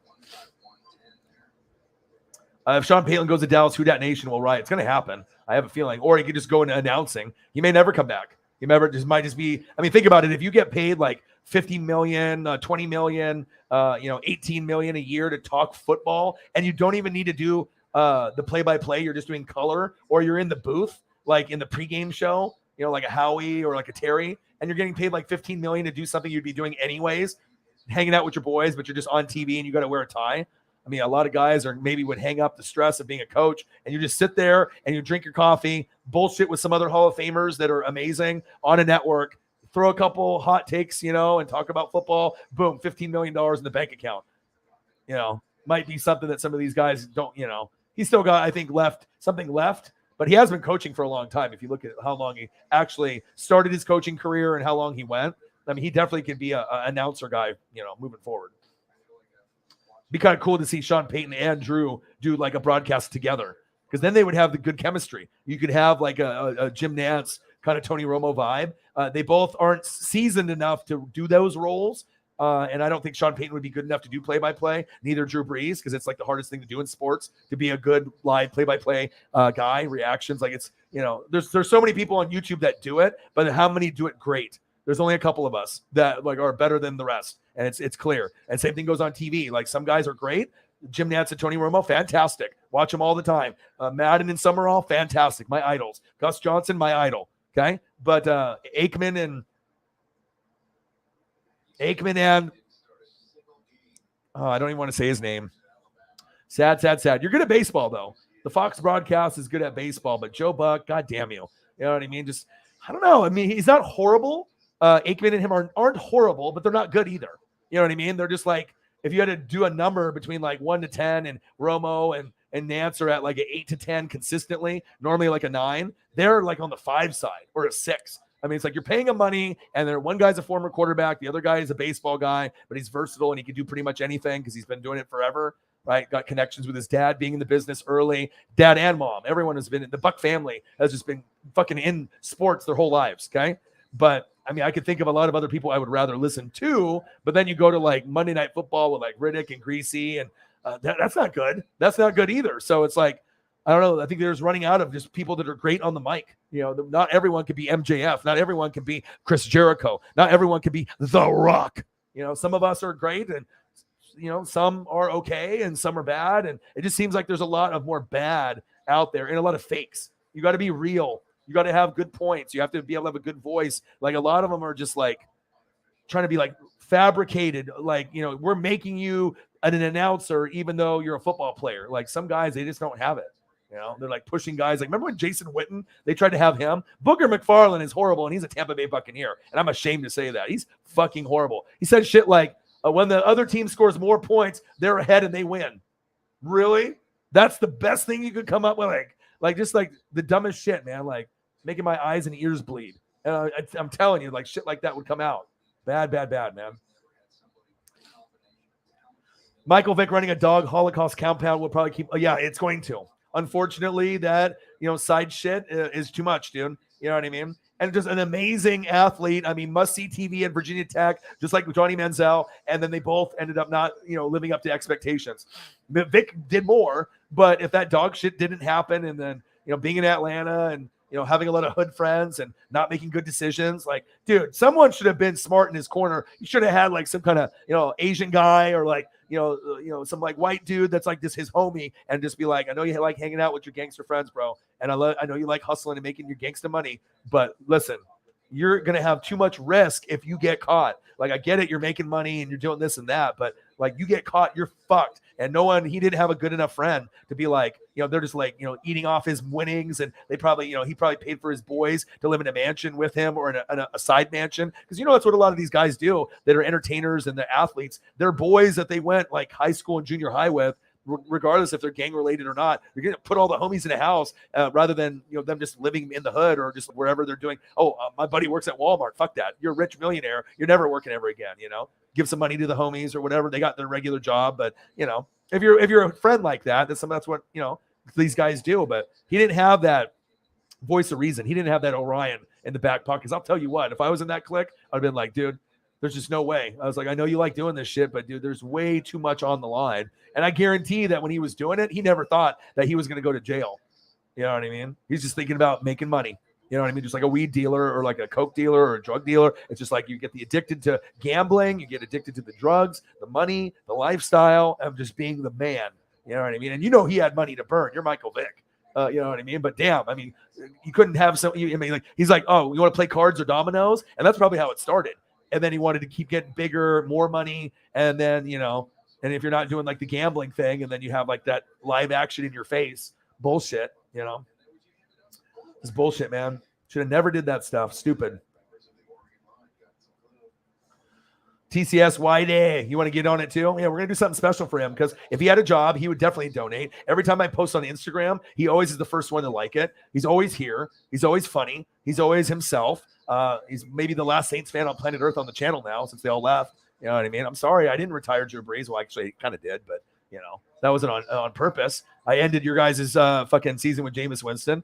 Definitely, I'm sorry about that. I didn't want that to happen. I wanted them. And it's the funny thing is like, even though I don't like Jameis on my team, I was really rooting for him to still hopefully not be so immature and to get those eyes fixed and for them to be like winners with the Saints. Like, even though they're my rival, Saints fans hate Buccaneers, Panthers, and Falcons, love to talk shit. I mean, we've seen like young Nola and all these other people. Some people are delirious with Saints fandom where they can't even like take a negative comment without trying to get in a fight or have some kind of like 10-page comeback novel on why I'm wrong. You know what I mean? Like, you just, sometimes it's like they just have this blind love and they're not willing to be like normal and cynical and make like an educated decision. It's like they know that there's certain weaknesses, but they just are, they won't admit to it. But Elliot's our boy, so we're gonna do something special. So whether that's concert tickets, he went to go see Tyler the Creator, showed me a clip, fire, looked amazing. Help you out with some money for college stuff. Maybe a new jacket, some swag. You know what I mean? So that way, when you hang out with Mick at Papa Murphy's, you'll be bling blinging. You know what I mean? You hop in there with the fucking Saints Drew Brees sewn jersey, $300, just pizza sauce, biting into your pepperoni pizza that Mick just made you. Or maybe a starter jacket or a hoodie. Something cool. You just let me know, and we'll have a couple of us go in on something for you. Like I said, I'm still in the process of getting going. We got about once I get Shep and I get Mr. Williams, that'll be 6 people. And then we're going to keep it going. If more goats come in, the more goats will get taken care of. So it's not just me, making all this money and being a rich dog. Definitely want to show the gratitude and give it back. And that way that we can build that relationship, that it's not just about the donos or the views or the subs. It's like you actually have a bond. It's nice to have that, especially with COVID and everything going on. There's just, real recognizes real. It's all about the people in the room. And like I said, it shows you other channels would not be able to achieve what we're achieving here. There's no way in hell another channel could have 7 people and make $300 to $400. Show me another one on YouTube or Twitch. Like, it just is not common. It's a very weird thing to have so many great people to donate so heavily for one person. You know what I mean? It makes me feel so good to have the support that you guys have, so I don't have to do some bullshit fucking job on the side. I can just chase my dreams and just do this and give you guys great content. And not only can I give you great content, pimping, all right, but I can drink beer, right? I can spend time with Paisley. I can hang out with you guys. I can give you something unusual and fresh. We're gonna have a good time. We're gonna have a good time hanging out. Feel me? Aew Rampage, baby. Kenny Omega, the Young Bucks, baby. And I like it too. I take pride in being original. You know what I mean? And giving you original ideas. Tommy Wan Wingy. All right? Because at some point when you watch shows, no one is doing what I'm doing right now. Schrager already stole the Uncle Mo. Madden stole the sack lunch. So next up, when they're watching me, they're going to see the backgrounds. They're going to see how I do the show.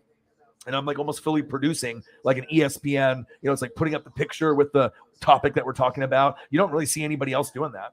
You know what I mean? I didn't get it from anyone else. I just made it up on my own because I thought it would be cool. You know what I mean? And it's all about being original. And if you're original, then you're going to be the trendsetter. And I am a trendsetter. And then eventually you'll see other streams down the road that will copy and mimic the style. They won't ever have the style of the pictures that you select to match up with what you're talking about. That's an individual thing.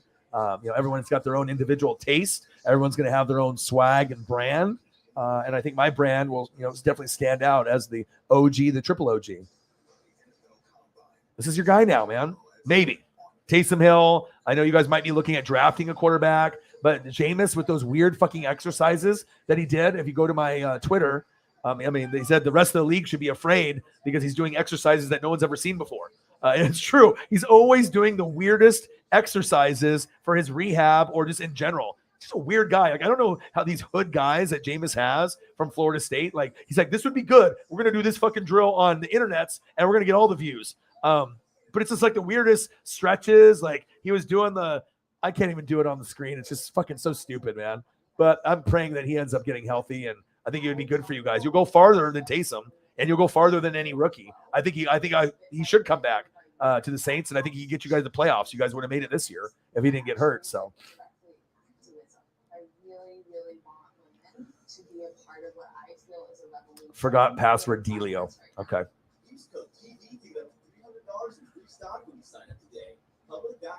On the twit. The Twitter. The Twitter.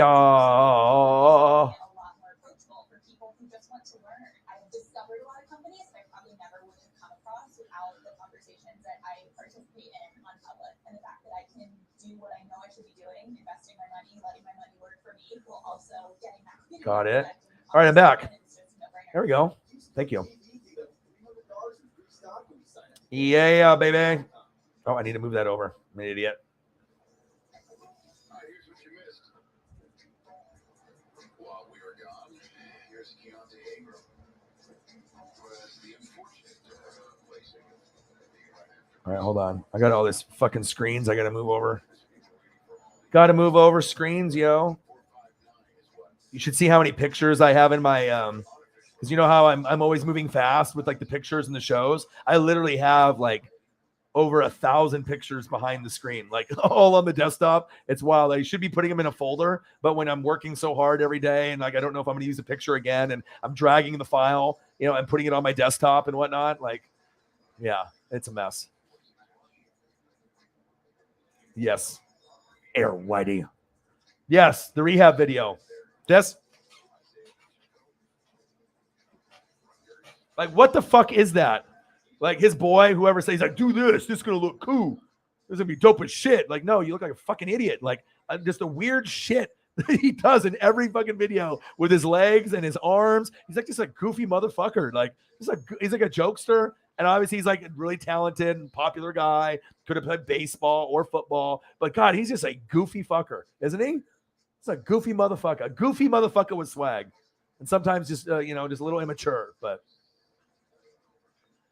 yeah, we got you, dude. That's what I do, man. If I can give back to the people that are the loyalists to me, the people that donate big, or the people that are always here, even if they don't dono, like if you're always showing support, of course I'm going to take care of you. And most YouTubers or Twitch people, they don't do that shit. You know what I mean? They can have fans, but I don't think that they really, show the love back. I mean, you have to show gratitude. I mean, if you want people to be there for you for life and not just be there for a couple years or turn their back on you and go to someone else, like you want to be able to build that bond. And what a better way to show the respect and bond is if someone donates to you or is always there and supporting you. Hey, this would be a really cool thing to do back. And honestly, like me getting shirts, 4 wrestling shirts for Odin's son, and a couple starter jackets for Cyberpunk and Holly, and some t-shirts and sweats for the Colts, and some socks for Sarah. Again, I'm going to get her a Bryan Danielson t-shirt here probably a little bit for just being the manager, and then taking care of Xavier Williams, Magic Johnson, Kobe, and you, Elliot, and Shep, getting him a Braves jersey. I mean, obviously, that makes me feel good.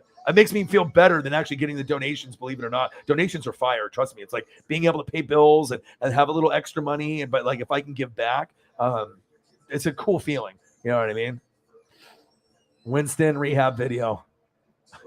Unbelievable. He's just a fucking weirdo, dude.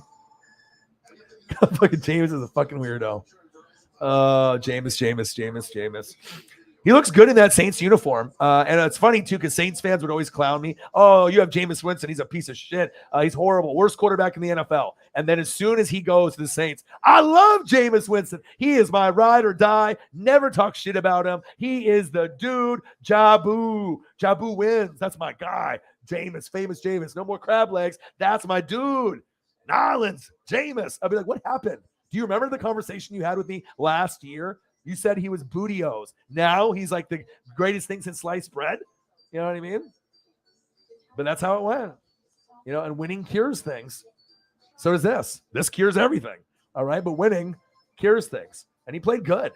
That opening game with the 5 tutties against the Packers, you were like, wow. You're like, okay, that's what we're getting. You're not going to get that every game, but it shows you when Jameis is on, he can look like a top 5 quarterback. It's not often, maybe once or twice a season, but when he's on, and he's usually clicking. I mean, you got to think he got picked first overall. So, I mean, you should be able to put up some big performances. You, Carson Wentz, Mariota, once in a while. I mean, God, you guys got drafted so fucking high. At least, you know, do that.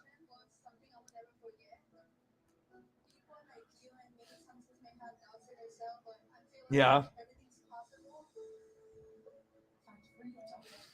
Yeah, I don't know. I don't know what's going to happen. Oh, Peyton and Eli. Speaking of Peyton, Peyton and Eli, I don't know if they're good enough to do play-by-play, though. Obviously, Peyton and Eli could be great color analysts, but they would have to be paired up with, you know, an Al Michaels, or you got to be paired up with a, you know, the top guys. And I'm not talking about Troy Aikman or Joe Buck. Jim Nantz.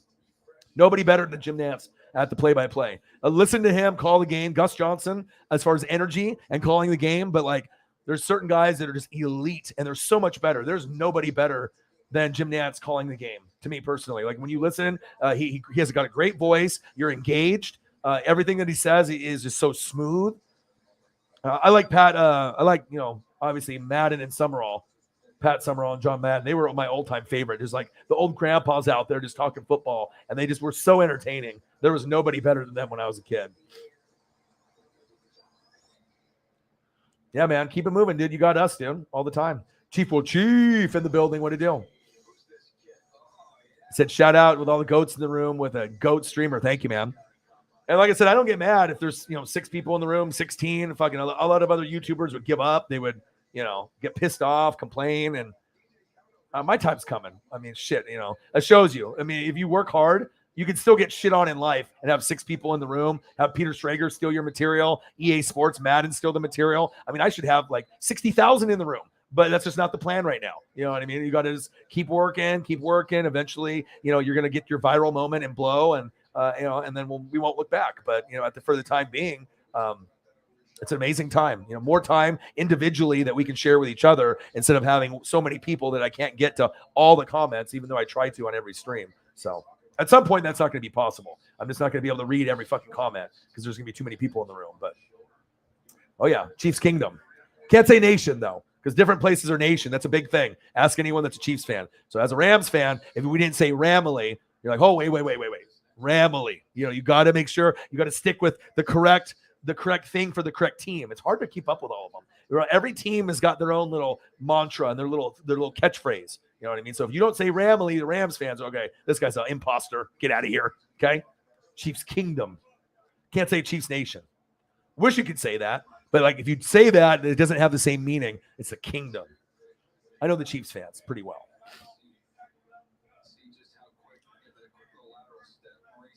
Oh, that's not good.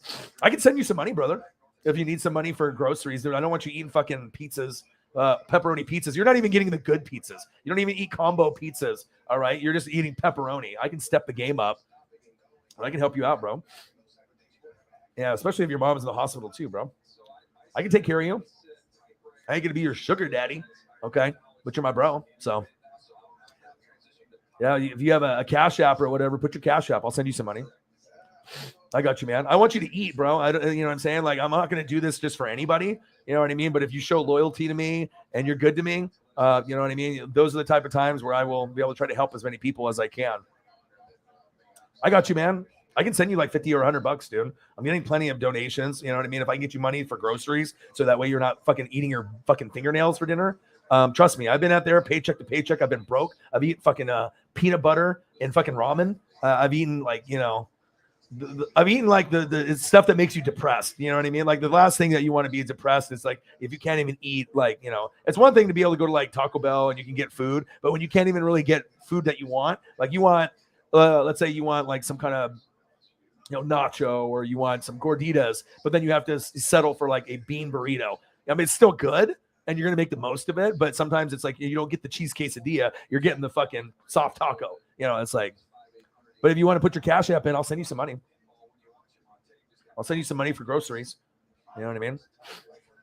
And you don't got to post them on the Discord to prove it. I don't mind, man.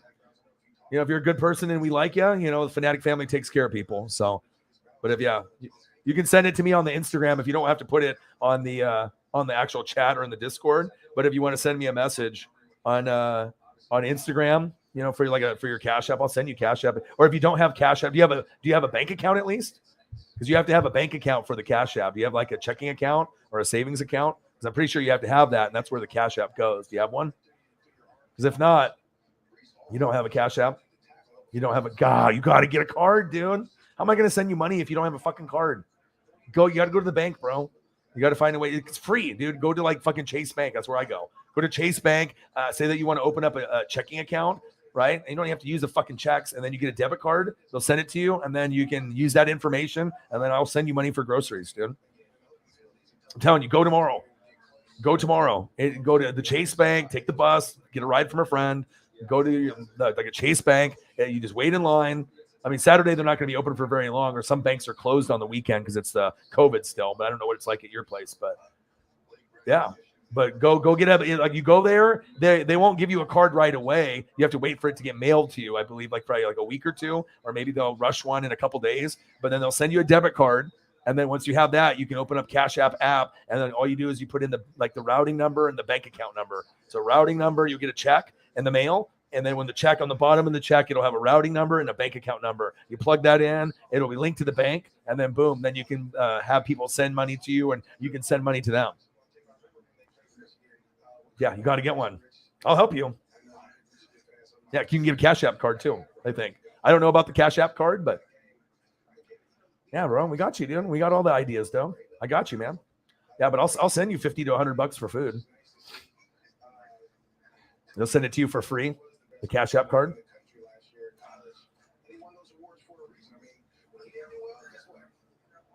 Yeah, man.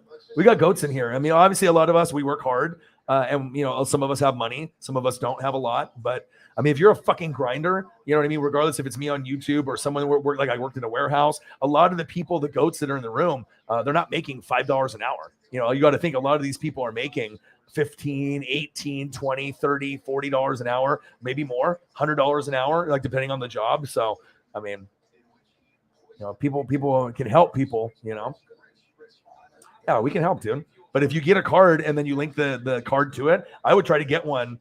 But I mean, if I'm willing to help and throw some money in, these other people would. I mean, we could probably get, $300 easy, in grocery money for you and just spending money. So if you want to buy whatever, just want to have some money to go buy a t-shirt, buy some fucking boxers or some new socks, pair of shoes. You know what I mean? We got you, dude. If things are tough, obviously, because the people in the room, if we feel we're getting taken advantage of and it's someone that's trying to take advantage of us, we're going to cut that shit off. But if we feel someone's genuine and they just need help and things are tight and it's not someone that's like a moocher, shit, we could easily get you $100 to $400 between just a couple of us. You know what I mean? Pay for your groceries, have a little money in your pocket so you're not buying these fucking mixed pizzas, right? You can get something other than, a pepperoni pizza from Papa Murphy's. You can actually add sausage to it this time. Okay. That's what I would recommend because I know I would help. Mr. Williams would help. Cyberpunk would help. We got Air Whitey. So, I mean, you got at least right in the room with 10 people in the room, and you're not going to get this kind of support anywhere else. I'll tell you that. We just got some amazing goats in the room. And if we like you, we like you. And if you're in the room all the time, you're in the room. And, it's not like if some rando would come in here and then we were going to do something like that. But if I got extra money and, the last thing I want to see is one of the goats in the room not be able to eat because I've been there. I've been so poor before you have no idea. Like poor to the point where I'm like crying almost like I can't believe I'm so poor, with like bad decisions on spending money or like, the worst feeling is feeling sad and not being able to have food in your belly. You know what I mean? You're just sitting there and you're trying to be like as positive as possible. But when you're hungry and then you have to eat bullshit like crackers or ramen, I mean, you're doing it to survive.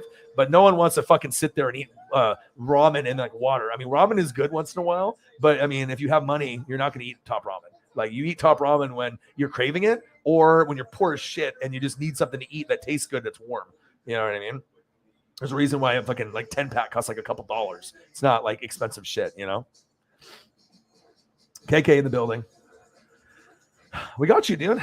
That's what happens, man. It's just because you don't donate doesn't mean you wouldn't. You're a younger dude, man. It's like that $10 I gave the guy at Starbucks, bro. I knew that made his day. I mean, I didn't have to do that. I even went to the car and walked back into the store to give it to him because I was kind of thinking about doing it. But then I was like, normally I would just drive off and just think like, oh, I should do this good thing.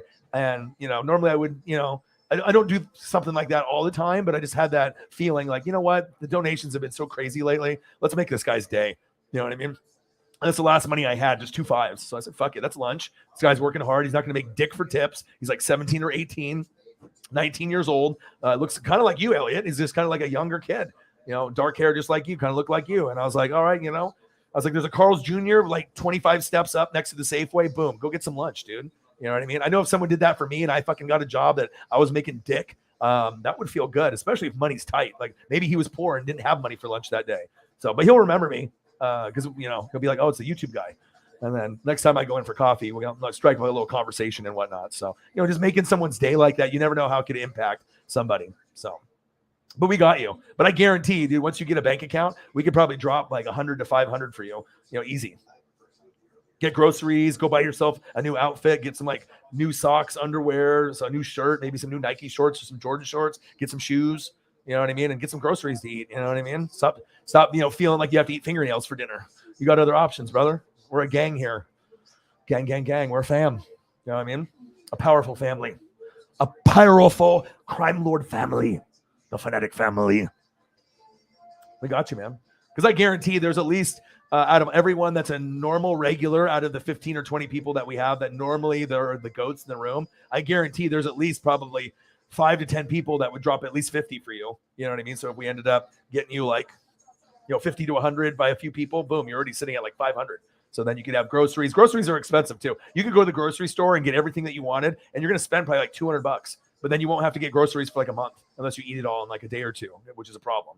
All the fruit snacks and all the shit, the chips. You're like, when you don't have food and then you do have food, you go crazy. You just like, oh, I want a bagel. Oh, I want a fucking corn dog. Oh, I want fucking Ruffles potato chips because that's what happens. Like when you make that Winco Costco run or whatever. But I got you, man. The last thing I want is anyone to be in a bad position. It's already bad enough. People got depression and anxiety and people are just fucking freaking out about shit. But I'm not going to let one of my fam members be hungry, brother. So I got you. So get off your ass. All right, go get the fucking debit card, go get the Cash App card, or go to the fucking Chase Bank in your hometown. Go hop in the bank. You just show them like, piece of ID, and then you can just sign up for free for a checking account. It doesn't cost any money. And then, and then at some point you might have to pay for checks or whatever that you can have. If you need help how to write a check, I can help you, but you don't really have to write checks. But then you just get the checkbook, and then once you get the checkbook, when they send it to you, it'll have the account information on the bottom of the check. You plug those 2 numbers in, boom, Cash App, and then you're good to go. So you don't even have to use the checks, but having that checkbook will have the numbers on there, and then boom. Then boom, boom shakalaka, money in the bank. No more fingernails for dinner. Pepperoni and sausage pizza. See, we can step it up. Because obviously if me and Mr. Williams are going to be able to help you out with the jersey, but you're not eating food, then why, we can always get that for you later too. But shit, dude, trust me. Oatmeal, ghetto cereal, hot dogs, like sometimes ramen, like sometimes it's like, shit, there was that one stream that I did where I was eating like ghetto raviolis. And so it was like some old ass can, like it wasn't even the good Chef Boyardee kind. And I had to have a PB&J with no jelly, and it wasn't even white bread, it was wheat bread with peanut butter. God, that's not ideal. You know what I mean? Like you'll eat it because you got to survive, but it's not fucking ideal, bro. You know what I mean? Yeah. Cheese block, government cheese. Some people sign in the left for the government cheese, but dude, it's cheese though. You know what I mean? It's food. Sometimes we're not all rich, but it's funny too how if you're poor growing up, and we weren't really rich either. We were kind of poor to middle class, and if you didn't really have a lot, like, and then you get older and you have money, you understand, how hard it is to be able, like, you don't have a concept of money as a kid. And then you realize when you actually grow and like you get older and you have to actually work for your shit, like how hard you really have to work to make money and to like, how much expensive everything is. And then especially if you don't have a good job or you don't have money coming in and you need money to survive, it's hard. It's fucking hard, man. Jameis Mays in the building. See, this is what we do. We take care of people.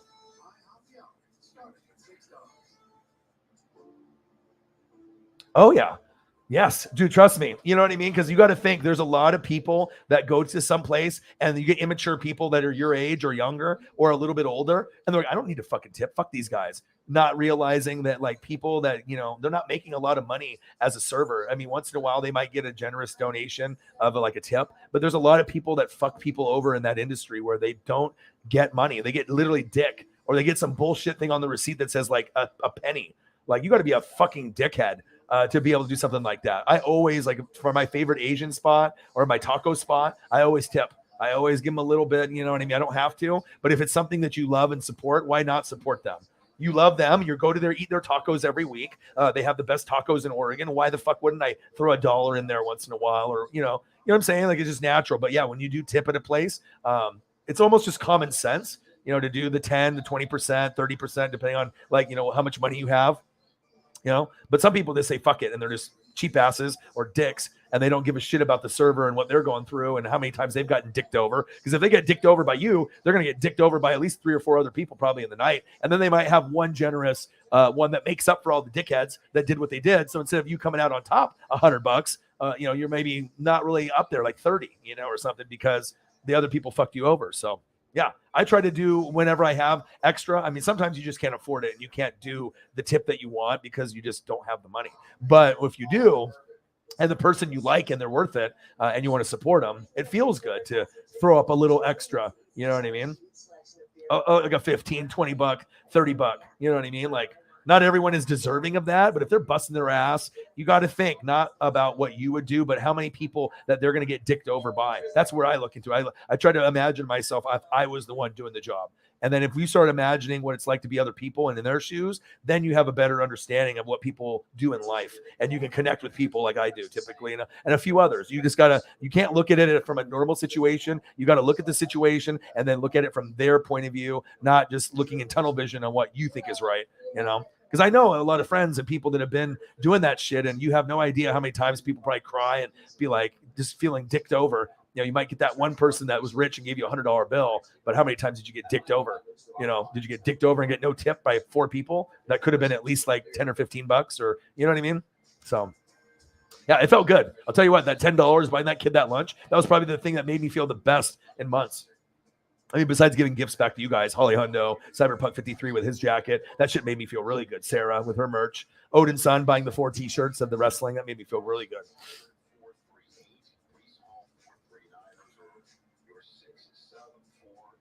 Oh, they do. Wahlburgers. I see the TV show. I watch the TV show once in a while. I'll catch a little bit of an episode. I don't really watch full episodes. I don't think we have Wahlburgers here, but I know what they are. Government cheese option. That sounds amazing, actually, because they probably will make it with all the, whatever, barbecue, sauteed onions. I mean, I imagine they have all kinds of different options with the cheese and whatnot. You basically love popcorn and quesadillas. Super cheap. Yeah. Well, we can step you up. Instead of a quesadilla from Taco Bell, we'll get you a chicken quesadilla. So it actually tastes better and you actually will be more full. You see what I'm saying? When you got money and you're helping out your bros, we'll step the game up a little bit. So you can still do the popcorn thing if you want. But I mean, we'll be able to get you enough money if you want to be able to do like Grubhub. And you want to order something and you don't want it to go there and you can just have it delivered. You'll have money to Grubhub and actually get some amazing food delivered to your house from like some Italian restaurant that you never would order because you're broke eating fingernails and popcorn. Okay. So, well, I'll make that happen for you, man. You gotta be able to live life and eat good. You know what I mean? Like, life is too short, dude. You can't be eating popcorn and quesadillas. You got to be able to have some, Olive Garden once in a while. You got to be able to like mix up some barbecue shit, some chicken, some hamburger stuff. And, you can get stuff at the grocery too, but yeah, we'll take care of you, man. Get that fucking card taken care of. Get that card, get the fucking checking account. You know what I mean? Get that shit taken care of. Go to a bank. It's free. You know what I mean? The checks won't be free. They'll charge for those, but Once you get that shit going, then you'll be set moving forward, dude. We'll help you out. We'll help you out. And and the thing is, when you have goats in the room like us, a normal channel would probably raise like, 50 to 100, but with us, we'll probably give you like 400 to 500. So you're going to get you're going to turn into Elon Musk. You're going to turn into, one of the rich people in America hanging out with us. You know what I mean? They're like, I need help. And then some channel gives them $50 and you feel good. We give like 500. So that's the reality. Because I guarantee when we end up sending you money, we'll probably end up sending you like 5. So you'll be able to get groceries. You'll be able to buy yourself something if you want, get some new shorts or something, and then live comfortably for a little bit. So you're not eating popcorn, fingernails, and quesadillas and pepperoni pizza from Papa Murphy's. We'll step that up a little bit. That's what we do, man. I'm a caring guy, man. I'll take care of anyone that shows loyalty to me. I'll take care of you for life, brother. Yeah, it's nice, man. But I think most people, they're just, they don't give a shit. Yes. My favorite places are Mexican places. I got this place, this Taqueria Sanchez. Me and my boy Jay Graves might eat there tomorrow. It's the best. They have the best street tacos in Oregon. It was voted one of the best Mexican restaurants in the world, like as far as the United States, a couple years ago. So it was like in the top 20 or top 50 Mexican taco places in America. And it was like the best one in Oregon. So that showed, and it's right down the road from my house. I'm so lucky, bro. Like I literally can drive 5 minutes and get the best Mexican food, like in Oregon. It's incredible. And they're from Mexico. They've been there. And the shape of the building is like a triangle. So it's very unique. It stands out. There's like a Jack in the Box nearby, AutoZone, and some other Taco Bell across the street. But you go here, it's always packed. They also have like churros, and they have like the pastries in the separate like area. So if you want like the pastry stuff for after, it's incredible. It's always fresh.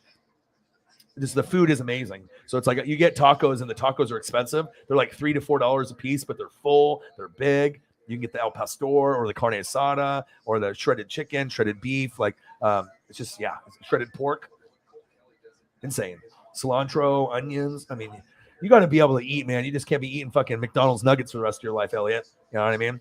There is more to life than McDonald's nuggets, even though they are good. Barbecue sauce and the honey mustard, and you know what I mean? I got you, man. Trying to get your license, yeah. Hey, it happens, dude. I mean, if you don't have someone to teach you, not everyone's going to have a mom, dad, grandpa, grandma, aunt, uncle, good friend, older friend, or someone to like mentor and help. I get you, dude. I get you. We have like these parking lots of businesses like close to me where people like practice, so they can like practice at night and there's no one around. So that way you can kind of drive either stick shift or automatic. And if you fuck up, you're not like crashing your car into anything. There's like concrete things around, but as long as you just don't fucking really freak out, you'll be fine. Like the parking lot's big enough for you to do circles and go in and like park and back up and parallel park and do shit. So yeah, get that shit taken care of so I can send you some money, dude. Or you can just give me your address and I can send you some gift cards or something. I can always do that before you get that. I don't know how long it would take for me to. I mean, if you give me your address, I can go buy some gift cards or whatever from Visa, or whatever from the grocery store, and you give me your address, I can send them to you. Hopefully they wouldn't get stolen along the way, but sending money is a little bit easier though when you can do like the Cash App, or Venmo or whatever. So that way I don't have to physically send anything, because then you get some guy that's, because I wouldn't just pack it in an envelope, then they feel it. They're like, oh, it's a card or something, and then they jack your shit, $100 on some kind of gift card stolen, and then you get Bobby, the guy from the post office, stealing all the gift cards from Orion. So thanks, Bobby. Yeah, we got you, dude. No, I guarantee it'll be like $100 to $500, dude. Because I'm willing to give you $100 to myself. Depending on if I keep getting donations like this, I could probably give you as much as like $100 or $150. I mean, fuck, if I'm getting 100 to 1,000 every night, I can kind of afford to help people out. I'm not fucking selfish or anything. So get some food, man. No more nuggets. No more nuggets, dog. I got you. He sounds like it. And like I said, it shows you too, man. You know what I mean? You never probably thought that, being a fan of a YouTube channel could have so many perks It's just being yourself, being yourself, being real, being loyal, supporting a brand that you can be down for. And then now look at the people that are in the room compared to what they were years ago. Still some, good ones from back then. But I think the evolution of the channel has changed since I don't have a partner anymore. And I feel that the people that are in the room, some of you guys were here back then, but some of you weren't. And it's a real good collective group of super fans and just super people that love wrestling and football and sports, but also are just really cool people. Cool group. But I got you, man. You just figure that shit out, dude. Got to figure that shit out, and don't be lazy about it. I'll get on your ass if you are, because if you're just lazy about it, when you can end up getting a bank account and getting that checks, and then I can send you money the next day, and you're like procrastinating and you don't do it, then every day that you fucking procrastinate and be lazy about it, that's one more day that you don't have $100 to $500 in your bank account or your cash app. So get on that shit, so that way that we can fucking send you some money. Doesn't take long. Check to see if your banks are open on tomorrow, on Saturday. That's what I would do. And definitely go Monday if you can't go Saturday. You can't go Sunday. Some banks are closed, so you have to check to see if you got one available. And it's super easy. It doesn't take a whole lot. They'll tell you what you need. Do you have at least an ID? I think you have to have at least an ID. If you don't have a driver's license, hopefully you have an ID. Have at least an ID from the DMV, because you're probably going to need at least that, brother. See, Cyberpunk will give a hundo. I'll give a hundo. That's 200 right there, bro. You can get some groceries for 200. You get juice box, apple juice, milk. You can get fucking 5 bags of cereal. You'll be eating good, bro. You know what I'm saying? You can go to the grocery store and live like fucking Kevin McAllister and fucking Home Alone. Fucking buy everything, all the frozen pizzas. Get the fucking corn dogs. Bro, some of the good meals when it's like cold outside and then getting like the soup, you get the clam chowder. You get some of those hearty soups. Progressive soups that you never would buy on your own. But then you have some like delicious, tasty soup over the oven. You'll be like blown away. Like sometimes like certain meals, grilled cheese sandwiches, homemade, like sometimes when you can end up just having the ingredients and you can get it, Tillamook cheese. Like we're famous out here in Oregon with the Tillamook cheese, big old blocks of it, Tillamook ice cream. It all comes right here in Oregon. So you got to be able to have that, man. Not 1 bag of cereal, 5, brother. All right. And you better show me a picture when I see your fucking grocery cart. I need to see that shit full. Okay. All the food that you never could afford. And then you get that shit. Fill up that fucking fridge. Shit will probably get you enough money where you can buy a fucking fridge. Feel me? We got you, dude.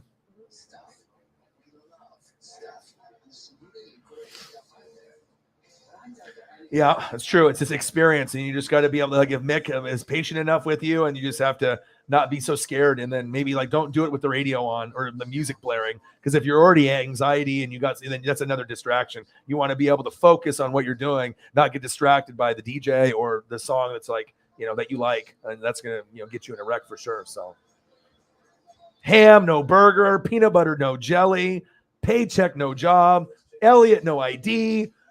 God, you got to get one, brother. You do have one coming in the mail. Good. I was about to say, bro. It's like, got no ID, got no job. We got to get you, man. We got you. Good old Friday. Great movie. How do you get you fired on your day off? I don't know.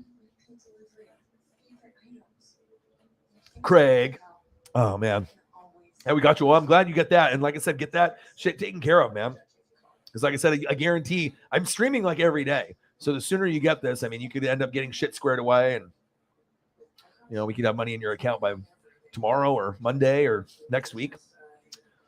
And that way you can have spending money and you can buy some groceries. So it's not like, you're just blowing it all only on groceries. We'll have enough so you can buy something for yourself. So we got you, brother. NWSF for life, baby. That's what we do. We care about people. So I got into the Tyler the Creator concert by showing my senior year ID, and I was like, damn, I need to go get a real one. Yep. That might be the time. Yes, I agree, dude. You know what I mean? Some people do the grilled cheese with the tomato soup. Some people don't like tomato soup, but like you dip it. I'll do the grilled cheese by itself, but once in a while with a girlfriend, I'll do the tomato. But I don't need to have a lot, only a little, because I'm not going to sit there and just eat some fucking tomato soup, But a soup hits pretty hard, and sometimes you can get the soup that's like it's already like prepackaged, already like in a plastic bin, and then you just dump it in and heat it up, and then they have amazing flavors. Like that's how they have it in Safeway. So they have the canned stuff, with like the Progresso and like the other soups, but then they have other ones that are like plastic and see-through, so you can see what you're getting. And then they have those ones, and sometimes that shit hits hard, man, especially when it's raining and you just want that comfort food. You just want to eat something warm. Sometimes I'll just get in this mode while I eat like 5 corn dogs. You know what I mean? Like I'll just heat a bunch of them up and dip them in some ketchup or whatever, you know, a little mustard, a little ketchup, and I'm just sitting back, just chilling, maybe a little potato chips with it, or maybe I just want the corn dog. You know, it's like chimichangas, like, you know, sometimes it's just nice to have something in the freezer or something that you can heat up that doesn't take a lot, that still tastes kind of good. So, yeah, grilled cheese hits. It really does. But you got to know how to make it, though, with the right butter. Can't burn it. You got to put a lot of cheese on there. You can do homemade nachos.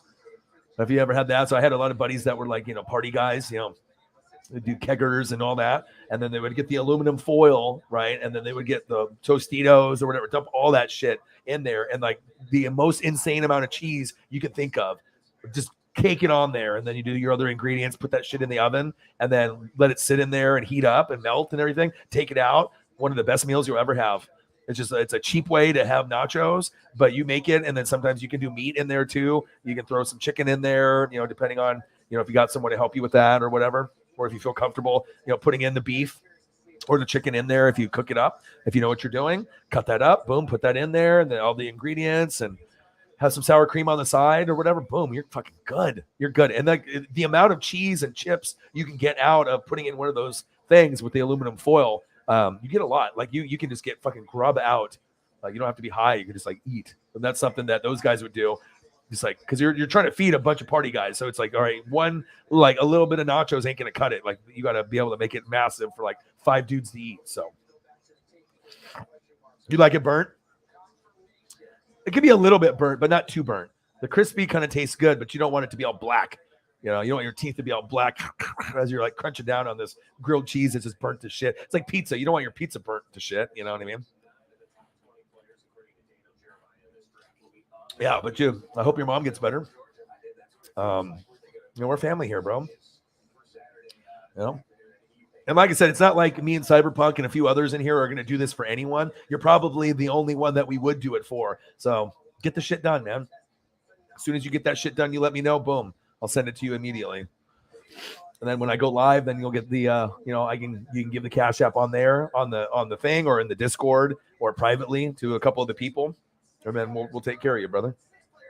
Oh, look who it is. It's the Weasel, Peter Schrager, my favorite guy to see on TV. If there's one guy that I can't wait to see on TV, it's the guy that stole my shit. Yeah, this guy.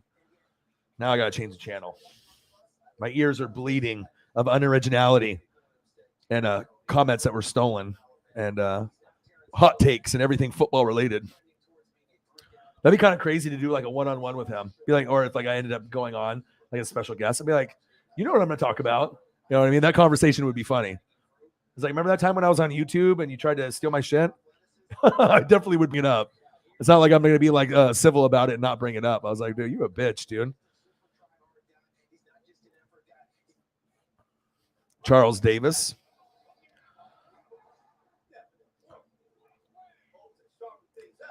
Claiming your shit is mine. Get out of here. Fuck out of here. All right, what do I got? Family Guy? Well, I got some King of the Hill, I think, too. I got a lot of programs. I got so many programs to still watch. Dude, and if you see the way that he does it, he tries to emulate and like copy like my style. You know what I mean? It's like certain people have a certain style about them. You know what I mean? A swag about them. And if you do something that's out of your swag level, it's definitely easy to see that that's not real. You know what I mean? But to steal both of those takes the way that he did it on those 2 separate shows, he did it right after the Chiefs and the Bengals game, and then like a week after. But he might have did it on more than 2 shows. I just stopped watching. But I know for sure I have it on those 2 shows specifically. I saw him, and he said it within the first 20 minutes of the 3-hour show. So that's probably why I caught it. Unoriginal dog.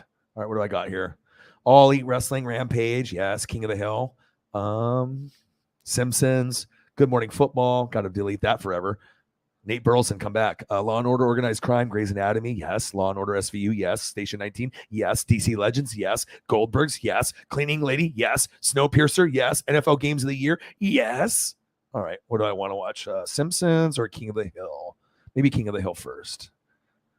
I love me some Bobby. King of the Hill is fucking one of my favorites. It's on FXX or whatever, so FX. So it's like whenever it's on FXX all the time. They do like these like 4-hour blocks or like, I don't know, 2 to 4 hour blocks. And that's what I need. If I'm watching a cartoon, I need 2 hours. I don't want 30 minutes of one episode. I need 4 in a row. If I'm watching Simpsons or King of the Hill, if I don't get at least 4 episodes in a row, I'm upset. I need to be able to laugh and bond with the characters and invest my snack time. 4 episodes of Simpsons. And they usually have about an hour, like at 1 o'clock to 5 o'clock is King of the Hill. And then Simpsons will go from like 5 o'clock to 8 or 9. I love that. Give me 4 episodes of King of the Hill, 4 episodes of The Simpsons. I am good. I am Gucci. Okay? It's good, bro. I mean, if you like cartoons like me, I love cartoons. So, I mean, Simpsons, Bob's Burgers, King of the Hill, Rick and Morty, South Park, Family Guy. I mean, pretty much if it's a cartoon, I'm going to love it as long as it's halfway decent. So, I love it, man. It's an older cartoon. It's made by the guys that made the Beavis and Butthead. It's just based off these guys that live in Texas, and they drink beer outside the front lawn. They're funny. They do crazy shit. Bobby is, an individual, is the son. Hank is kind of like, this nerdy older dude that works in propane. But it's good, man. It's really written well. It's funny. It always puts me in a good mood. I'll tell you what, if you're down and you're sad, watch cartoons for a couple hours. You'll be better. And there's nothing else that I can watch that will immediately make me feel in a better mood than cartoons. And I can watch Transformers, G.I. Joe, Teenage Mutant Ninja Turtles, X-Men in the 90s, Batman. But I like watching King of the Hill right now the most. King of the Hill and The Simpsons. And I like a regular show with Mordecai and Rigby. I watch that on Hulu, and that's amazing. If you want to be like entertained, it's like you just have to be able to bond with the characters and which ones that you like. And just like how you watch Shameless, you know what I mean? Certain things will just make you happy. But that show is just kind of fucked up. I'm not sure if that'll make you happy. That'll just show you how crazy America is and how many crimes you can do in Chicago. You know what I mean? Yep, that's mine too. Number 1. It's kind of surprised I don't have any tattoos or anything because, I mean, that is mine. I mean, there's a reason why there's so. I mean, you don't have a show that goes for 30 plus years if it's not elite. You know what I mean? That shows don't make it that long, or sitcoms. You know what I'm saying? It is by far the best because it's been running the longest and never got canceled and predicts the future. Great characters. Just amazing, man. Like I have it on one of the things, the apps like the Hulu or the Disney Plus. It's on Disney Plus. They have every episode and I've been watching it in my spare time. I stopped watching it recently, but I think I got all the way up to season 9 to 14 out of like 30 some years. So that shows you how much grind I would put in at it. I would watch about 2 hours at a time or more, so that way I could soak in. And sometimes I would just go on a binge and just have it on my phone and earbuds in and just do that. But I'll tell you what, if you're down and you're not in a good mood, throw some South Park on, Bob's Burgers, Simpsons, Family Guy, King of the Hill. It'll put you in a better mood. But you can't watch one episode. You have to watch and commit for like 2 hours, an hour to 2, and then you start feeling like really good. You have a different perspective. Just snack and watch it, man. I love it. It's underrated. I feel that King of the Hill might be the most underrated. I mean, I think Mordecai and Rigby regular show is very underrated. It was on Cartoon Network, but it could have been on a major network for sure. It's insane. It's so good, so clever. The characters are insane. The writing is insane. The adventures are insane. It's very, very cool. Just kind of like Rick and Morty is very original and unique and very cool, entertaining all the time. But I feel like Rick and Morty has gotten progressively worse in the last few years. It used to be fire, Rick and Morty and Rick drinking beer and aliens. But I feel like this last season was kind of a letdown. It wasn't. It's like a lot of alien shit, but it wasn't as entertaining to me as the older Rick and Morty. Like the last couple years of Rick and Morty haven't been as good in my opinion. But I mean that happens sometimes with stuff, right? Shit doesn't stay great forever. But unless you're The Simpsons. Then you might be good forever. You know what I mean? You feel it, he says. He said, I call it Uncle Mo. What's that? Uncle Momentum. Fuck out of here, this guy. Yeah, watch it, man. If you like Simpsons, you'll like King of the Hill. Because the characters in the animation kind of look like Simpsons characters, except they're not yellow like all the Simpsons characters. You know what I mean? These are just like more like human, Caucasian, Mexican, black, like regular skin tone, not yellow like Simpsons, but It's fun, man. Bobby is a character. Like Hank judges him. He's a little weird. He's a little different. But the shit that comes out of his mouth is kind of like Gene and Bob's Burgers. It's like really witty and clever and funny. Like they always say like the best lines in the cartoon. Like you'll always have Bobby saying some weird fucking shit. It's like weird kid shit that a kid would say. Same thing with Gene and Bob's Burgers. That's why I watch the show, for the adventures and the weird shit and the funny shit that comes out. SpongeBob, that's an epic one. That's classic. I can watch that. Seriously. I mean, I don't do it all the time, but sometimes when I am bored, if the sponge is on, I might end up watching it for an hour. You know what I mean? I know I'm a little older, but it's written really well. Stephen Hillenbrand is a genius. I think he passed away, but like when you watch something that's great like that, it can't just necessarily be for you when you're 5 or 10 or 15 or, normally from maybe like, 5 years old to 10, that's like your shit. But like, I can truly enjoy even that with the SpongeBob at 39 and it's entertaining. You know what I mean? I don't have to be high. I can just, if you have a love for cartoons, you can enjoy anything. And I like the variety. Everything is so uniquely different that you can go from Adventure Time or like a Rick and Morty or a regular show or, everything is different. But my ultimate favorites besides Simpsons and like these ones, I like G.I. Joe, The Real American Hero. That was my shit in the 80s. Transformers cartoon in 84, 85. Watch it on YouTube. You'll be blown away. You wonder why all the cool shit came out in the movies with Transformers. It was based off the cartoon. The cartoon is so good. It's still watchable today. G.I. Joe. They have a YouTube channel on Hasbro, the company that made the toys, and they actually have full G.I. Joe episodes that are streaming where you can click on it and you can just watch. And then they have it and you just watch it live. Stuff from the 80s. Incredible. Right? And then they have Teenage Mutant Ninja Turtles, but you can't really watch those. They have some episodes on YouTube, but it's like a couple minute clips. It's not really like, I don't know if they have some kind of licensing problem or whatever, but it's good. Yeah, it's pretty good. That's kind of the spin-off from The Simpsons. But to be honest, out of that cartoon, that one might be the worst one. Like, it's okay, but it's kind of harder to fall in love with the characters and stuff. And it was kind of a Simpsons spinoff. Some of the episodes are pretty fucking good, but I don't think it's as good as King of the Hill. I would take King of the Hill over. Futurama might be the last one that I watch out of them all, to be honest. Other ones are much better. Ren and Stimpy was great.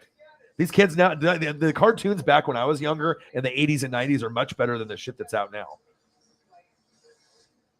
The old school, and if you go back and even watch old Beavis and Butthead, you will be entertained. You're like, there's no way that these two like stoner guys that fucking just like, like it's going to be a good episode for 30 minutes. And then you start watching them. They do dumbass shit. And then all of a sudden you get these like music videos that come on, like these fucking rock bands, these fucking hair bands. And you're like, dude, this is kind of a dope show. Like it was so original. There was no show back then that was like that, where they would swear, do stupid shit. Right. And then it would cue them watching TV, either getting high or drunk or whatever. And they're watching something on like MTV and you get like some music video, but they actually show like the music video of them watching like headbanging. But then it shows the like cartoon them, but then they would show like a good majority of the video, if not the whole video. That's cool. That's innovative.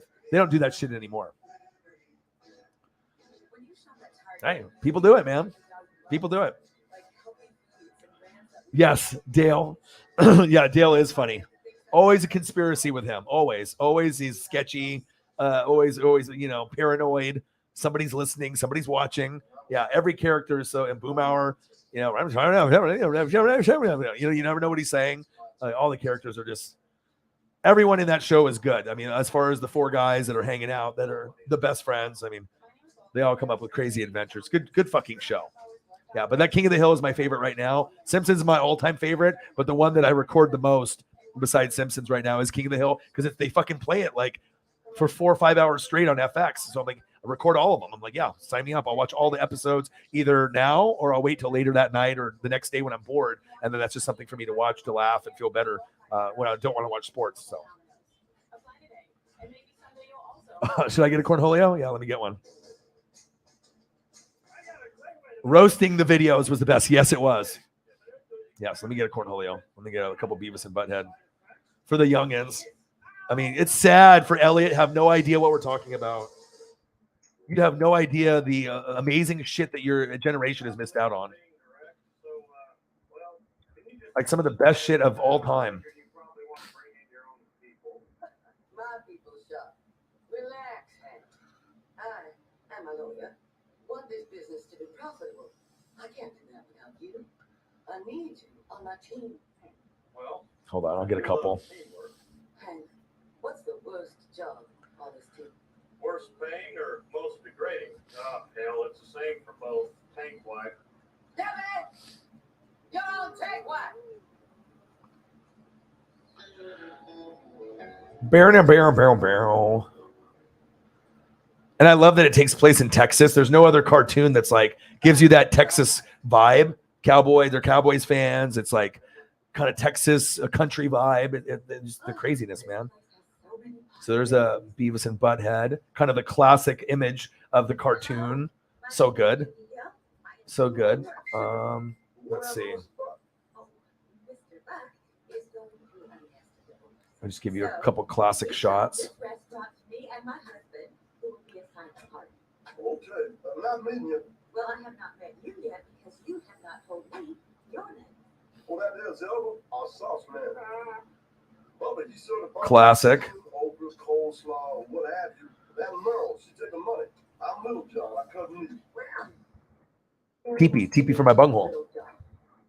Cornholio. They have the Beavis and Butthead movie. TP. You are now teammates on Team Peggy Hill, and I am your captain, Peggy Hill. I am the great Cornholio. Oh man, I need TP. Oh shit. A lot of these images are like smaller though. Oh, I'm sorry. I'm looking for building 25, apartment 318D. That is it. Yeah, I'm in here, old top. The great Cornholio. I got to get more specific with my search term. The great Cornholio. I like to eat, I like to hunt, and I don't like to drive. So I'll just Sugarfoot takes the single complex. Yeah, because a lot of these, it's not big enough to. That's my Italian scattergun. That gun, that saddle, that boot, one measly box of cash, that's all I So you never know what you're going to talk about on this fucking stream. eBay has a Smoky in the bank, Screaming Eagle, Black Trans M Hot Wheels, still on the blister pack. Hey, Buck, can I borrow $400? See, that's all blurry. It's Gal. I hate the ones that I can find, but it's like some of them they don't transfer over very well when they're older. I got to take the banner down. I am the great Cornholio. I need a TP for my bunghole. But a lot of these other ones, I should be able to find one that's better, but they're all just. Let's do something nice for our tummies.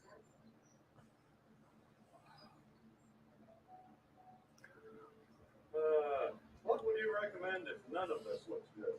Grapes and Jack and the 14 for that. Then they have like posters of it, and I can remember. oh, they got all kinds of shit in here. Beavis and Butthead Do America. I have that on VHS or like DVD or something. I used to have a fart machine that was Beavis and Butthead. You'd push the button and it would make fart sounds and them laughing in the background. Collector item. You know, you got to have the fart machine. My burst of forgiveness is finally empty. Oh, please don't make me choose sides. Mr. Strickland's been very good to me, and I've worked for him as long as he's been cheating on you. We both deserve better, Hank. I'd like you to have this. Hank, Rutherford Hill. I'm making you manager. All right, where is this motherfucking file? There it is. Well, I hope you won't pass the call. The blurriness of the Cornholio is hurting my eyes. All right, there we go. Time to get something that actually looks good on the fucking screen. Internets. This is our new suggestion box. It is a way for each of us to anonymously suggest ways we can. Oh, I deleted the wrong one. God damn it. 774. Hold on. Fuck. Motherfucker. Motherfucker. Goddamn motherfucker. Motherfucker. All right. Good shit.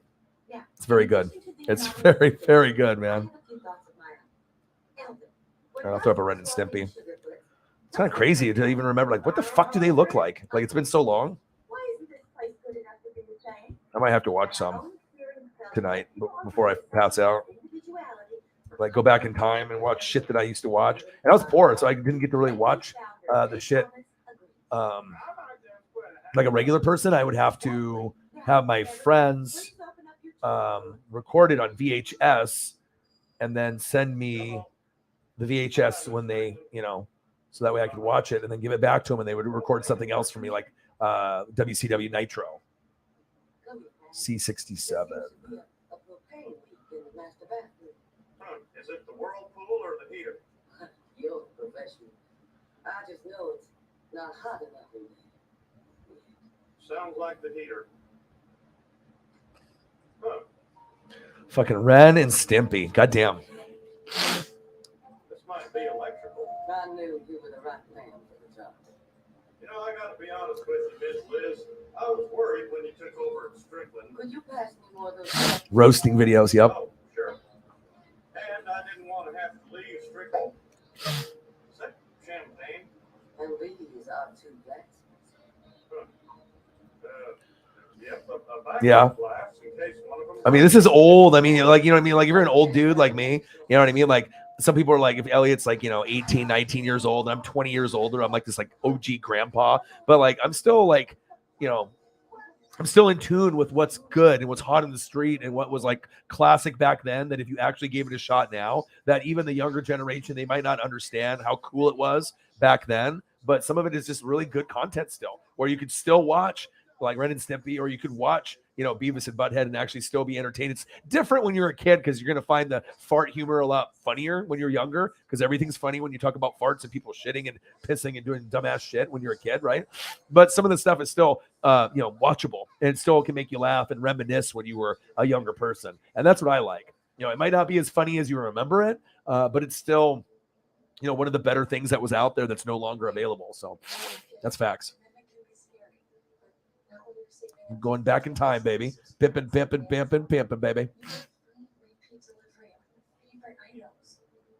things don't work out, you can always cancel. Seriously, no one will call. Okay. Learn all the ways to save with Amazon. Reese's eggs are back. We hit them somewhere you'll never find. Psych. We put them everywhere. Grocery stores and supermarkets, gas stations, chiropractors' offices, bowling alleys, grocery stores, which we already mentioned. Reese's. New projects means new project managers. You need to hire. Indeed you do. When you sponsor a job, you immediately get your short list of quality candidates. Hold on, my buddy's reaching out to me. Visit Indeed.com/hire and get started today. Small businesses are joining the big switch.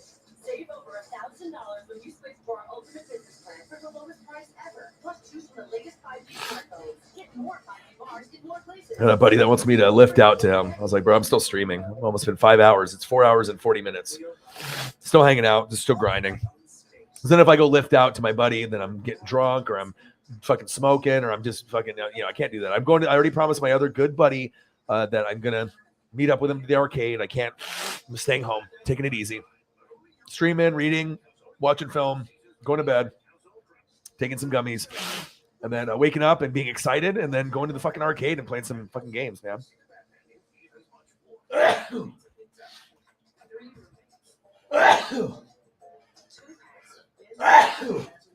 Sneeze dog.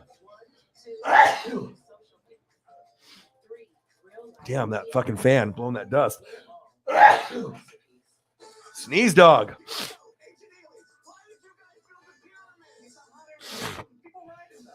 Oh, another cartoon that's good, Archer. After I'm done with my fucking sneeze fest. Archer is kind of underrated. It's pretty good. And I was a little less than a lady. I'll try to be patient. I do, man. I had I was poor, so I only had like one VHS. So I went to like Bi-Mart or a store, Fred Meyer, bought one for like $10. The one that had like 6 hours capability. So then I'd like get Nitro. We were recorded, give it back to them, get raw, or maybe on another tape if they let me borrow one. Then I'd have like different shows, or different opportunities on cable that I couldn't watch, and the homies would hook it up. I mean, like I said, if I only had channel 2, 6, 8, 10, 12, 49, so that means I only had ABC, CBS, NBC, Fox, OPB, channel 12, and Fox 49. That's all I had. So it's like growing up for a good chunk of my life, only having 5 or 6 channels, no ESPN. You know, I didn't have any of that. I didn't really get anything until I was like 18, until I like moved out. And once I moved out on my own, I'm like, all right, I want all the channels. Give me all fucking 1,000 of them. I want everything. Yeah, but I have great memories watching Nitros on the VHS. So it's like I couldn't watch Nitro live. I was like, tape it, and then I'll watch it Tuesday after school. And it was like the coolest thing for me. Like I got so excited because I never, you know, I could never watch that shit. I could, you know, and we didn't have internet. Internet was around. Well, internet was in '95, so I was 13 when the internet was invented, and I'm 39. So before 1995, there was no internet. There was no internet at all. So you just went outside and played, and you know, played with your toys, played with your wrestling ring, played sports. You know, a lot of time outside playing ball, football, basketball, baseball, shit like that. But yeah, crazy, dude. Crazy that the internet's only been around since I was 13, and now I'm 39. Like, what can happen in that short amount of time as far as technology, how far we've gotten from 1995 till now? It's almost crazy to think like Bitcoin and all this other crazy shit that we're doing now.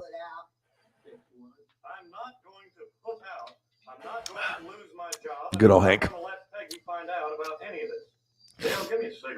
thought you quit because I thought you quit. Death. Cigarettes cause death. You know, Good old Dale. All they do is just fucking drink beer. Just drink beer. Love it.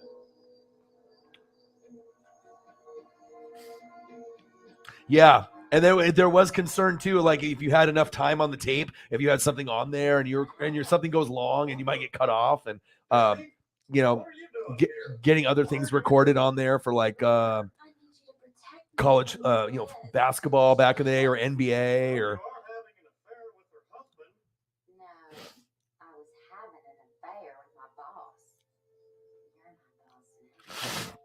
Oh yeah. Yes.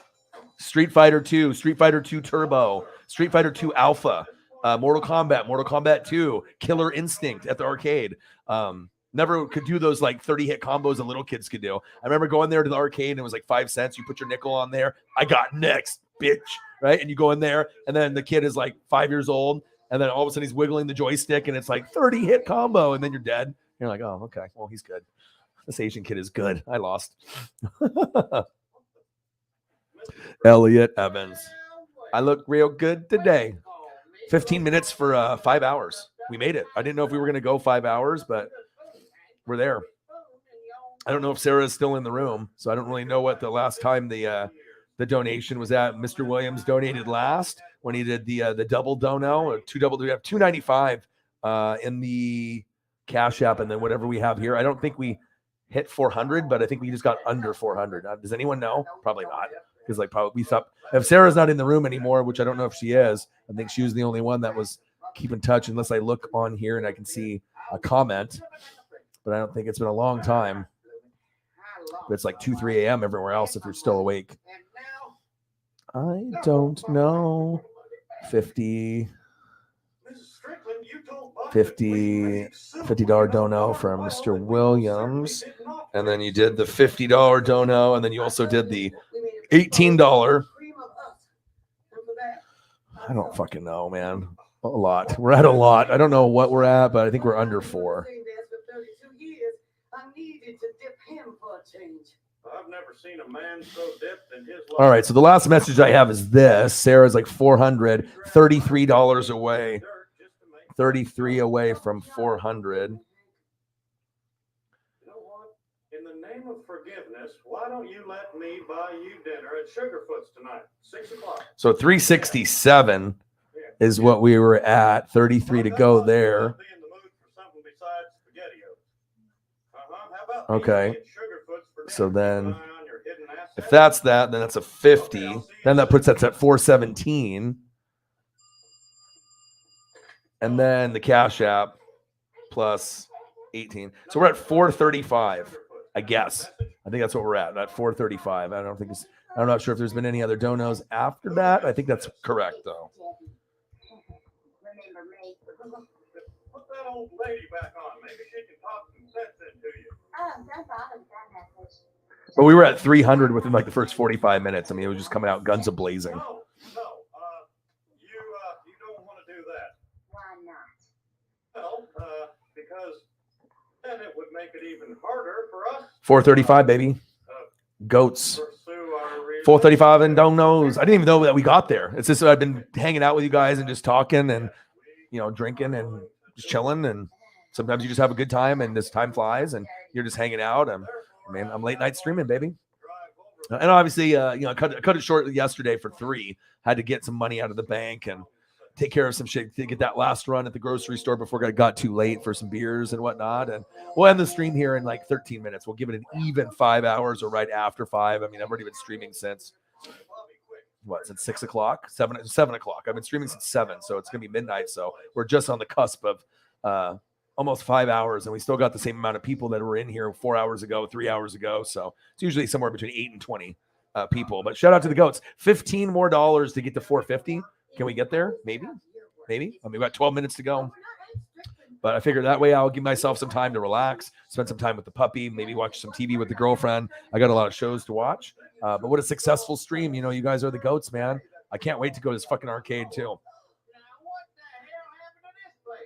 Yes. You're undersized 7 or 8. Yeah.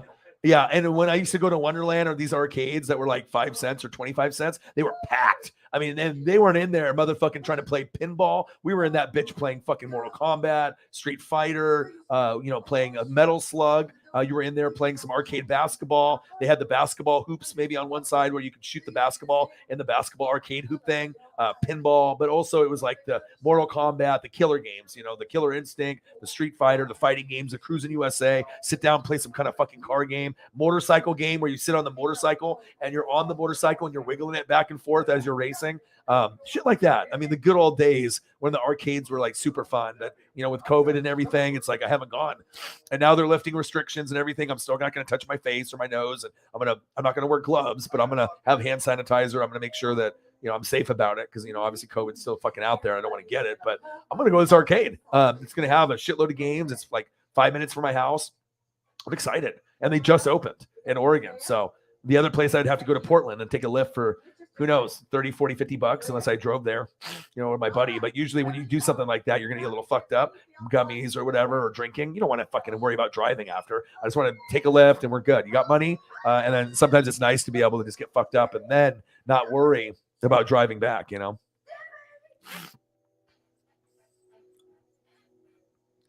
Oh, shit.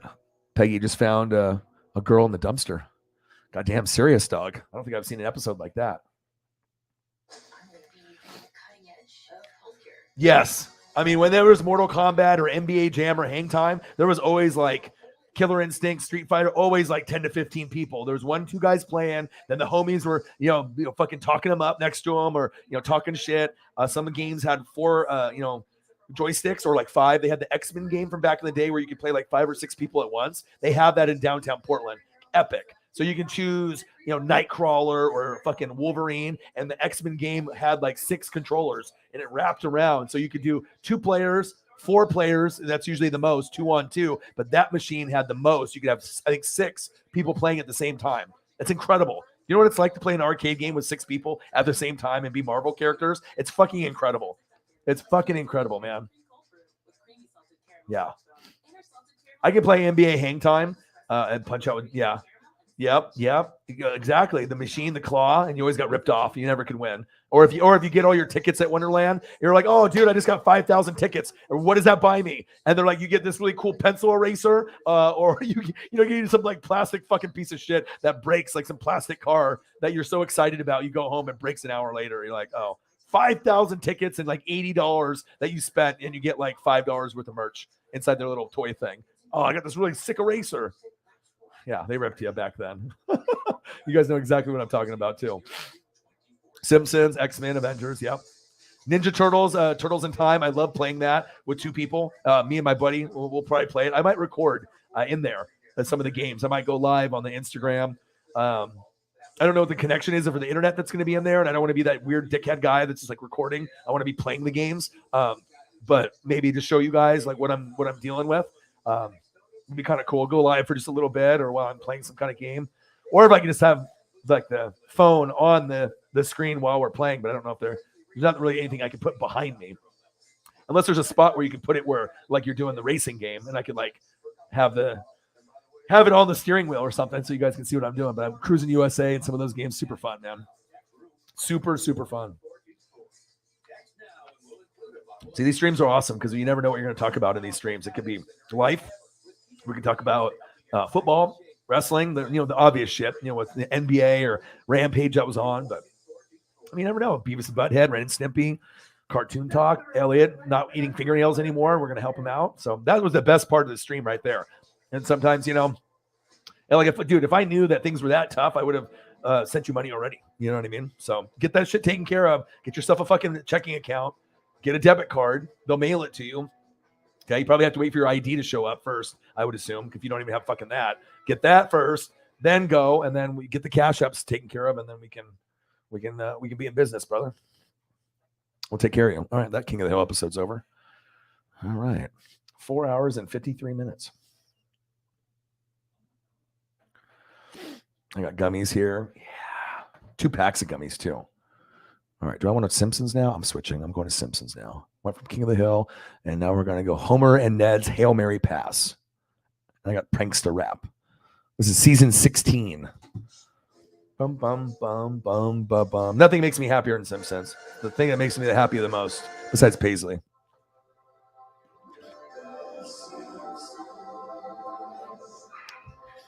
This show always puts me in a good mood.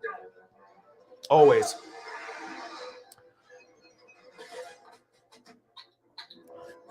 Greatest cartoon of all time. So good.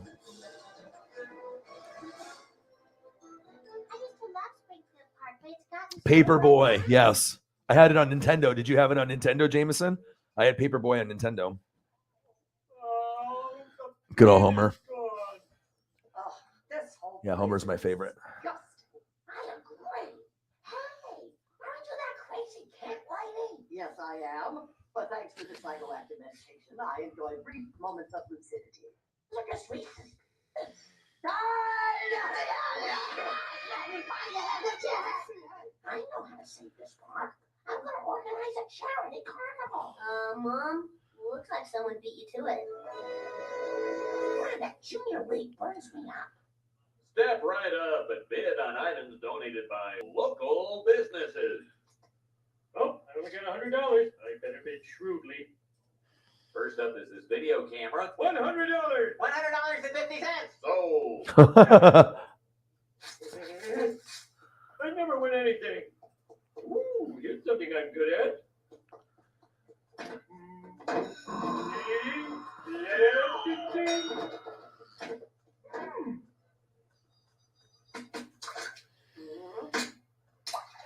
Yes! Check it out, fat wad. I'm better than you, and I'm only 10. It's good shit. Good fucking shit. Easy, gentle.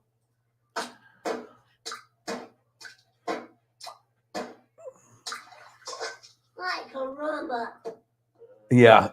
Pissed off, dude. Kung Fu. Remember that game? Kung Fu fucking hard. God, there's so many games I remember. Earthworm Jim was probably one of the hardest games that I loved playing on Genesis. Homer going crazy.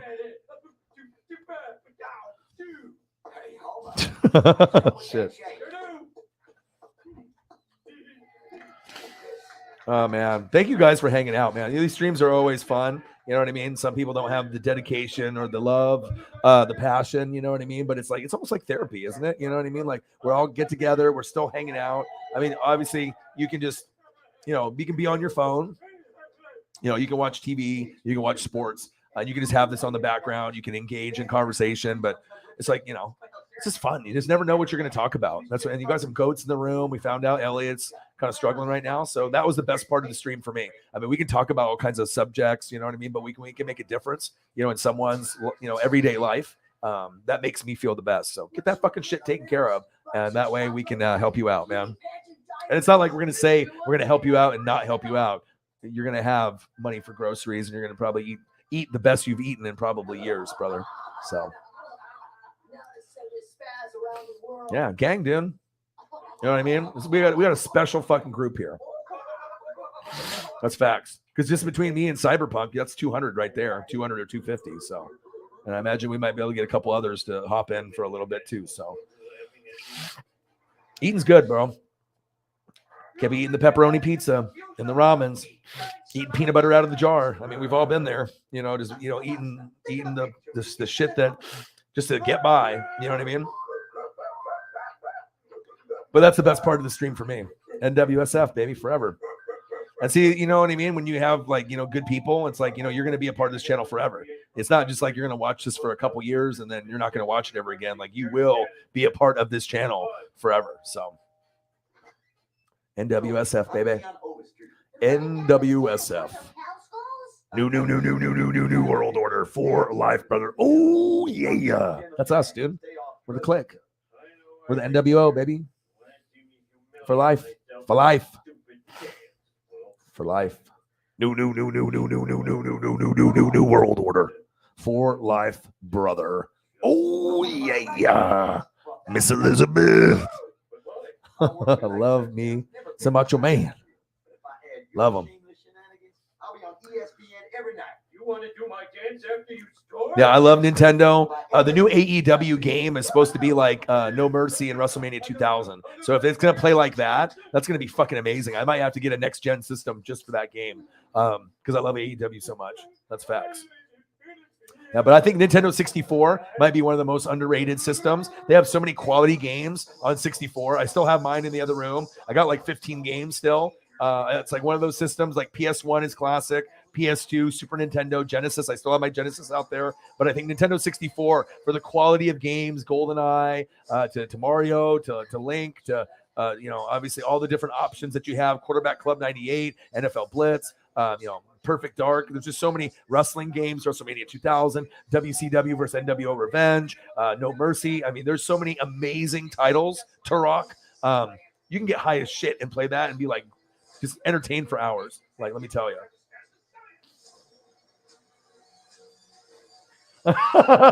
Did you? I'm not laughing that you got beat up, but I could definitely see you just beating that guy's ass in the game. Sometimes these kids, they can't handle losing. You know what I mean? Like even these guys are like raging online when they lose at Madden. They're like, oh, I'm like, fuck you. And then they play Madden and then you're down like 50-7 and then they rage quit. Yeah. Mortal Kombat freezing them and then the uppercut. Yeah. You either knew the moves or you didn't. But I'm sorry that you got beat up, but you were 10 or 11. Well, hopefully you didn't get beat up too bad. But obviously if they beat you up for that, they probably were pretty angry. That's crazy, dude. I mean, I got some, and then of course, if you're a kid, all the kids love to shit talk. Have you noticed that? It's like no matter what age, like you get these young kids with the filthiest mouths and just like, fuck you. Like when I open up the window and I hear these kids playing soccer outside during summertime, you should hear the shit that these fucking little 5-year-old kids are saying. I was like, dude, you even know what that means? Like, wow, these kids are fucking crazy. All of them on TikTok or internet, just fucking, just crazy. Bad influences out there on the damn TikTok, dude. Yeah, he was mad. And then when you get someone that's mad at video game, they're punching you hard, kicking and punching you hard for a while, for like a minute, like 30 seconds to a minute, couple minutes. Yeah. Sorry that happened to you, man. Yeah, rage quit PS4. Yeah. Because what happens when you play video games, right? You slam the fucking controller on the ground. You don't throw it against the wall, but you get so pissed, you're like, fuck! And then it bounces off the ground or the carpet and then into the wall and then it fucking explodes. Rage is real. Speaking of rage, Streets of Rage. Remember that game? Double Dragon. Now I want to go back and play some of these games. Oh my God. Crazy. Shit, I could stream for another 5 hours. But I probably should get some sleep. But I'm not going to sleep just yet. I just need to be able to, it's like 100 degrees in here. It's hot. I don't have the window open. I had the fan on. It was making me sneeze, dog. We had a great number in the donos. We're already 5 hours in. That way I can at least watch some shows. We had a very successful night. Thank you to the goats. But the best part of this show is not the 435. It's knowing the story with Elliot and knowing now that once he gets this shit taken care of, that I can buy you some groceries, my dude. That's the best part of the show. So get that shit taken care of, my boy, and then that way we can take care of you. Okay, give you some extra money so you can buy some shit for yourself too. So.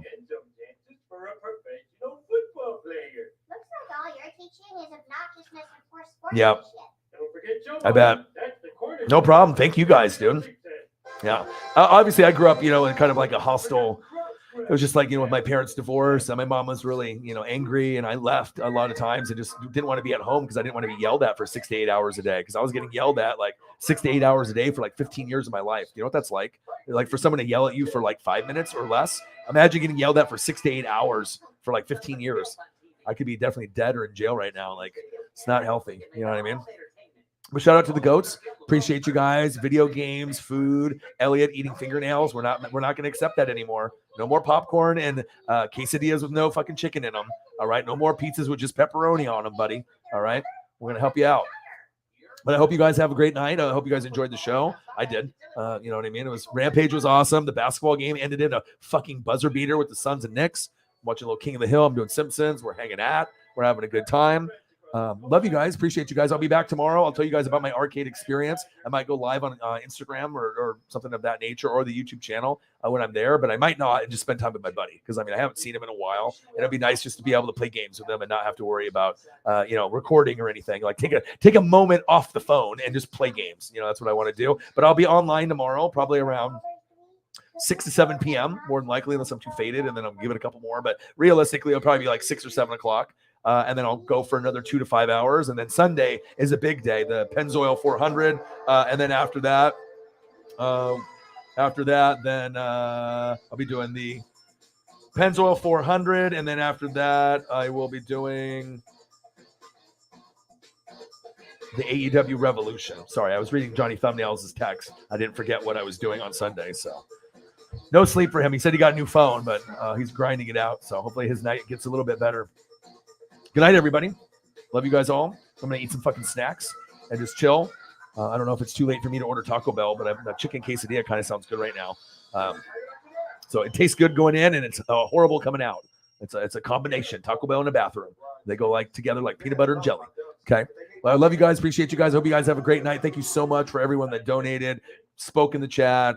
I always have a great time with you guys all the time. And I'll be back tomorrow around 7 p.m. and then grind out about 9 hours on Sunday. And then we'll be back fucking drinking beer, talking sports and wrestling Monday through Friday around 6 to 7 p.m. every Monday through Friday, unless something comes up, mental health issues or personal family shit. And then weekends usually will be fun too.